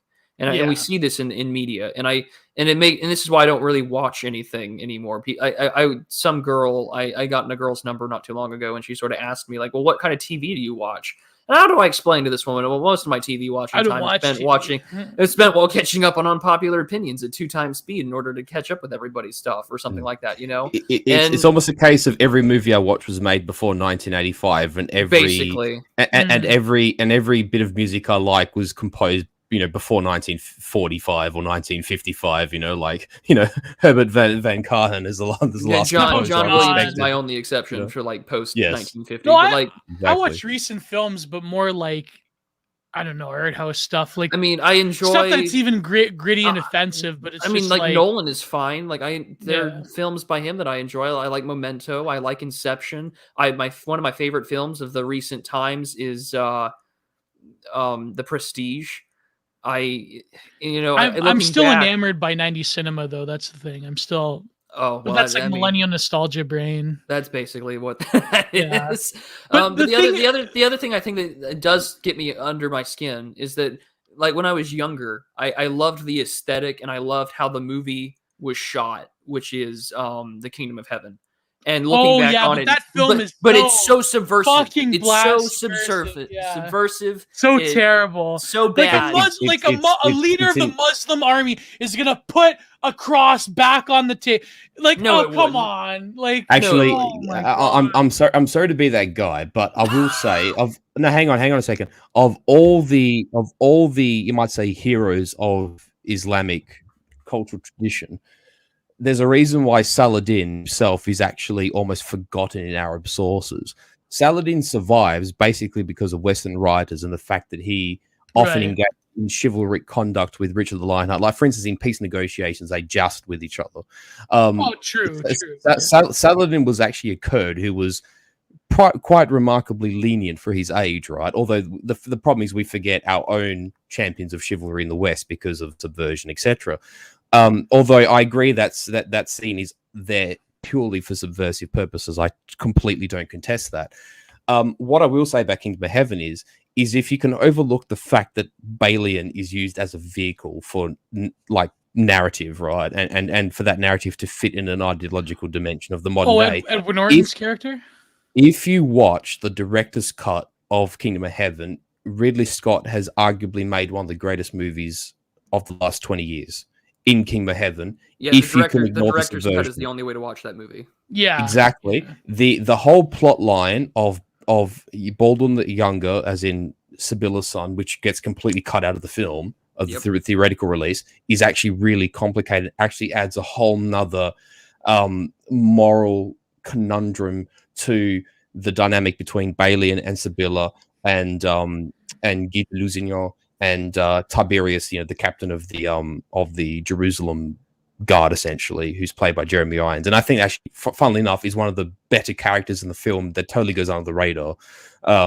You just have to sort of pick your way past it. I think in terms of like the weapons and the depiction of rural France and Jerusalem and the portrayal of specific characters, like, for example, Balian's right-hand man, I just forgot his name, Ulrich or whatever it is, fantastic. I think the portrayal of Saladin and his second in command are remarkable. There's just a lot of quality characters in it. Like, even, for example, not so much Balian's father, Godfrey of Ibelin, but like his cadre of knights is actually in the director's cut more flashed out, and those characters become more interesting. So definitely worth a watch in that context. And probably, I don't know how you feel, Prude, but probably something worth canvassing at some point if you fancy reviewing a more modern film. I think director's cut in Heaven warrants it. Yeah. Yeah, I would be down for that sometime in the future. But what I was alluding to, though, I think one of the most. Oh, sorry, Prudentialist. I cut you off. Oh, well, the only thing I was going to add is that I know that there's a terrible 2016 remake, and we can hash that out in part 2. But I was thinking to myself, who on earth would I remotely trust in trying to make this film again? And only one man came to mind, and that was Mel Gibson. Yeah, pretty much. That's it. Which he's kind of already done with the Passion of the Christ. Yeah, which is Yeah. pretty much done with the Passion of the Christ. Jim which is- Caviezel. He's done Caviezel that. did a good He's ever job. made. He's done that sans the Masala Ben-Hur character plot, basically. Yeah. Yeah. Yeah. But one of the most, I think, probably the most egregious, I hate to say it because he's, the god among directors, but one of the most egregious depictions of Christ is obviously, Last Temptation by Scorsese. That's probably the most obviously blasphemous. But that was probably Scorsese, going over his Catholic guilt in the Catholic Church, his Italian Catholic guilt, particularly. Yeah. One thing I have not I seen did, this film, so I'm just going to. Oh, you're not gonna like it. William Dafoe does a great job, but the context of the message of the film is terrible. It's basically Christ doesn't fulfill his role, and he rejects. I think he rejects the cross to Mary. oh God. Mary Magdalene or something like that. It's really.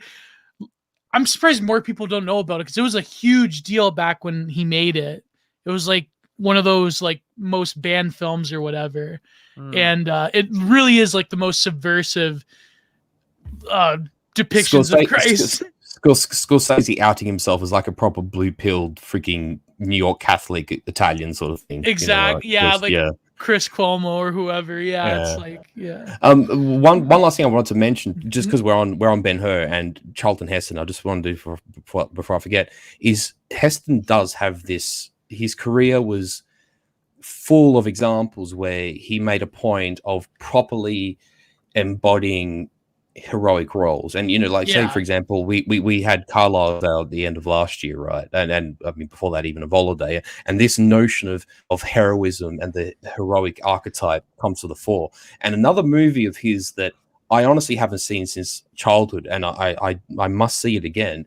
And it's a movie, we look at this era where they're remaking Ghostbusters and they're remaking this and that, and in one sense they're out of ideas and violinism, they're just rehashing stuff because they're inept, right? Another part of it is you need specific ways of being able to use other vehicles of narrative or to use means of conduits of being able to sort of churn out this junk for the purposes that we know it exists for, right? Without giving it too much oxygen. But one of the great films that Heston did was El Cid. And El Cid is one of the great he's up there with in historical terms with Roland, he's up there with Pelagius, he's up there with say John Zemeckis or Nicephorus Phocas, these great heroes of sort of early medieval Christendom, these embodiments of the great heroic Christian knight. And El Cid, his life sort of corresponds with this just before the Crusade, the proper Crusader period of the capture of Jerusalem in 1099, and it's a movie would never be made short of a domestic production in Spain that's self-funded by the Spanish equivalent of Mel Gibson, who just wouldn't give two F's about actually making the film. But El Cid is one of the great heroic figures of Western Christian history, and of course it was Charlton Heston who did El Cid and acted that role. And Heston had this knack of wanting to portray in quite an honest way heroes like Judah Ben-Hur, like El Cid, and he acted as Moses in 10 Commandments. And whether we like the narrative of that scenario over there, I mean, whether we like or not, sort of Moses did perform a heroic deed for his people, whichever way you cut it, right? Right. And Heston did such an authentic job. And I hate to use the word job, but actually devalues it. in his vocation of acting and portraying these roles in such a vivid way and with utmost authenticity and with great honesty and with great aptitude of his acting skill, you know, like he lived in an age, I suppose, where people hungered for the heroic archetype and embraced it and loved it. And sort of in nowadays, it's the whole Avengers obliterate all the bad guys because they're not even human, blah, blah, blah. And there's no depth or narrative. And we have, I suppose we're at least lucky we have these historical residues of people like Heston who did this back in the day. Yeah, even films that he did before, like the one he did with Orson Welles, Touch of Evil, like that, the heroism is there, but it's a different form of heroism. It's like what Orson Welles said, you know, I wanted my character to be grimy and filthy. You know, it's like yeah, and I don't disagree with the comments. Like El Cid does have its subversion because you have that interrelationship between Christian and Muslims in Iberia, and yes, and yeah, also Heston, and also Heston indeed was a liberal in his young days. We know that as well. Yeah, we just have to take MLK. Correct, yeah. And we given our proximity in the political spectrum just have to be mindful of things and take things within their context. In the end, we can extract enough good from something without polluting every element of the eros or the beautiful with cynicism. Yeah, we don't want to become a group of masalas, all right? No, of course not. No. But I mean, I think about the ideas of like Christian fiction now that we've had this conversation. There are two ideas that immediately come to mind. One, I want a large, high budget, real, like on location setting of Charles Martel and the Battle of Tours, 732 AD. It'll never get made. Never. It'll never get made, but it would be the most based movie of all time of just telling the Moors to get the fuck out of Europe. It could be because like I noticed maybe Zamora can fund it. Yeah, like I've noticed the left, they're sort of like they're kind of like being more frosty on the whole Islamic thing. Like they're not. This isn't like early 2000s Bush administration. Oh, the poor Muslims. Like I don't know. I think they moved on. It's weird. And it's funny. You could bookmark that with their. It's funny that the Turks have made at least 2 or 3 movies about this, right? And the latest one was Fatia 1453, which is about the fall of Constantinople. And obviously for that, and yes, I do. I weep. But there's always this notion and of course they make it from their perspective, so it's entirely understandable. But you know, they always portray Konstantinos Palaiologos as well being this like fat kind of, you know, flatulent, corrupt Byzantine, you know, morass of an emperor who just happens to be emperor because blah blah blah blah blah, and the Turks are the victors because they're all gallant and whatever. And okay, there's elements of truth in all that, whatever. But from their extent, but say like with their criticisms of the emperor, I mean, Constantine Palaiologos was not that. I mean, he was really a quite a brave and gallant emperor, just finding himself in the most difficult of circumstances. And for those who have watched the Pastaposi episode about the fall of Constantinople and the rise of the Ottoman Sultanate, I actually quote 2 of his, I repeat 2 of his quotations. One, his negotiation with the Sultan about basically not having the authority to surrender the city to him, which is sort of a nod to Roman sense of traditionalism and heritage, and another being the appeal that he makes to the soldiers and the men fighting in the city to defend Constantinople, that Constantine Palaiologos essentially bookends this medieval warrior king sort of role by once the gate, the Kleptoporta has fallen and the Janissaries enter the city, he throws off his royal garb and enters the fray with his few bodyguards and perishes in the fighting. And no one in the West has thought to give this the attention it deserves. You know, it really does deserve a warrior epic film to do it justice. And of course, it's not touched by the people who do films, and we know why. Right. It will never have the same treatment as like Troy or Alexander. No, of course not. Yeah, exactly. And I mean, the other thing that I would consider, this is they'll probably throw in some shit like I'm sure Gnostic crap about, well, you know, actually he invented Christianity. They'll throw that in probably. Right, probably. But no, the other kind of film that I would like to see made, I guess, from a more Christian perspective, was just the myth of Prester John. I would love to see. That's unique. I think that would be an interesting kind of style of just people having this idea that oh, there's this kingdom out in the east that held out. Just I think that could be something that would be a unique idea. Just what people think, the rumors, the idea that the legend, of course, of this kingdom and man that never existed. Yeah, and on that basis too, I just want to leave people with a nugget of curiosity here, both for the live chat and for people who watch this subsequently. Is ask yourself why, if one has listened to me rant about the Renaissance and the Eastern Empire before the Byzantine Empire, is ask yourself why, quite literally, not a single movie has been made about the Byzantine East Roman Empire and Constantinople. And that the last movie made, I think, was a movie about Justinian Belisarius from like the 60s, right? Which was an Italian production, if I'm not mistaken. And it's a subject they will not touch. Yet, if you fast forward to a modern day and you look at movies that they make, there's a few historical events and time periods that they favor at the expense of everything else. And you've got to think the Eastern Empire is such an example of resilience. It's this you might say enduring holdout of Occidental civilization in the Near East, which has basically been lost in its entirety, probably with the exception of Cyprus, really, to some degree. And it is so counter to the narrative of the perpetual evilness of Western man that has become the triumphant narrative in the West today, that just ask yourself that question. Why is there no movie of Nicephorus Phocas? Why is there no movie about the Comneno restoration? Why is there no movie about even 1204, the Fourth Crusade, the sack of Constantinople by the Franks? Why is there no movie about Konstantinos Palaiologos? Why are these movies not even going to be considered, never mind be actually made? It's an interesting thing to consider. And yes, Choffy got it right.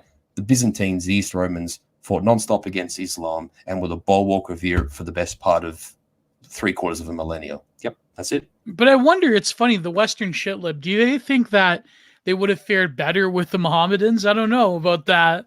I mean, maybe they won't, but the Mohammedans are the end means to an end, and that is the destruction of what they hate, and their self-loathing, and they don't care the cost. But maybe that's ultimately the equation.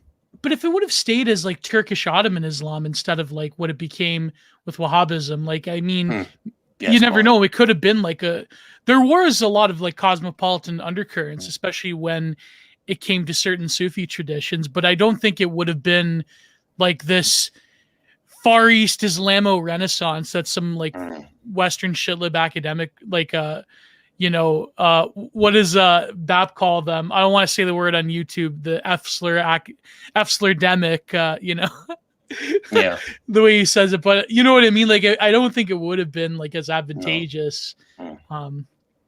But who knows, right? Maybe it's a hauntology that if the Ottomans won or some crap. Just quickly, because I'm pretty sure we probably need to wrap up, but just want to shout out glow in the dark. Yes, Heraclius is definitely someone that needs to be canvassed. And the tragedy of Heraclius is, had he died prior to the Arab Byzantine wars, he would probably up there be amongst the top 6 emperors. It just so happened he lived just long enough to witness the beginning of the crumbling of his empire, and is a man who, even despite that, deserves the exposure and the narrative, and a grand narrative being told of his life and his triumphs and his tragedy. But again, circling back to what I sort of said before, there are reasons why they'll never be done, and that is a monumental tragedy. And even despite the fact that Heraclius' reign presided with these eventual setbacks and defeats at the hand of the Arabs, I still consider him a great emperor regardless. I think Heraclius is one of the great champions of the West who is sadly ignored, and does not deserve to be. And we'll conclude it with the scene and some shilling. Based.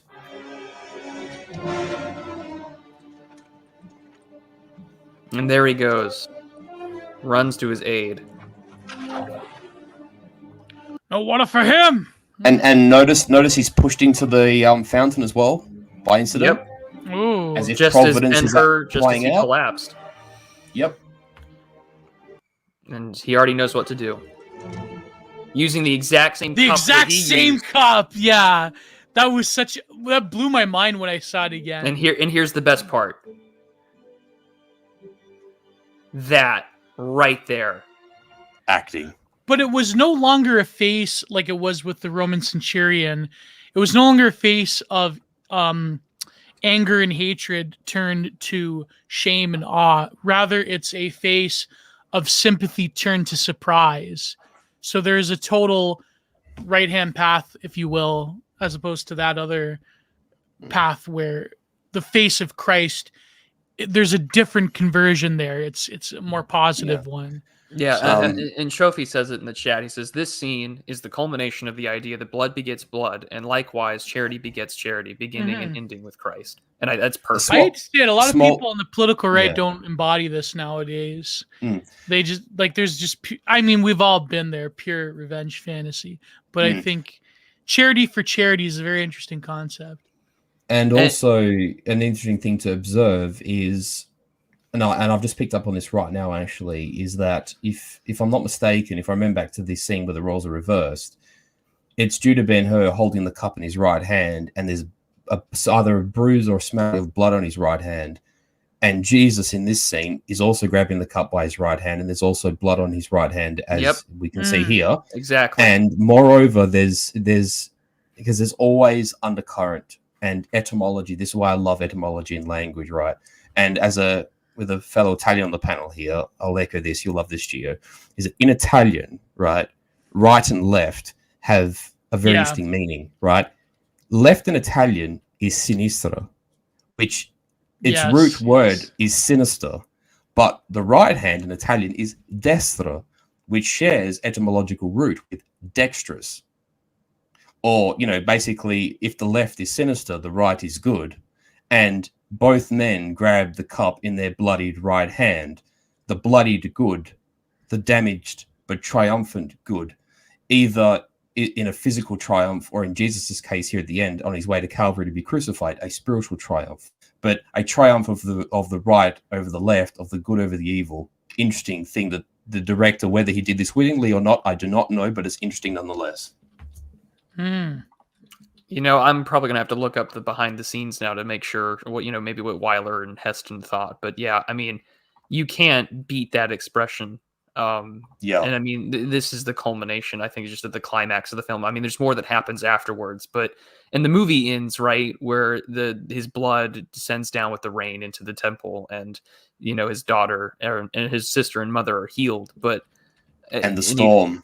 With the storm, and it begins, and it ends with the Roman cavalry and the empty crosses, right? But in the book, I find this interesting because he converts and he becomes a Christian, and he becomes of great means thanks to Simonides and his business, and he goes to use that money for a good purpose, as he knows that Christians are now becoming persecuted in Rome. And I believe how the book ends is that Ben-Hur finishes off with the story in part 8, that he starts to build and fund a place for Christians to be buried, an underground church, which of course is the catacombs of Calixtus. Which to use the Roman phraseology is a necropolis, basically a city of the dead, an underground city of the dead. Yeah.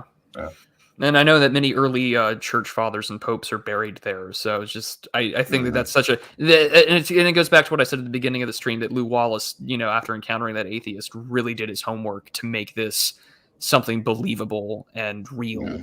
And just, and I mean, here we just see the culmination where he is trying to offer aid, and he recognizes who this man is. Not only is just the man who saved his life, but this is what's taking place before him is prophecy.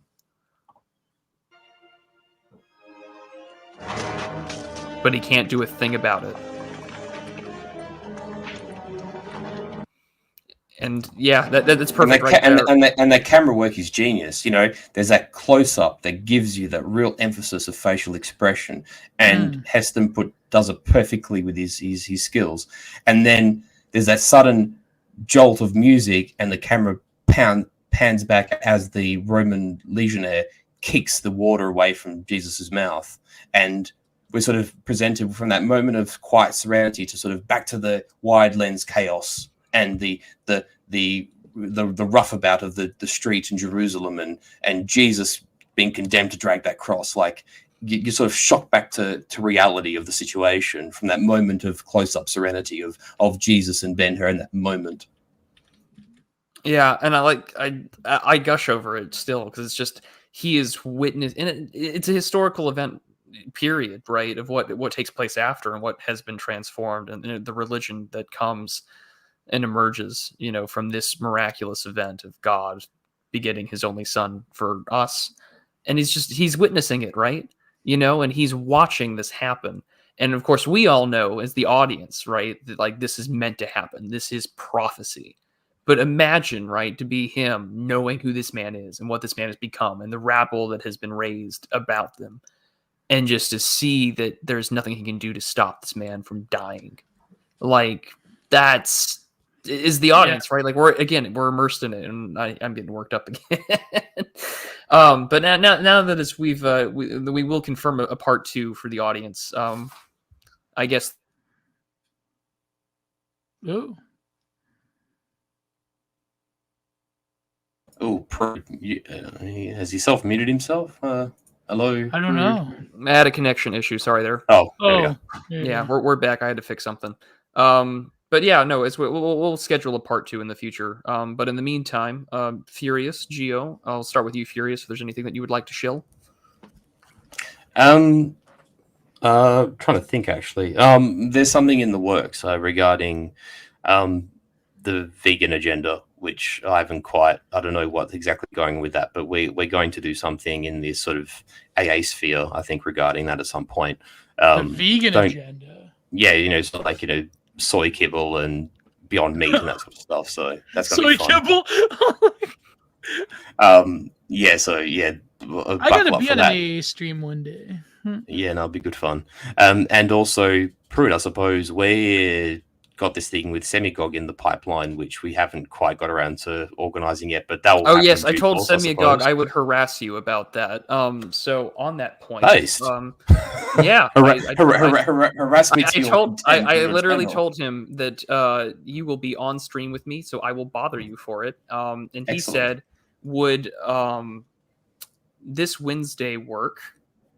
Let's see here. What did he say? Around 9 to 11 p.m. Eastern time. So that would be 9 a.m. your time. Mm-hmm. That works. All right, cool. Then we can confirm it. So, ladies and gentlemen, this Wednesday at 9 p.m. Eastern time, the 12th, Semigog, Furius, and I will be trying to make sense of what the hell is going on in Kazakhstan. Mm-hmm. Kazakhstan. Yeah, Kazakhstan. And just for the end of the shill, I suppose the Pasta Posse will be rebooting itself at some point of this month, because we'll have to finish over the course of the year Nations of Charlemagne and Orthodox Autocracy and Nationalism. So yes, buckle up for those, because the Pasta Posse will be back with on the wonderful Apostolic Majesty's channel with the Pasta Scotty, which is Columba, and the Pasta Aussie being me. So do hang around and watch those when we get around to rebooting. It'll be good fun. That's interesting. Orthodox nationalism. That'd be a good stream. Very good stream.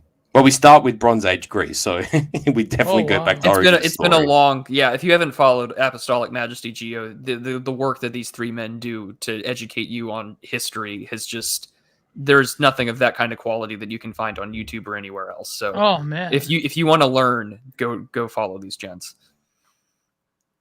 Wow. But by all means, thank you, Pruitt. I very much enjoyed today, and Gio's lovely to meet you and online. And indeed, thank you to the chat. It's been good fun. Yes, and definitely bigger than Ben-Hur, and according to all, there'll be a sequel. So we look forward to it. Of course, thank you, and everyone watching. Enjoy the rest of the day. Gio, would you like to shill? Yeah. Oh God. Well, if you go to my Twitter, you find my link tree with all my links. But it's in the description. Yeah. Basically, I have a bunch of content for my channel dealing with futurism still. I found this like glow-in-the-dark institution that's connected to the Rand Corporation. That's something similar to what I was doing with Artifacts in the Future. But so I'm going to have a bunch of stuff on that. I want to do more art videos because I have my new computer rig, so I can edit more. And for BTR, I think next week, finally, the much delayed Mike Cernovich Sticks, Hex, and Hammer stream. So they're going to talk about psychedelics and all that crap. So I'm like, oh God. So no, but it'll be good. I mean, I know it's like a clout chase stream, but who knows, it'll be good. It'll be good content. Anything we do is good. So next week, keep your eyes open. It's going to be Mike Cernovich, Sticks, Hex, and Hammer. And I think the guy's name is Health Nut. And they're going to talk about like alternative plant medicine stuff. I don't know. Lev concocts these things, but I'm trying to schedule a debate because again, another thing Lev concocts that's just designed to piss me off. There's going to be a debate between two Gnostics. This guy that has a semi-popular YouTube channel and Gnostic Informant. It's going to be me and Tyler Hamilton, Thamestar, going against two Gnostics. So it's going to be fun, but we have to rearrange it because Tyler, he has to have a surgery, and we're going to have it this week, but we had to rearrange it. So that's shilling. Of course, follow me on Instagram for all of my art updates. And in the New Year's, hopefully by next month, I'm going to have my seller's website up and ready and my Ko-Fi up and ready. So that's going to be good. You can finally give me money after all these years of never receiving a penny from you bastards. I'm finally going to be able to shill. So that'll be good. I promise that for the new year. And oh my God, I can't believe I have 17K subscribers on Twitter. I can't believe that crap. When I was a small account back in like 2017, I thought I was going to go nowhere and do nothing. But here I am, baby. Are you giving us like measly sub 10K accounts hope there, little buddy? Yes. See, 10K is the biggest hurdle to. Okay, so there's Twitter vortex traps. To get at a 5K is impossible. Get at a 10K is equally impossible. But the biggest hump is to get to 10K. As soon as you get to 10K, it's like back in the day, like if I got, I would say like 3 subscribers a day or followers a day, that would be a big deal. But like there's a point where you get over 10 to 12K that like followers just come naturally for some reason. I guess maybe they perceive you have like legitimacy or whatever, but I don't know. Like it's really weird. I don't really care about like, okay, I shouldn't say that. I'd be lying if I say I didn't care. I do care, but it's like after a certain point, I don't know. I just want people to appreciate my art and buy my art. And like, I have really cheap rates. So I'm really tired of answering DMs. So I'm going to come out with my seller's website, which I kind of put on the shelf for a year, which I don't know why, my own procrastination. So yeah, those are going to be 2022 is going to be the year of Geo, hopefully. So Geo, you might say that you care or that people ought to care, but you don't make it the center point of your fucking personality, which most vacuous people do. Yeah, exactly. I think like I always try to avoid being a mark for myself. In other words, to use another wrestling terminology. But I definitely check out your history series because, like, I think a lot of people they don't focus on not just the history of early Christianity, but like how it relates to Western civilization as a whole. Like to me, that's fascinating, and to actually like someone like you who's passionate to get in the nitty gritty and to do the historical work. Like the way I noticed, like the way you're approaching history is the way that I think me and other people like. Because I spent so many years in philosophy that I really was lagging in history for so long that it's like, when you get into school, university, it's like, you have to focus on your thing. Right. So I think that's very interesting because like, I hate to say it, but history to me has been at the academic level. I mean, has been totally under assault. It was really the first, liberal art to be colonized for obvious reasons. Like that, they wanted that the demons, right? And just the amount of terrible historians with terrible takes is to me, it's mind boggling. But there are people like you. There are people like who's that other guy? He's pretty basic. Martyr Maid. Yeah, like there's people like that. I think that are keeping that tradition alive, but. History as a subject in academia is like so, like the state of it is so depressing to me. It's like it's ridiculous. Well, that's why us few standard bearers and beacons have to shine as brightly as we can and stand tall in a decrepit world, because it might be just you could say it's our vocation or our calling or our last the last thing that we can do. So we may as well, because exactly, in the end there has to be a vector of the unpolluted. Otherwise, there's no well from which we can attain refreshment. We have to have some sort of sanitized means of acquiring this information that isn't put through the prism of our enemies. Otherwise, we are done for. And to reflect it back, I think like my belief, even just looking at Ben-Hur, if you're really doing, like you were saying, if you really do something that you think is meaningful, that you think honors our Lord, that you think honors our civilization, it's like, you, at the end of the day, have to say, like, screw it. If I face any sort of like persecution or whatever, it's like, well, you're here for a finite time in this world that God gives you. And it's like, what are you going to do with that time?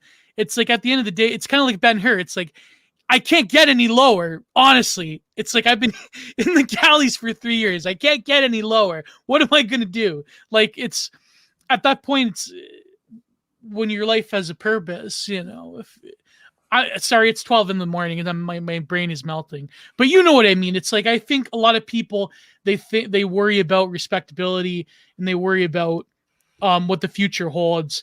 And people ask me that a lot. It's like, well, you use your real face and your name. Don't you worry about it. I go, listen, I live in a nightmare country, okay? You can't get any lower. You can't get any lower than Justin Trudeau. You could be surrounded by water, Gio, but oh mind. Yeah, that's true. That is, yeah. I have to swim, and then I get in the water, and it's full of sharks, so I'm kind of screwed. Yeah, I can easily smuggle into America if the need comes, but yeah, you're right. Or Greenland. Yeah, or Green, yeah, or Russia.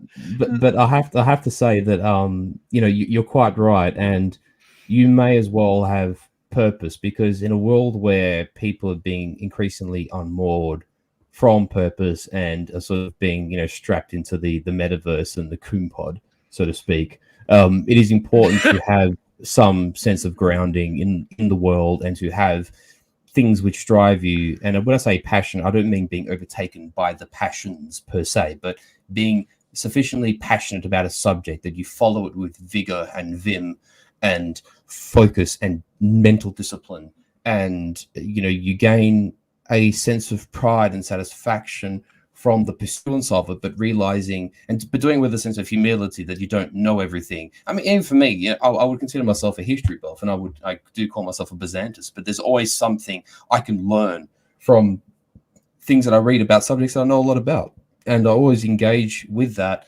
knowing there are people who know it better than me. And say, like, even this community, like the Prudentialist very graciously invites me on, and there are things I learned from him about geopolitics or about philosophies regarding grand strategy or events occurring around the world, because I've largely disengaged from a lot of stuff that I also learn. The things that Semigog will teach me, the things that Academic Agent will teach me. There's things that I, even like for those who listen to, like unpopular opinions, like D and I will often talk about food or whatever, or just, listening to a take on something, or, I amongst my peers in terms of my RL, I've been the history guy, and then I was invited on Apostolic Majesty channel, and I've learned an ungodly quantity from him, and he knows more about certain things that I do. Always be in that position. I'm not saying this to you, by the way, Gio. I'm just sort of agreeing with you.